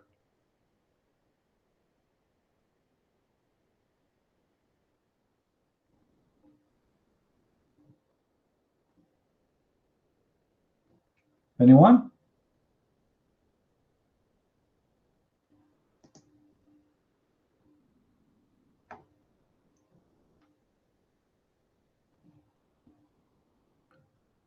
You know, agent, there's no camera in our room here. Thank you. Islam is very amazing religion as long as you know nothing about it. The second you start knowing, you will see how stupid it is. However, even if after it's being stupid, it's very amazing still. As an example, like imagine you close your eyes and you imagine yourself witnessing Sulaiman, the King Sulaiman in his time, according to Islam. King Sulaiman, he used to have a flying horse with 2 wings. And one day he got upset from Allah, and what he did? Anyone knows what he did with the flying horse? Anyone knows? You don't know? What I will do with you guys? You guys, you know nothing. Okay, he got upset and he slaughtered his horse. I think you know the story. Like you see someone is very rich, so he destroy his Lamborghini because he is rich. You know what I mean? This is exactly what happens to Sulaiman. Like he's bored, you know, like flying horse. I don't want it. He killed it. This is what he got. This is what happened to you when you are so rich, my friend. So Allah gave him a flying horse, and Sulaiman, he slaughtered the horse. Now Allah, he sent him a replacement. What is the replacement was? Anyone knows? You see, like your daddy, you are a rich son and you are like spoiled, you burned your Ferrari, so Allah will send you now different Ferrari. What is the Ferrari? Anyone knows? You forgot the flying carpet. You forgot the flying carpet? The carpet which can hold 600,000 chairs. So the flying carpet was a replacement for the flying horse, which is amazing. Do you remember the hadith where Aisha, she was playing with a toy, and Muhammad, he said to her, what is that? A horse with wings? She said, yes, this is the wing of the Prophet Sulaiman. Remember? And this is where Muhammad, he got his story from. But the fact, Where Aisha she get the story from? Anyone knows? Where the story coming from of the flying horse? From the legions of the Jews. Thank you. This is the source, one of the source of Quran. The stupid Muhammad, he took the legions of the Jews and he believed that they are true stories. So he thought, is Sulaiman, he have a flying horse, and Sulaiman have a flying carpet, and Sulaiman he have a chicken who is, or let's say Hubub, the bird, you know, who is in charge. He's what? He is the minister of irrigation. Have you ever heard of a bird? He is a minister of irrigation in the empire of Sulaiman. A bird. Now this is his full-time job. What is his part-time job? Who knows? Who remember? The bird have full-time job, which is the minister of irrigation in the kingdom of Sulaiman. But yet he have a part-time job. Who knows?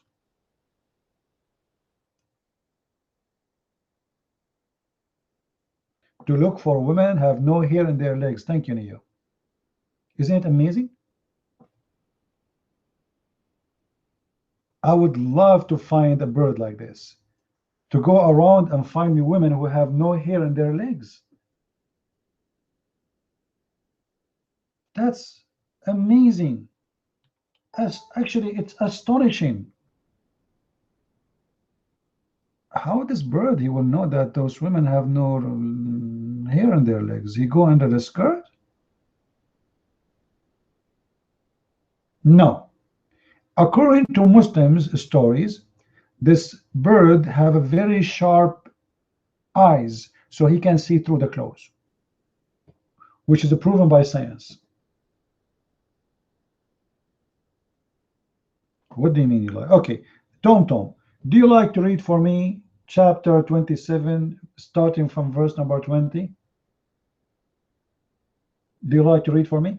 The mic is, guys, Tom will read for us in English, any translation you want. Chapter 27, verse number 20, 21, 23, etc. Your mic is yours, Tom. Go ahead. Come on, take the mic. May Allah give you a bird like this, brother. He will find your wife better than your wife, brother, who have no hair in her legs. She do not need to do sugar, my friend. She is hair free. She have hair only in her chest. No hair in the legs. The mic is yours. Take the mic, Tom.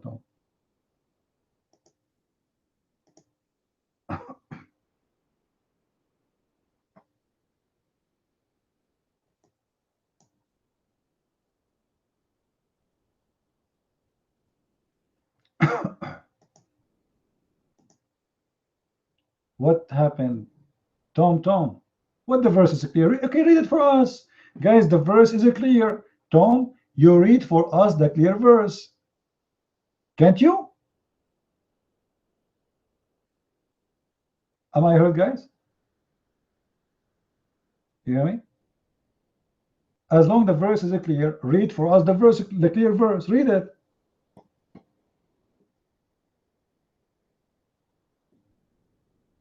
Somebody is asking how to find the Christian Prince room in Paltalk. It's very easy, my friend. You go to Paltalk and you search for my name in Paltalk, which is a Christian Prince _ Christian _ Prince. And then you add me in your list. And then you will find a link next to my name appear in your Paltalk list. You click on it and you will be in the room immediately. You see how fast it is? So this is how you come to my room. A 5-year-old boy can, okay, you know what, Tom, 5-year-old boy can understand it, but we cannot. No, he will find my name because, you know, if you don't hear my voice, that's not me. If someone use a different name, you know, it have to be exactly the same. Anyway, I don't go to chat room, so you won't find me anywhere. You will find me only in my room, talking. If you don't see me in the mic, in this room, speaking, it's mean the name is not me. So who is the Muslim who explain to us the conversation looking, the King Solomon is looking for the bird. Huh?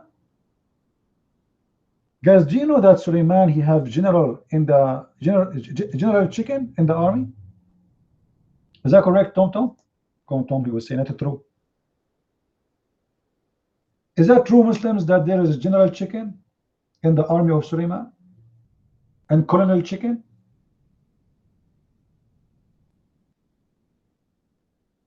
Hello?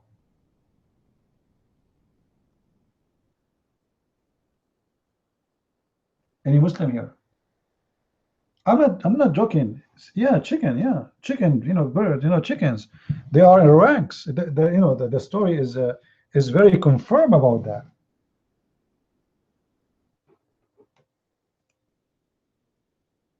And you know what? It's proven by science that chicken, they can make an army and attack other nations.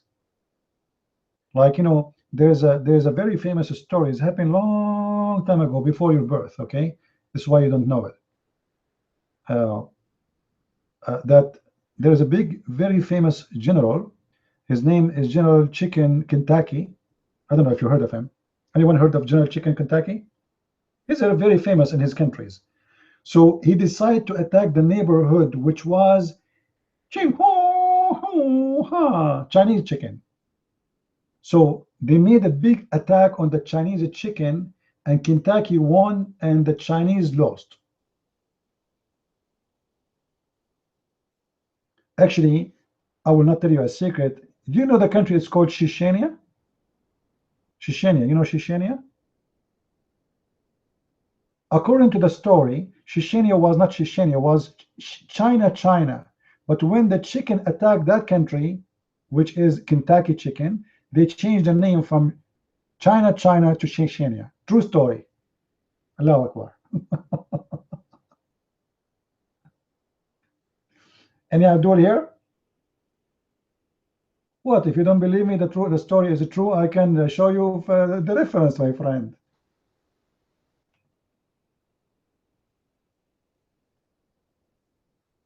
You guys, I'm telling you serious stories, and you say to me you are hungry. Show some respect.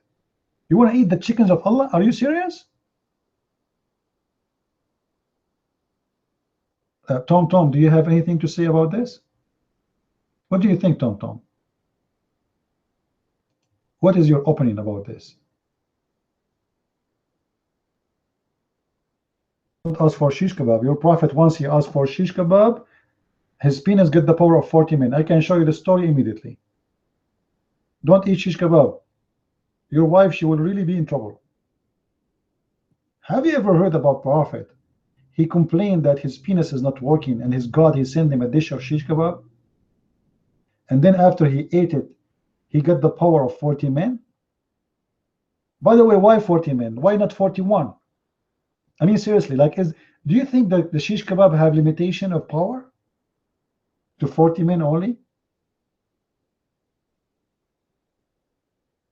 How much shish kebab he ate? 1 pound, 2 pound?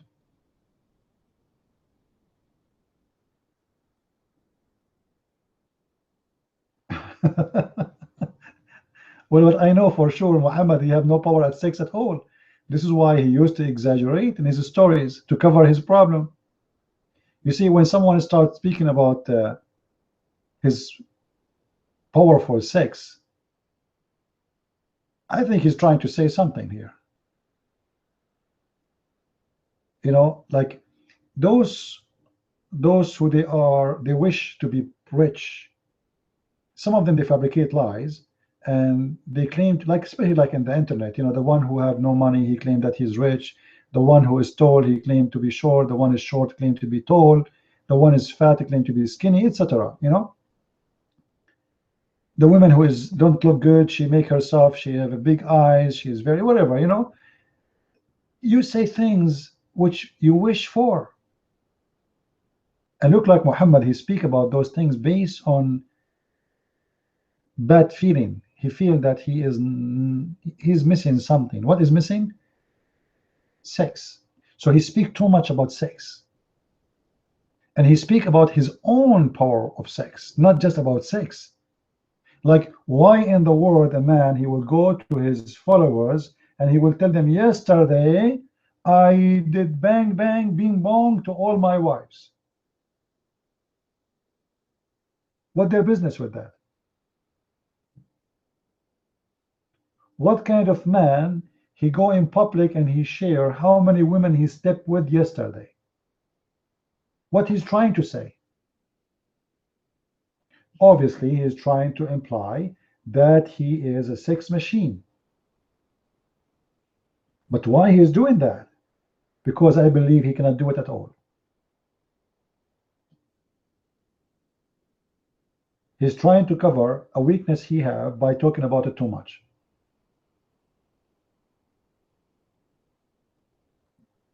As simple as that. Yes, he feels insecure. You get the right word. It's like, you know, a thief. He know he's a thief. He starts speaking about dignity too much because he's trying to. He feel like you might know that he's a thief, so he tried to cover it. You know.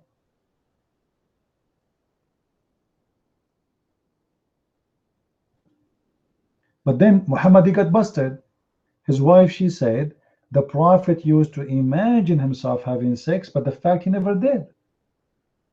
What? The Prophet was imagining himself having sex? How this can happen? The guy is not asleep. Like, I understand if he was asleep, but this is not about Muhammad being asleep. He is awake. But yet he thinks he's having sex, but the fact he never did.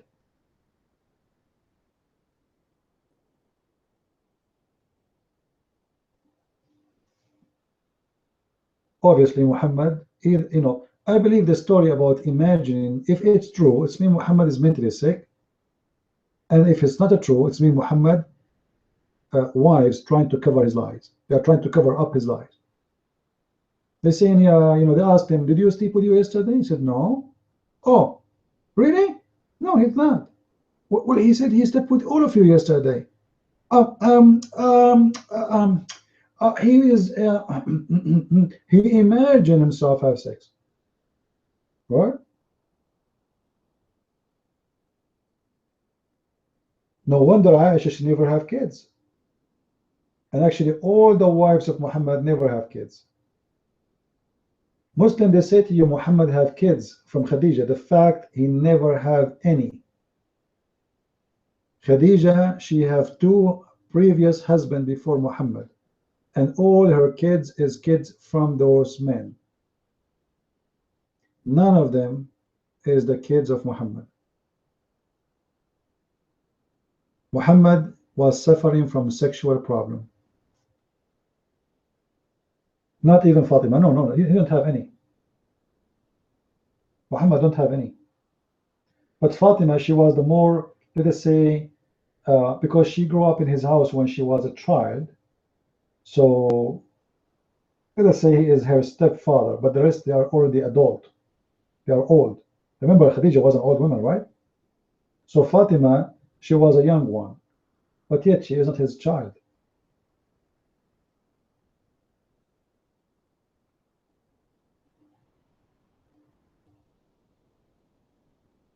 Well, long speech make you, I don't know, Tom, but you come to my room every day. Anytime I open my room, you are the first to come here. So I don't know. You like to be bored? Okay, let me try not to make you bored no more. You know, Tom, the story of your prophet, I know I should not mention this one. This one is very dirty. It's not good for your age. Let me try to not to mention something not too much dirty. Which one?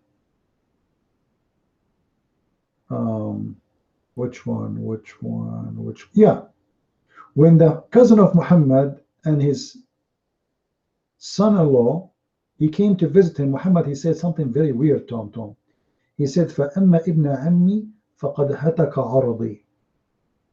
And about my cousin, he raped me. How do you explain that?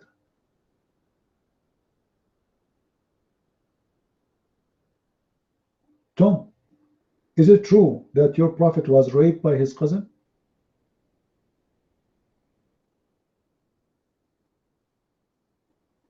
No. Well, I can show you the difference. So what do you think? Who raped who? The cousin raped Muhammad, or Muhammad raped his cousin?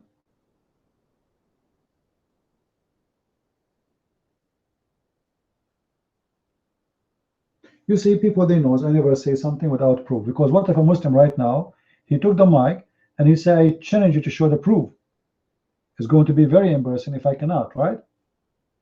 Is that correct, guys? Any Muslim is welcome to get me busted right now, immediately.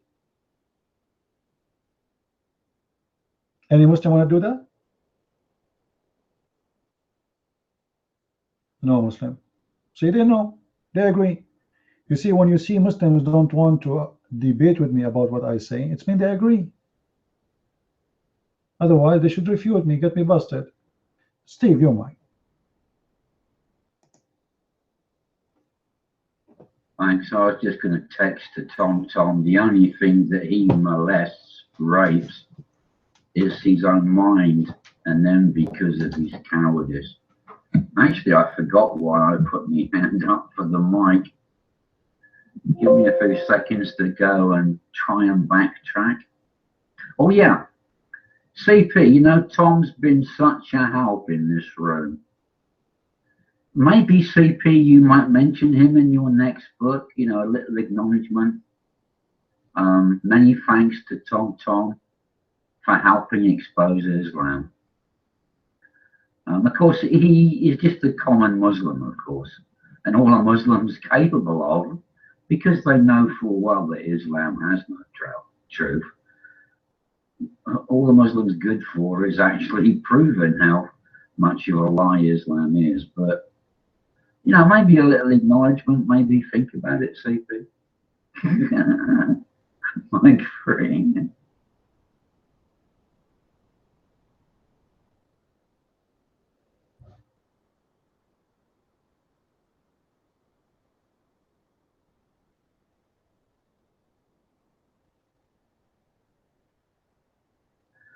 Oh yeah, Muhammad used to drink and bathe in alcohol, didn't he, Tom? Allah said he gave the grapes to make wine. Imagine having to grow up in a religion, having to know the Quran, and knowing that the Quran proves Islam is a pack of lies. Imagine that. What Tom faces. He knows everything Allah claims he is. In the same Quran, Allah proves he isn't. Allah proves he's not the creator in so many ways, overall by his complete ignorance of the things he's supposed to have created. The baseless, ridiculous science. The false version of embryology. So basically, a Muslim is a Muslim because of two reasons mainly. Panty-wetting cowardice. Panty-wetting cowardice. But of course, how can the Muslim feel good about himself knowing that they're a total coward? How can Tom feel good about himself knowing he's a total coward? Well, you see, Tom can forget what a coward he is, because as a Muslim, he can have sex with little children to prove he's a real man. Tom can have sex with human corpses. Tom can have sex with animals. Tom can boast that he's not like the filthy people in the Western countries that have sex before marriage. Tom can have a Muslim girlfriend and do anything sexual, as long as it's not normal sex. Isn't that right, Tom? Tom can lie, murder, rape, steal, commit all sorts of sexual perversions. And let's face it, what does the Quran really teach the Muslims? That sin is holy. Literally everything Satan wants people to do, in defiance of the real God, of course, to advance Satan's kingdom, it's all what Allah wants Muslims to do. Literally. I've got a list of Muslims that have said in text that they don't care if Allah is Satan. There's one or two actually stated Allah is Satan. But the thing is, folks, to the Muslim, seeing what a load of lying crap the Quran is, they don't believe there is a God at all. They can see how fake Allah is, but it lets them be low-life, subhuman, barbaric, savage filth.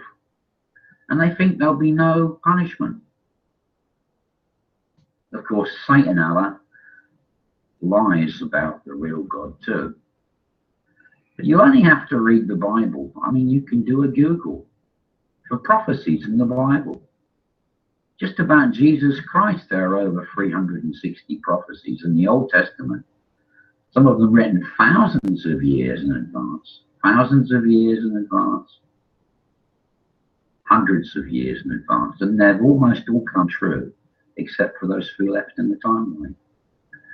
And see, the thing is, Tom, you know that Allah says, no Muslim will escape hell. Satan loves telling the Muslims that. Of course, he makes them think all Muslims go to hell, but then Allah lets some Muslims out of hell. But how can Satan let some Muslims out of hell when the Muslims are going to be sent to be with their chosen God, Satan, in the lake of fire for eternity?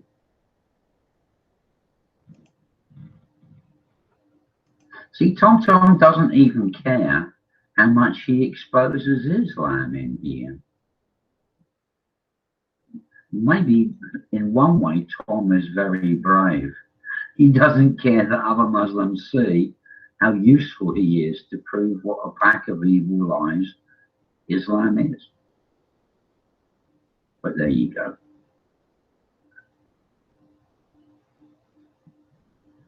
Taking a little break, probably. Anyway, Tom, you are useful. Yes, you're obnoxious. Yes, you're too much of a coward to see yourself as you really are. Yes, you're nauseous. Yes, you act in a way like a little kid, low in intelligence and sort of little snide remarks. But of course, the thing is about real little kids, they're not evil, whereas you Muslims are. Mike Frey. Thank you, sir. That was well said. Appreciate that. It's been very enlightening to me. I'm just curious. I was raised Catholic and Christian, and I just got a couple questions. I was asked by the Catholic priest in 3rd grade if if I want. Yeah, I know what he asked you, and you told him I agree. And you like it. And you grew up as a man, and you became a gay. Shut up and sit down like a puppy. We don't have time for stupid talk here.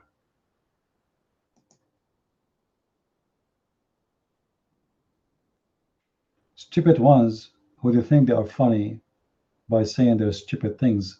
Grow up, be a man. You are not a man. You might speak as an adult, but your words is a word of a child. You want to speak to us gay? Don't be stupid. First of all, this is not a Catholic room, you idiot.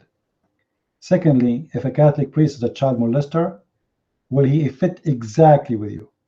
Because obviously both of you have the same mentality. And both of you will end in hellfire. And obviously you are filthy like him. You did. You know, you are. You know, I know what. You know, I can feel from your sound that you are not a good person. You want to prove my point? The mic is yours. Prove it wrong that you are a good person who will not say stupid things and bad things. The mic is yours. Thank you, thank you. You didn't let me finish. That was the thing. You know what I mean? Yeah, I know. What I was getting at is the Catholic priest was a woman, and I tended to eat her.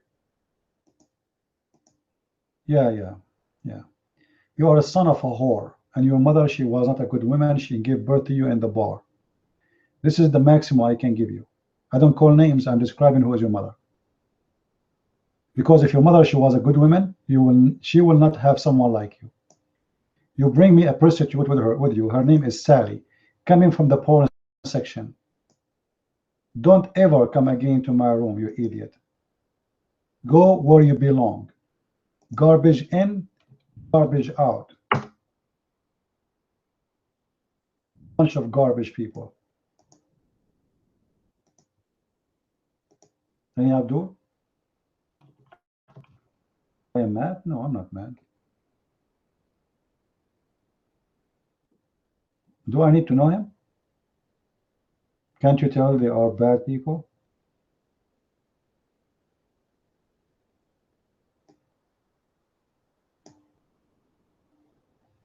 This is not a place. You see, those people, they are the people of the porn section, which is a big business for them. This is why, by the way, they have a green names. You know what the green names for? Anyone knows why they have a green names? Why they are paying money for? So they can watch cameras in the porn section. That's it.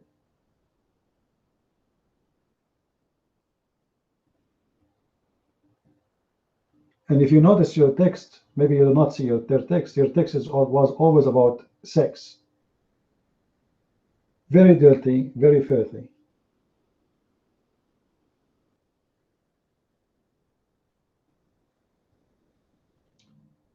Do we have any Abdul here?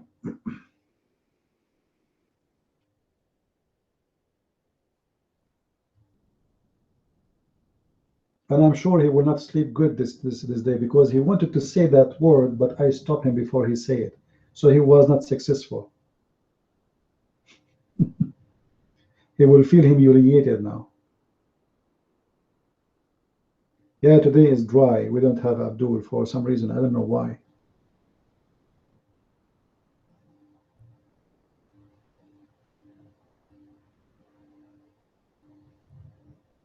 Any Abdul?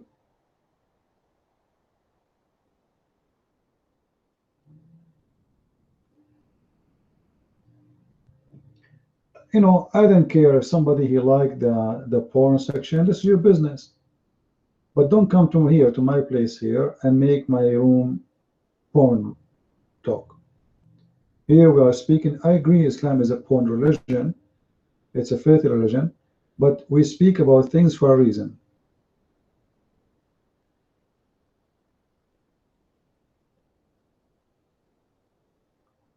Most of a Christian love porn. You know, Tom, all your God is about sex. What is your reward when you go to heaven? Sex. How much sex? Unlimited. What will happen to your penis will be endless. How big your wife butt will be 1 mile. Islam not only speak about sex, speak about size. Size does matter. Endless penis. That is Islam. Even your God is Akbar. What Akbar mean? Bigger. So who's bigger what? Allah is bigger than who? Any Muslim can tell me? They say Allah Akbar. Akbar in Arabic mean bigger, not greater, as they lie to you. One of the names of Allah in the Quran is Azim, and that is the greater. Azim, Al-Azim, the greatest. That's it. So Akbar cannot be the greatest too, because there's a name, it's called the great. So what Akbar is bigger? So, but Allah Akbar from who? How you can compare Allah to anything? And by size? You compare God to size?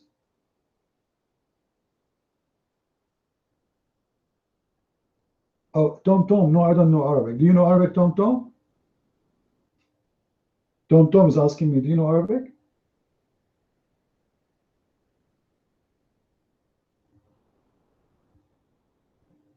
In Arabic, if you say هذه التفاحة أكبر من هذه التفاحة, you are saying this apple is bigger than this apple. What is the word bigger? Akbar.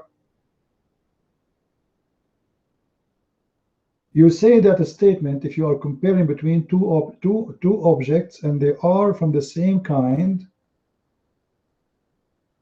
and it's about size. You see, you cannot say this apple bigger than this car because car isn't an apple. This is a very basic language knowledge, right? You do not need to know that. To compare between the size, you compare between the size of same things from the same kind. So we can say this elephant is bigger than this elephant. We cannot say this elephant is bigger than this car because they are not the same kind.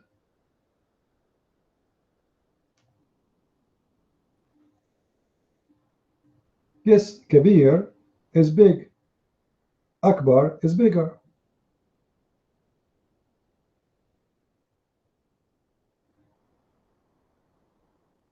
So even when the Muslim, they lie to you, they say Allah is a greater. Greater than who? Allah compare himself to who? Like in the Quran, when Allah he says he is the best of the creators. Right? Okay, Allah is the best of the creators. How many creators there is? In order to believe in such a thing, we need to believe then that there's many creators and then Allah is the best between them. But that can't be true. The Muslims, they say to us that they believe in one God. This is what they say. Okay, how you believe in one God and then you say there's many creators.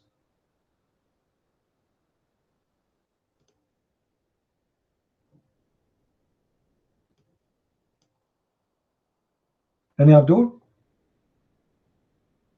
The Muslim, they say to you, oh, like, you know, the one who created a car, Allah is, that's stupid. You're saying to me that Allah, he's comparing himself with someone, he created a toothless brush? And this is a creation?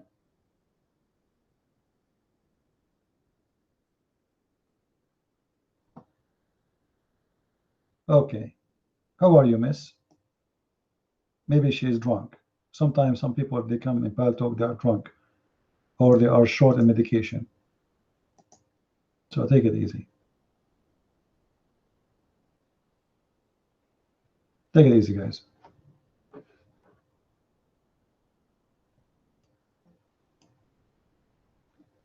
Any Muslim here? Allah is the best of the creators. Who is the other creator beside Allah?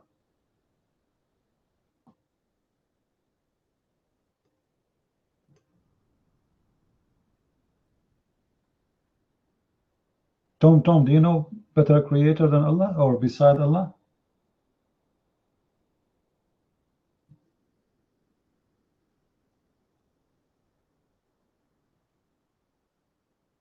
Oh, don't talk about Christians fighting each other, Tom. Muslims are slaughtering each other in the Middle East right now. Right now. Muslims are slaughtering Muslims in Yemen. Muslims are slaughtering Muslims in Pakistan, in Syria, in Jordan, in Algeria, in Libya, you name it. They slaughter, not fighting. I don't want to count the whole countries because that would end this. All Islamic countries, they slaughter each other. In Algeria, more than 1.5 million killed in the last 20 years. Muslims slaughtering Muslims. Imagine the number, how big it is. 1.5 million. This is in Algeria alone. I'm reading the news right now in front of me. It says that they found in Libya, after they entered the center of the the Nukah Center, the Jihad of Nukah, which means, you know, supposedly this is marriage, but you hire a girl to sleep with you to do jihad. This is jihad. And her dowry, one of them, let me read for you. They found, all right, Abu Yahya al-Somali, which means the Somalian Abu Yahya, he have a contract of Nukah with Shanaz. And the dowry for her, it was what? Samsung Galaxy 7? What? I'm serious, guys. It's in front of my eyes in Arabic. The Muslim woman, she took off her panties for Samsung Galaxy.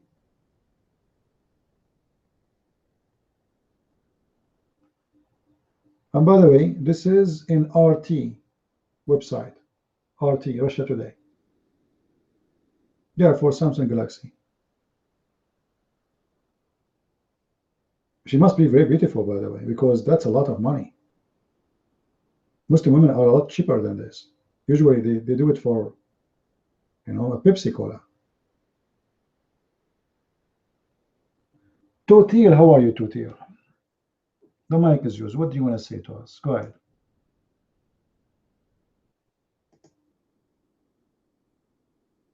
I just want to say, Christian, also they kill the half of the population in this planet, and the really War One and World One on the War of the World Two. The same way, all of them Christian, they killed it. Hold on, Tuti. Let me ask you: is it true that the biggest brigade who slaughtered 6 million Jews, it was Muslim brigade who fought for Hitler? What mean Christians? Hitler, the army of Hitler, supported big time by the Muslims, and he's not a Christian. We fought the evil one. So Hitler and the Muslims, they want to kill everybody. We fought them. What we can do? The mic is yours. I hope, don't red dot me. If you want a nice discussion and you want me to listen to you, I'll listen to you. I knew the history well. If you think you knew it well too, let us have a nice discussion instead of keep like give me a red dot. I'll be honest to you. I studied the history of the whole planet Earth, and I know exactly what it is. If you do so, let us be honest and give each other. Ask me, I need the mic. If you want to like attack religion, don't just attack Muslim today. Attack the Jewish in the past, because See, totally. Let me show you. I'm not doubting you, by the way, because you are changing my topic. I'm not attacking the Muslim. Who said I'm attacking the Muslims? Who said that? I'm attacking Islam. So show me where in the Bible it says go and kill the one who don't accept Jesus. What World 1 and World 2 have to do with Jesus and Christianity? What's wrong with you? You said you study Islam and you study Christianity and you study history. You study nothing. Because if you know the history, you should know that Hitler and the Muslims is the one who want to kill everybody, and it's why tens of millions are slaughtered. If you study history, you should know that the empire, the Ottoman Empire, they fought beside Hitler. Is that correct, guys?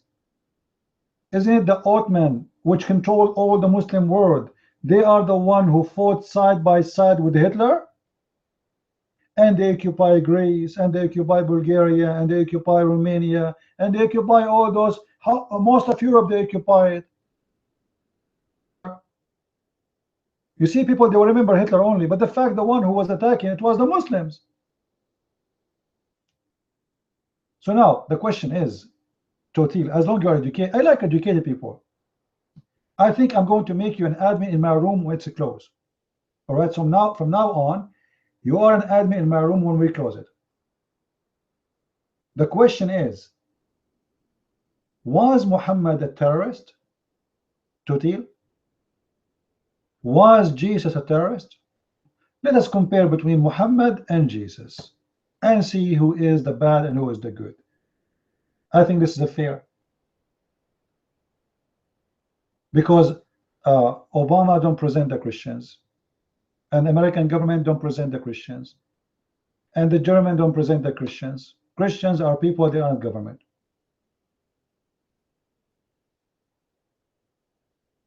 Christianity is not the one who teach hate and killing. Otherwise, show me. And show me your religion too, you're mine. I'm not playing game with you. You give me a red dot and you tell me I don't want to red dot you. I'll be honest with you. I don't want to play a game with you. If you want to give me a red dot again, before you even tell me, don't even give me the fucking, I'm sorry, don't give me the mic, okay? I respect you. I came to tell you one thing. If you know history, I know history. If you need a nice discussion, I'm here to have a nice discussion with you. If you think like I'm gonna attack this is a fucking Muslim, Christian, whatever. Obviously, you are a scumbag. Filthy mouth. They have nothing to say. They just curse and say bad words, and but they can't say. The only history you know is the F word. History. What history? Muslims, find me one Muslim country can survive with peace. One place. Where? Just yesterday, a group of activists, they attack Saudi Arabia for beheading children. Do you know what the official response of Saudi Arabia? They said Sharia law come first. What? Sharia law come first. So killing children in Islam is first. No, it's in the news. Sharia law come first. I'm not making things up. Go and search it in Google right now. What the complaint is about? They are beheading children's. That is Islam, my friend. What history? What history you learned? Yeah, the law of God. The law of God, which is allowing you to have sex with a child. Right?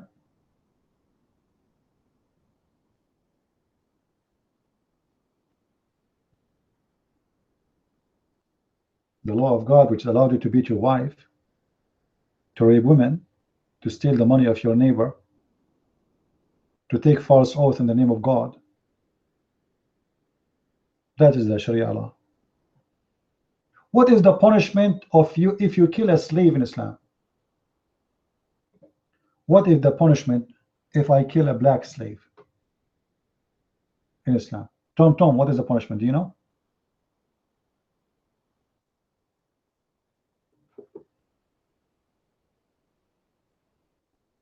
No. If you kill a slave, there is no punishment. If you are a white man and you kill a black slave, there's no punishment. The punishment is the following. If you kill my slave, I kill your slave. That's it. So now we have two people are killed when both are black. That is Islam.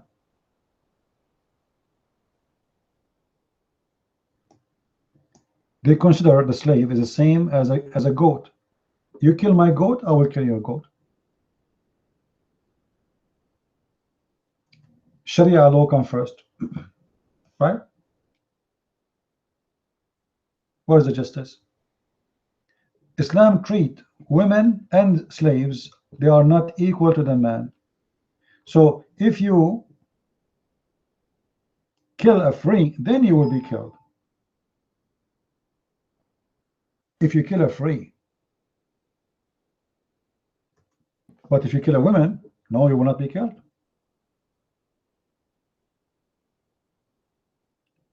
Is that true, Tom? The Muslim, they say to you, let us see what Tom want to say about this verse. Neo, can you pause for me chapter 2, verse 178? Thank you. Tom, what do you say about this verse? Why, if I kill your wife, you kill my wife? What kind of justice the justice is? Have you ever heard of such a justice? Slave for a slave, free for the free, and women for the women? How you can do that? So if I kill your wife, you kill my wife? Is that justice? What do you mean so in the Old Testament? You see, your prophet is an idiot. He took the law of Moses, eye for an eye. But eye for an eye, the killer he will kill will be killed, not to kill his wife. Show me where it says in the Old Testament that if a man he killed the wife of somebody, we kill his wife. Show me.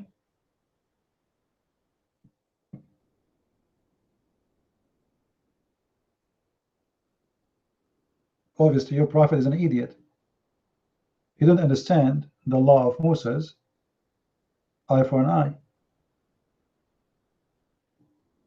If I kill your wife, the killer, he will be killed, not his wife. What his wife? What is the guilt of his wife? What she did? Nothing. What forgiveness? You know, do you see in the verse anything about forgiveness?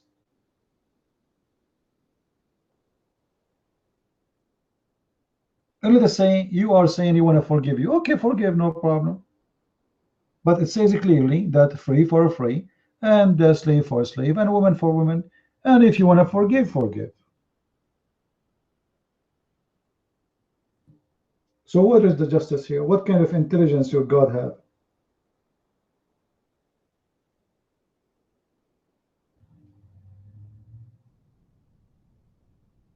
Any Muslim want to explain to us?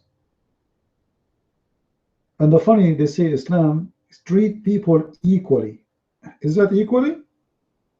If a free man kill a slave will be killed for the slave? Where is the equally? That is the most stupid law ever. And guess what? The Muslim, they say to you that this law is abrogated. Hold on, why it's abrogated? Because Muhammad, he found he is an idiot, so he decided to correct himself. Tom, is this verse abrogated? Just wait till I answer. Tom, is this verse abrogated?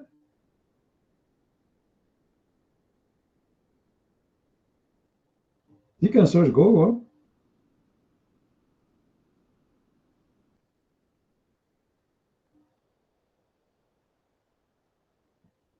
And if you go to the interpretation is even more horrible from the verse itself, because the interpretation gives you details which really disgusting. But my friend, this is Islam. You see, Islam from outside is the same as a grave. They put marble in it, they put roses in it, they clean around it, you know, like look like a nice grave, but at the end of the day, it's a grave. It doesn't matter how good you make it look like. And that is exactly what Islam. It is a grave.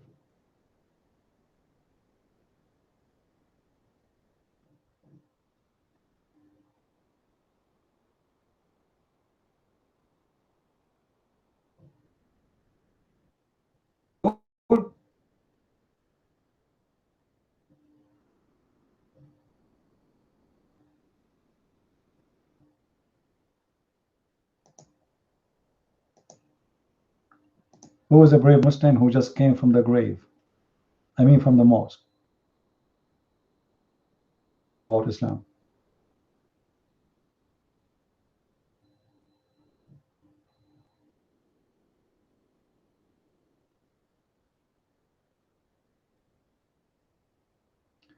This is the interpretation. Let me show you the interpretation of this verse. So a Muslim will not say we are making things up.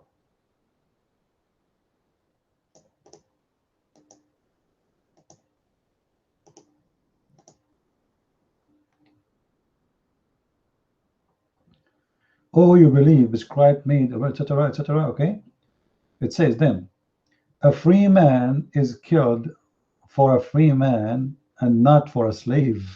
Do you see it? A free man and not for a slave, and a slave for a slave, and a female for a female. Wow. That's deep, my friend.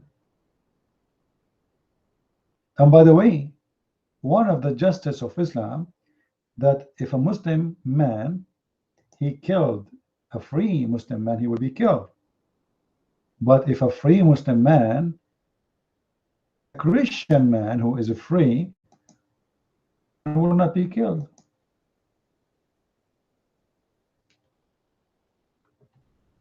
You believe it? This is justice.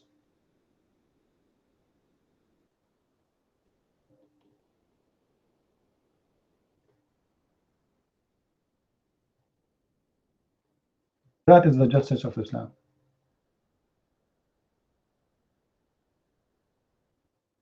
Look what Muhammad he said.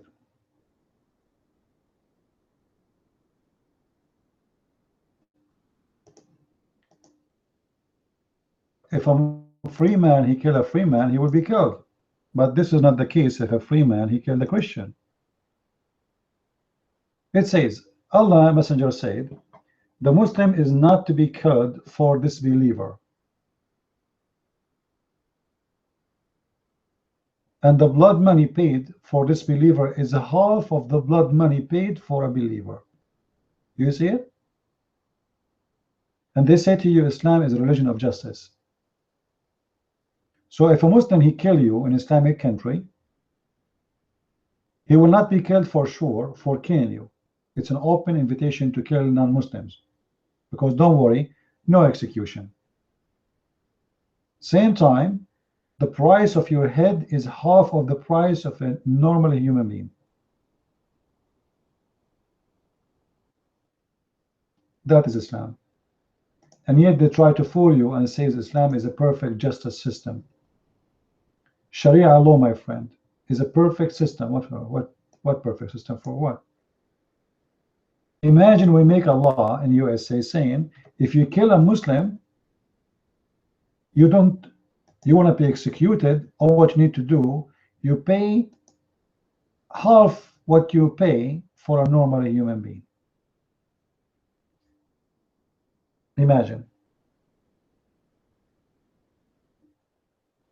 But this is Islam.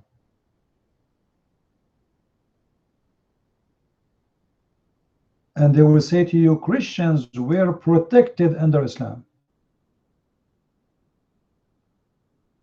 You see the protection? You see how much protected you are? You are not a citizen. You are not equal citizen to everybody. Anyone can kill you, and there's no punishment for that. The maximum you have to pay some money, like a goat. Actually, the price of a Christian person in Iran is equal to price of a cow. So if an Iranian Muslim he killed a Christian person in Iran, what is the penalty? You pay his family the money of a cow. That is the justice system of the amazing Republic government, Islamic government of Iran. And the funny Iran keep talking about America and the false justice in America, etc.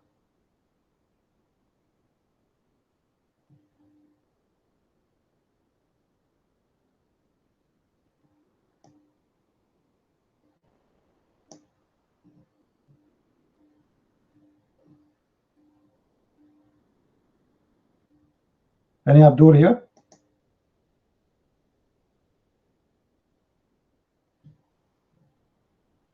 You know, Tom, your question is very funny. When Jesus will come back, the question why Jesus will come back, why not Muhammad? You Muslims, don't you have a brain? Do you ask yourself why the one who will come back is Jesus and why he's still alive? And why Muhammad is in the grave? Yeah, you know, we will say to him, he is the living God. But your prophet, he claimed to be God, by the way. Guys, do you know that Muhammad, he claimed that when he is dead, all the prayer of Muslims will be placed in the front of him? Do you believe it?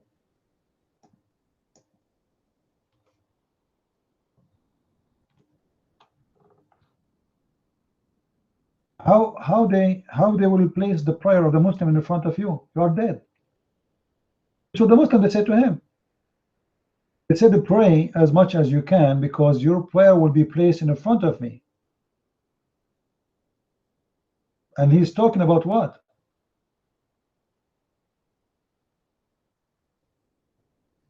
He's talking about the judgment day. All the prayer of the Muslims will be placed in the front of him. So they said to him, Prophet, how our prayer will be placed in the front of thee when you will be dead and your body will be consumed? Look what he said. Read. And this is not my translation, as you know. Look what it says. Oh, you know what? I will let Tom read it for you. Tom, you read the hadith for us and you explain your mic. How they will place the prayer, he says, to send a great deal of salah, which means prayer, upon me on this day, for your salah will be presented to me. They said, O Messenger of Allah, how will our prayer be presented to you when you have decomposed after death? He said, Allah Almighty has forbidden the earth to consume the bodies of the prophets. So Muhammad, his body, he will die but the fact he's alive. Because remember, he's talking about two things. His body will not be consumed and the prayer will be placed in the front of him. This is why the Muslim did not bury Muhammad for 3 days, because they believe in this statement. And then he was rotten, and then he became stinky, and his skin became blue, and his nails became a green. Your mic, Tom.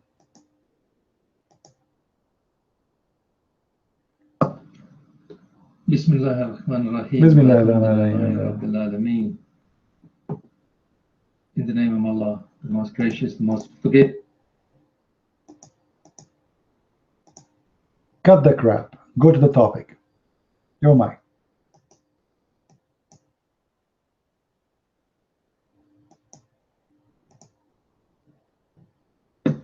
Yeah, I want to answer the first question, right? You asked, why would Jesus alayhi salam would return and not Prophet Muhammad?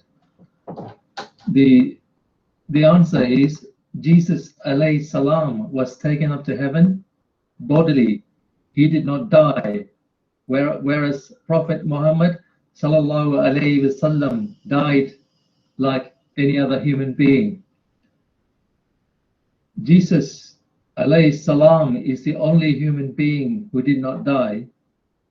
He was taken up to heaven bodily, meaning he was a man, right? At the age of 33, he was taken up to heaven by God Almighty. He will return because his ministry wasn't completed. He will come back. When he comes back, he will follow he will follow the Sharia of Prophet Muhammad sallallahu alayhi wasallam. He will pray like a Muslim. He will pray 5 times a day. 5 times a day. He will make ablutions. Okay? And he will pray in Arabic. In Arabic. That is the reason.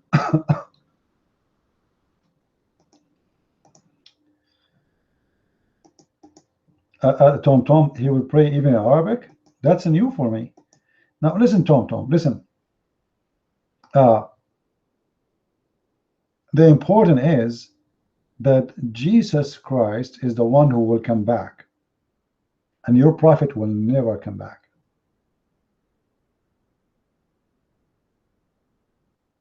And we need to ask ourselves why Muhammad is not important in the plan of Allah, in the final plan of Allah. If Muhammad is the last prophet, as Muslims they say, and he is the last person to be sent by God, he should be the last one. According to the story and the scenario you gave us, it's not Muhammad who is the last one, it's Jesus. Correct, guys? Muhammad is not the last one. Jesus is the last one. He is the last one to come back. He is the last one to finish the job. And he is the one who will be victorious. You see, all the prophets of God did not do what Jesus will do, according to Islam. Who is the one who will kill Satan, according to Islam? Jesus. Who is the one who will perform justice in this earth, which never happened before? Jesus. Who is the one who will rule the whole earth? Jesus. So the one, and even Muhammad, he said, when Shaitan he see Jesus, he will dissolve like salt. How come Shaitan, when he saw Muhammad, he did not dissolve, but in fact Muhammad and Shaitan, they have relationship together, to the point Muhammad he admit that Shaitan he command him.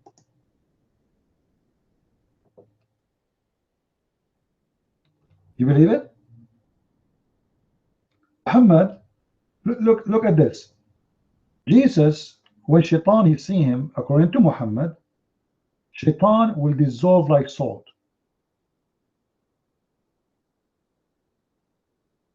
The case of Muhammad command Muhammad. And just to show you, I'm not making things up, here we go. This is the Sahih Hadith. It's a correct Hadith. Let's screen. So the question, how Jesus command the devil and he dissolve him like salt, he destroy him, and how happened that Muhammad is getting order from Shaitan. Your mic, Tom.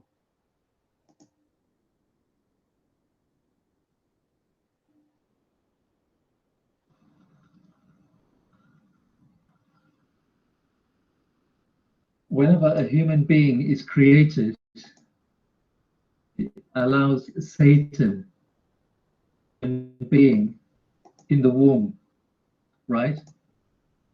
Womb of your mother, Satan to touch us each and every. It forbids Satan to touch the only human where Satan did not touch.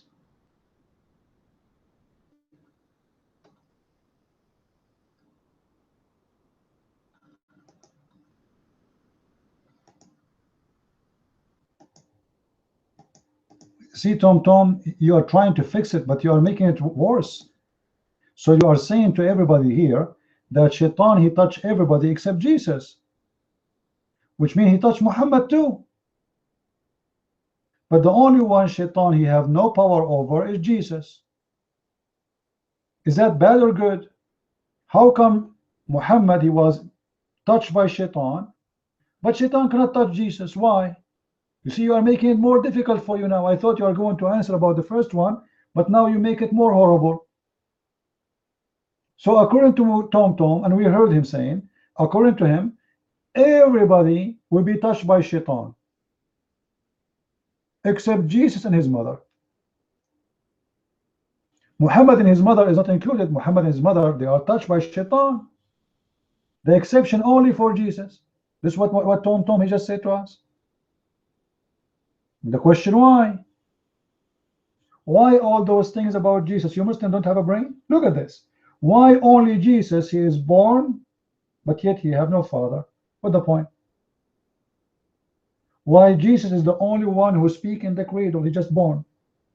How come Muhammad waited for 40 years to become a prophet? Istifal, what evidence you want? Istifal, what evidence you want? Name the evidence you are asking for.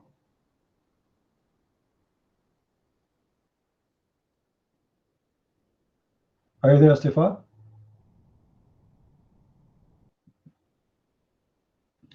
The Shaitan not only touching Muhammad, is commanding Muhammad. Don't you see the hadith? How this happened? He command me not but to do good. Shaitan is commanding Muhammad to do good.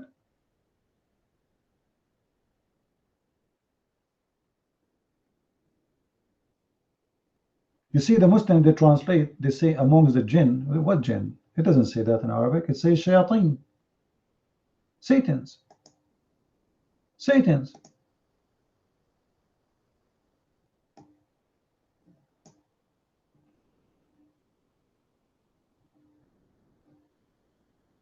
The Muslim translation, they put the word there, the word devil, to explain to you that those are Satans. Commanding Muhammad, the devil. And this is the Muslim translation.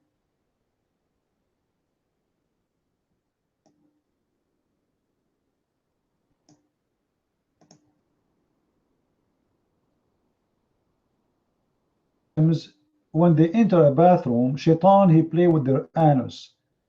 Question, Tom. How come Shaitan don't play with the anus of the Hindus?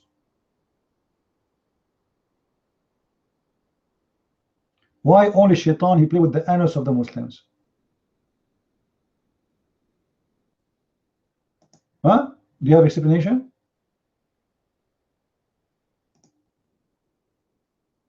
For this religion?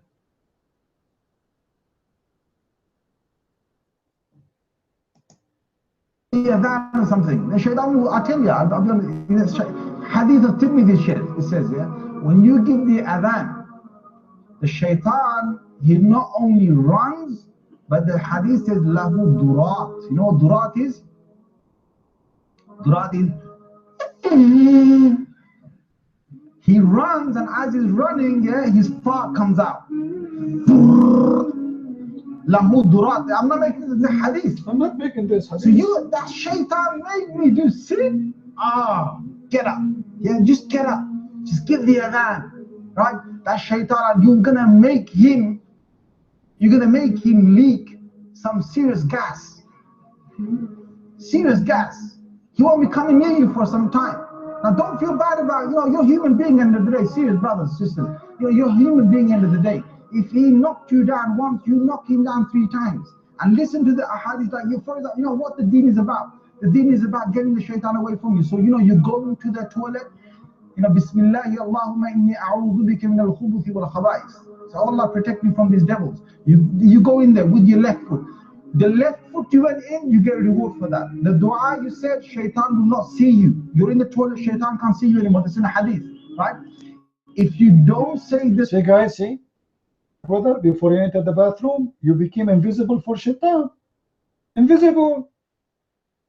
So what's the point of this prayer? He cannot see your anus, because if you see your anus, he will go inside. But if you say this prayer, your anus will be invisible, and you will be invisible, all of you. That's amazing. You became invisible. Did you hear it? You became invisible when you enter the bathroom. So if somebody opened the bathroom and open the door when you are inside, after you say this prayer, nobody can see you. That's amazing, my friend.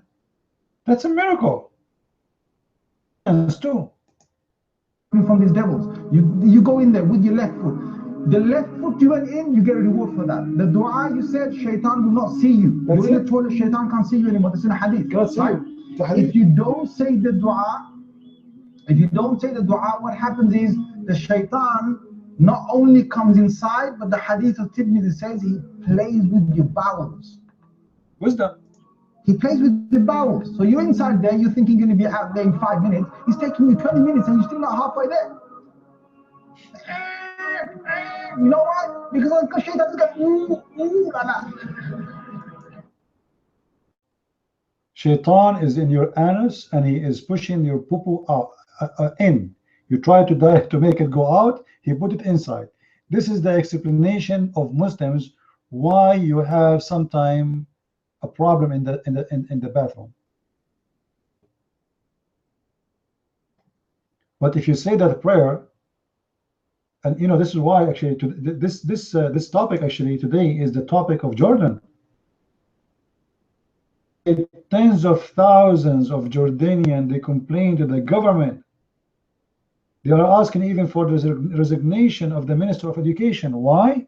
Because he took the prayer before enter the bathroom from the textbooks of the students, making our nation insecure. What?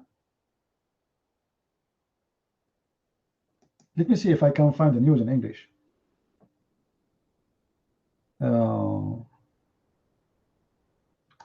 Bathroom prayer. I will search for it in English. I can find it in Arabic for sure, but I will find it in English so you can read it.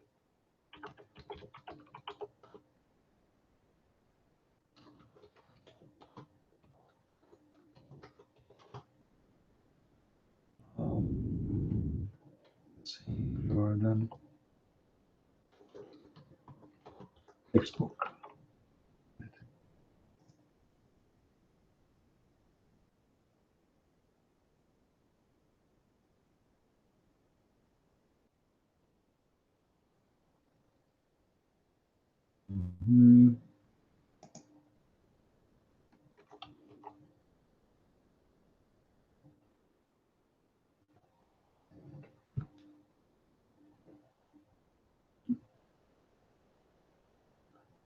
To find it.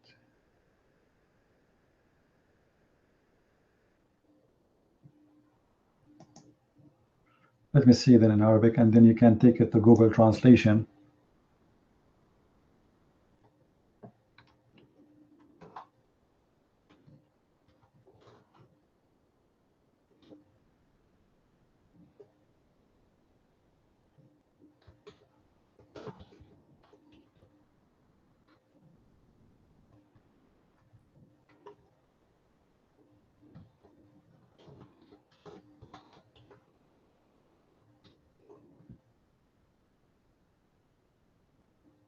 Okay.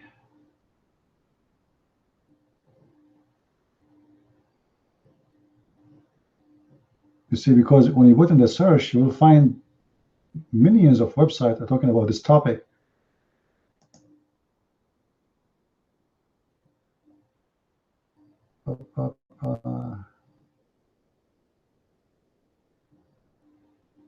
Look, I'm looking for this. Look what I found. I found a video. It says, "Leave the danger of leaving the door of the bathroom open when you are in the bathroom." Oh boy.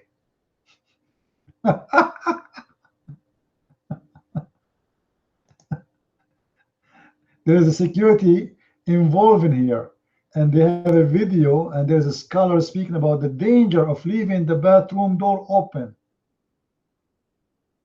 All right.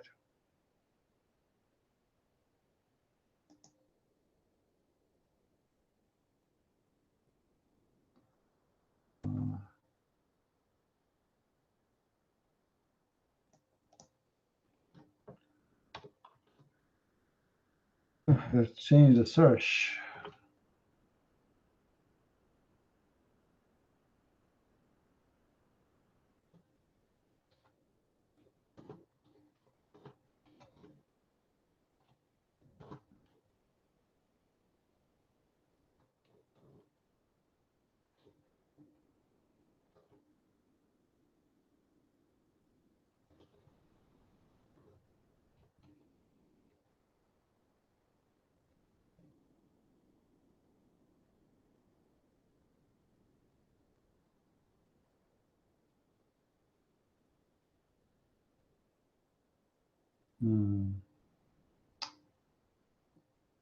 Where we can find.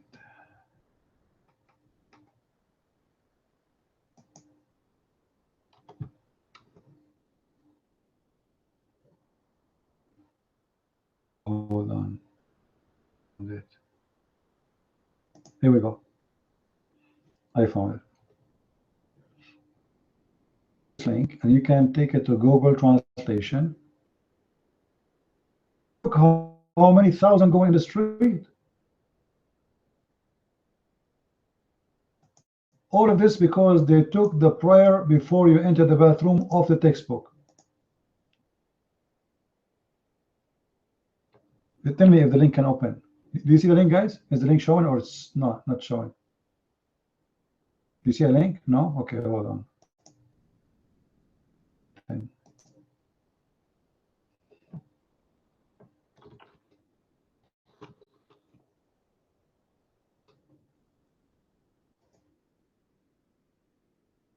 You can take it to Google Translation. We go to Google short link.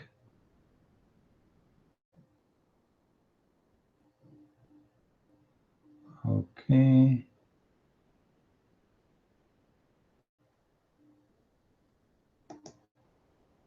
No.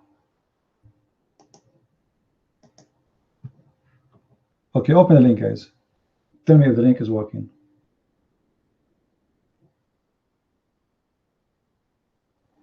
How are you, Ibn Salih? You are back? We were waiting for you to explain to us about the black dog.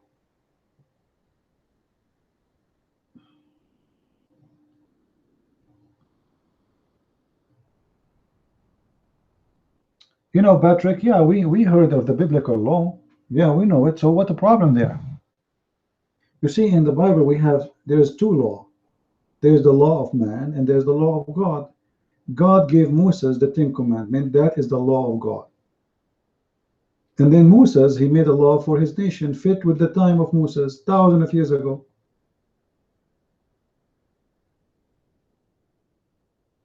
So you are comparing Allah, which is made thousands of years ago, with today. And this is the law of Moses. Muslims, they have a law, came thousands of years after Moses. You know, between Muhammad and Jesus alone is 600 years. Just between Jesus and Muhammad. And yet, his law is far away from anything. When Jesus said, forgive, pray for your enemy, love your enemy, what Muhammad he came with?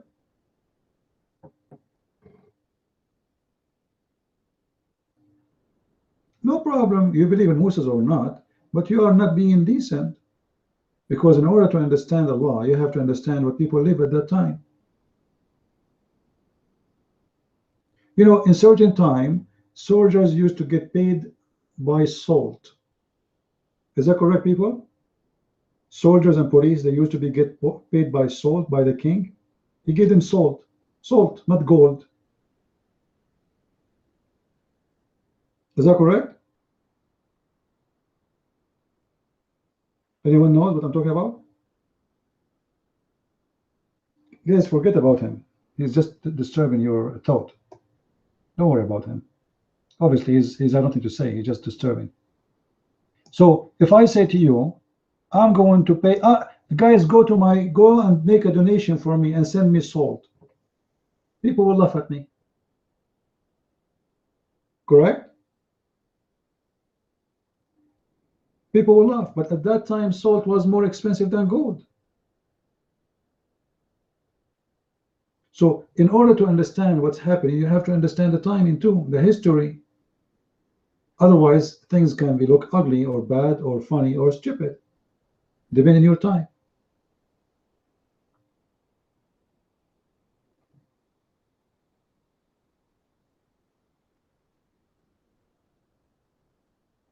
Some idiot, they try to show you how bad the law of Moses, and they are reading the law today. Not long time ago, actually there's a law in Texas until now. It says women and men, they are not allowed to put underwear in the same line. And if you do, you pay fine. And this is in America.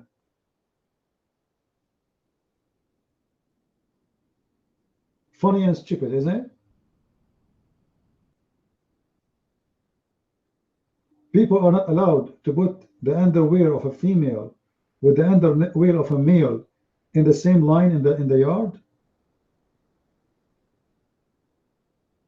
To understand the law, you have to understand the mentality of those people who made the law. What kind of culture they are, how the way they think, the society, how it is.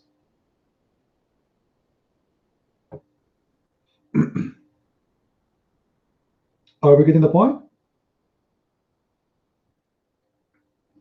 So when we see a law about slaves, as an example, at that time everybody had slaves. Everybody. The Jews themselves, they've been taken as slaves twice, the whole nation. Not a one or two, the whole nation. They took them like sheep. They took them to Iraq, the whole nation, and they took the whole nation to Egypt. That is the nature of the society at that time. The strong attack the weak, and the strong enslave the weak. As simple as that.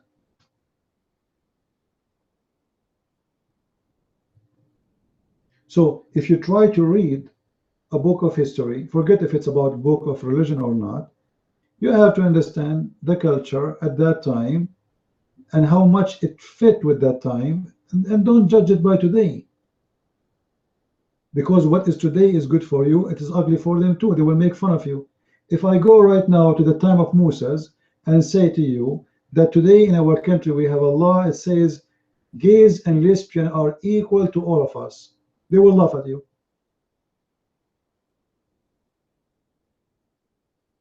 For them, you are stupid.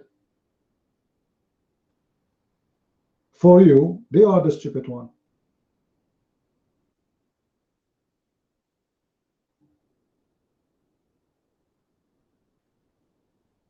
But most of the people, they are not fair, and they try, you know, they don't think of the background of the story.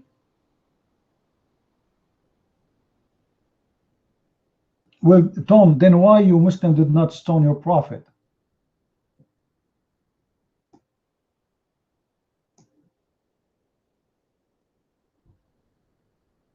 You see, I see hypocrisy, Tom.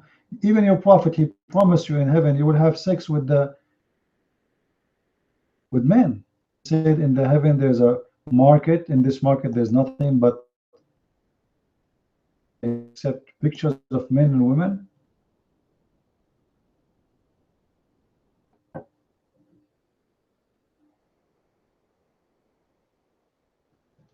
Huh?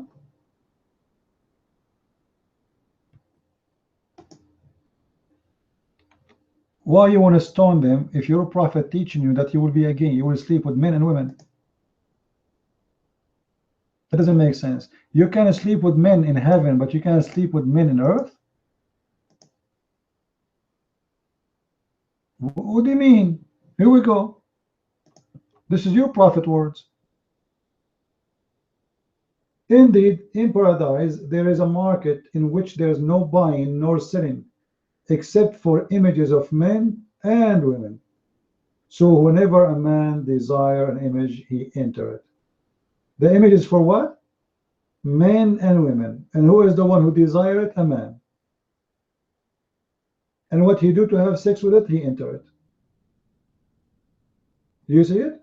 So what do you mean? Gays is bad in Islam. The reward of a Muslim in heaven is gays, is men.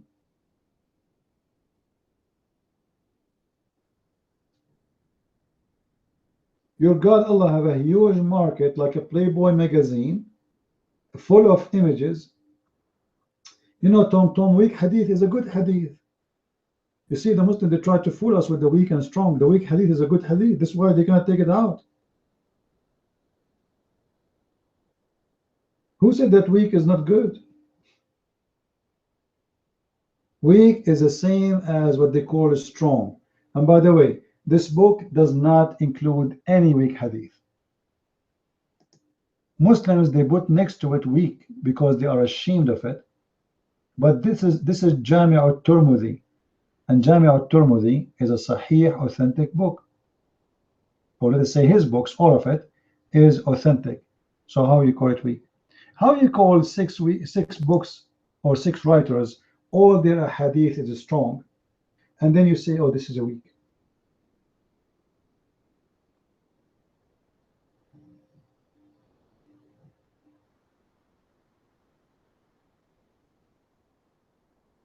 And we don't want to play again the video of your scholar who is saying hadith weak, or weak hadith is a hadith which pass, my friend, did not funk. It's fine. This is what weak hadith is.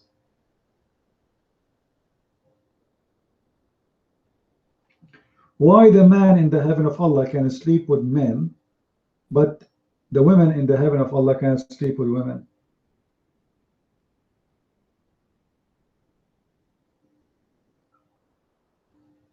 Actually, the God of Islam in the Quran says, in the case of homosexuality, if two men of you did it,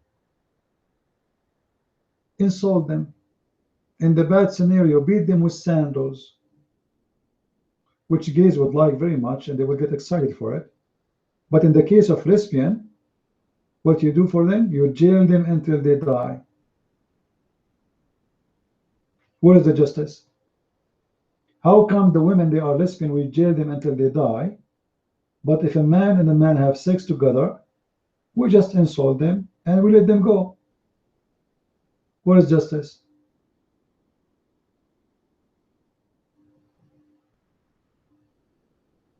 Why it's so ugly for the women to sleep together, but Muhammad don't see it equal in ugliness when a man sleep with a man? Because Muhammad is a hypocrite man. He himself is a gay too. This is why when the Arab, they came to Muhammad in Mecca, they said to him, Prophet, every house has a gay. Every house has a gay. So the Prophet, he said, okay, what do you want me to do? He said, order the people to kick them out of their houses.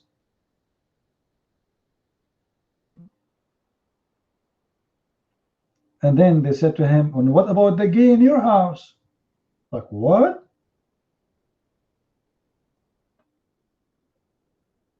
Muhammad himself have a gay in his house? What he is doing in his house?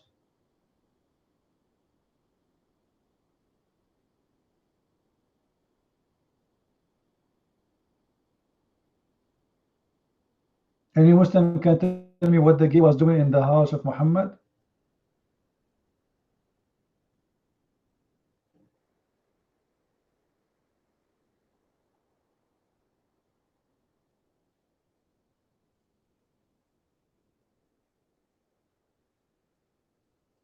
Maybe he was playing chess with Muhammad.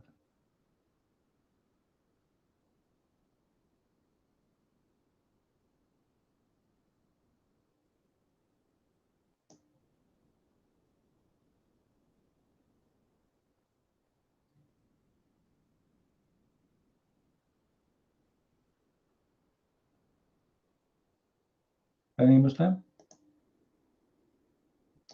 Anyway, guys, my eyes getting tired too. I'm here for long, and I did not eat yet. So I want to say, yeah, Tom, don't worry. But we will expose your prophet always. So we will open again Sunday.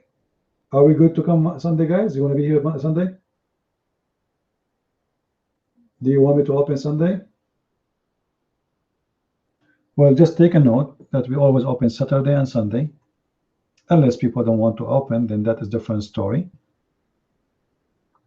Now, I don't open Saturday because I noticed that Saturday, most of you are not home. You go out, etc. So not many, they will be online. Otherwise, I don't really have a problem to open.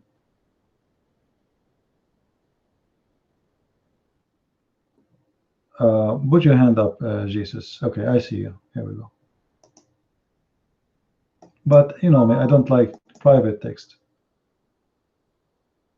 Take a note of that. All right.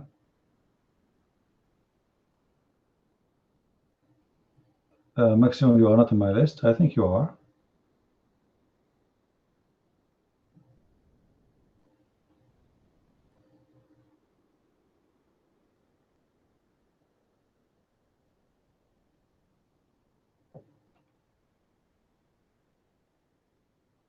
Anyway, I want to say thank you guys for being here, and I hope we will meet again in Sunday. Don't forget to share my videos, my books with your friends.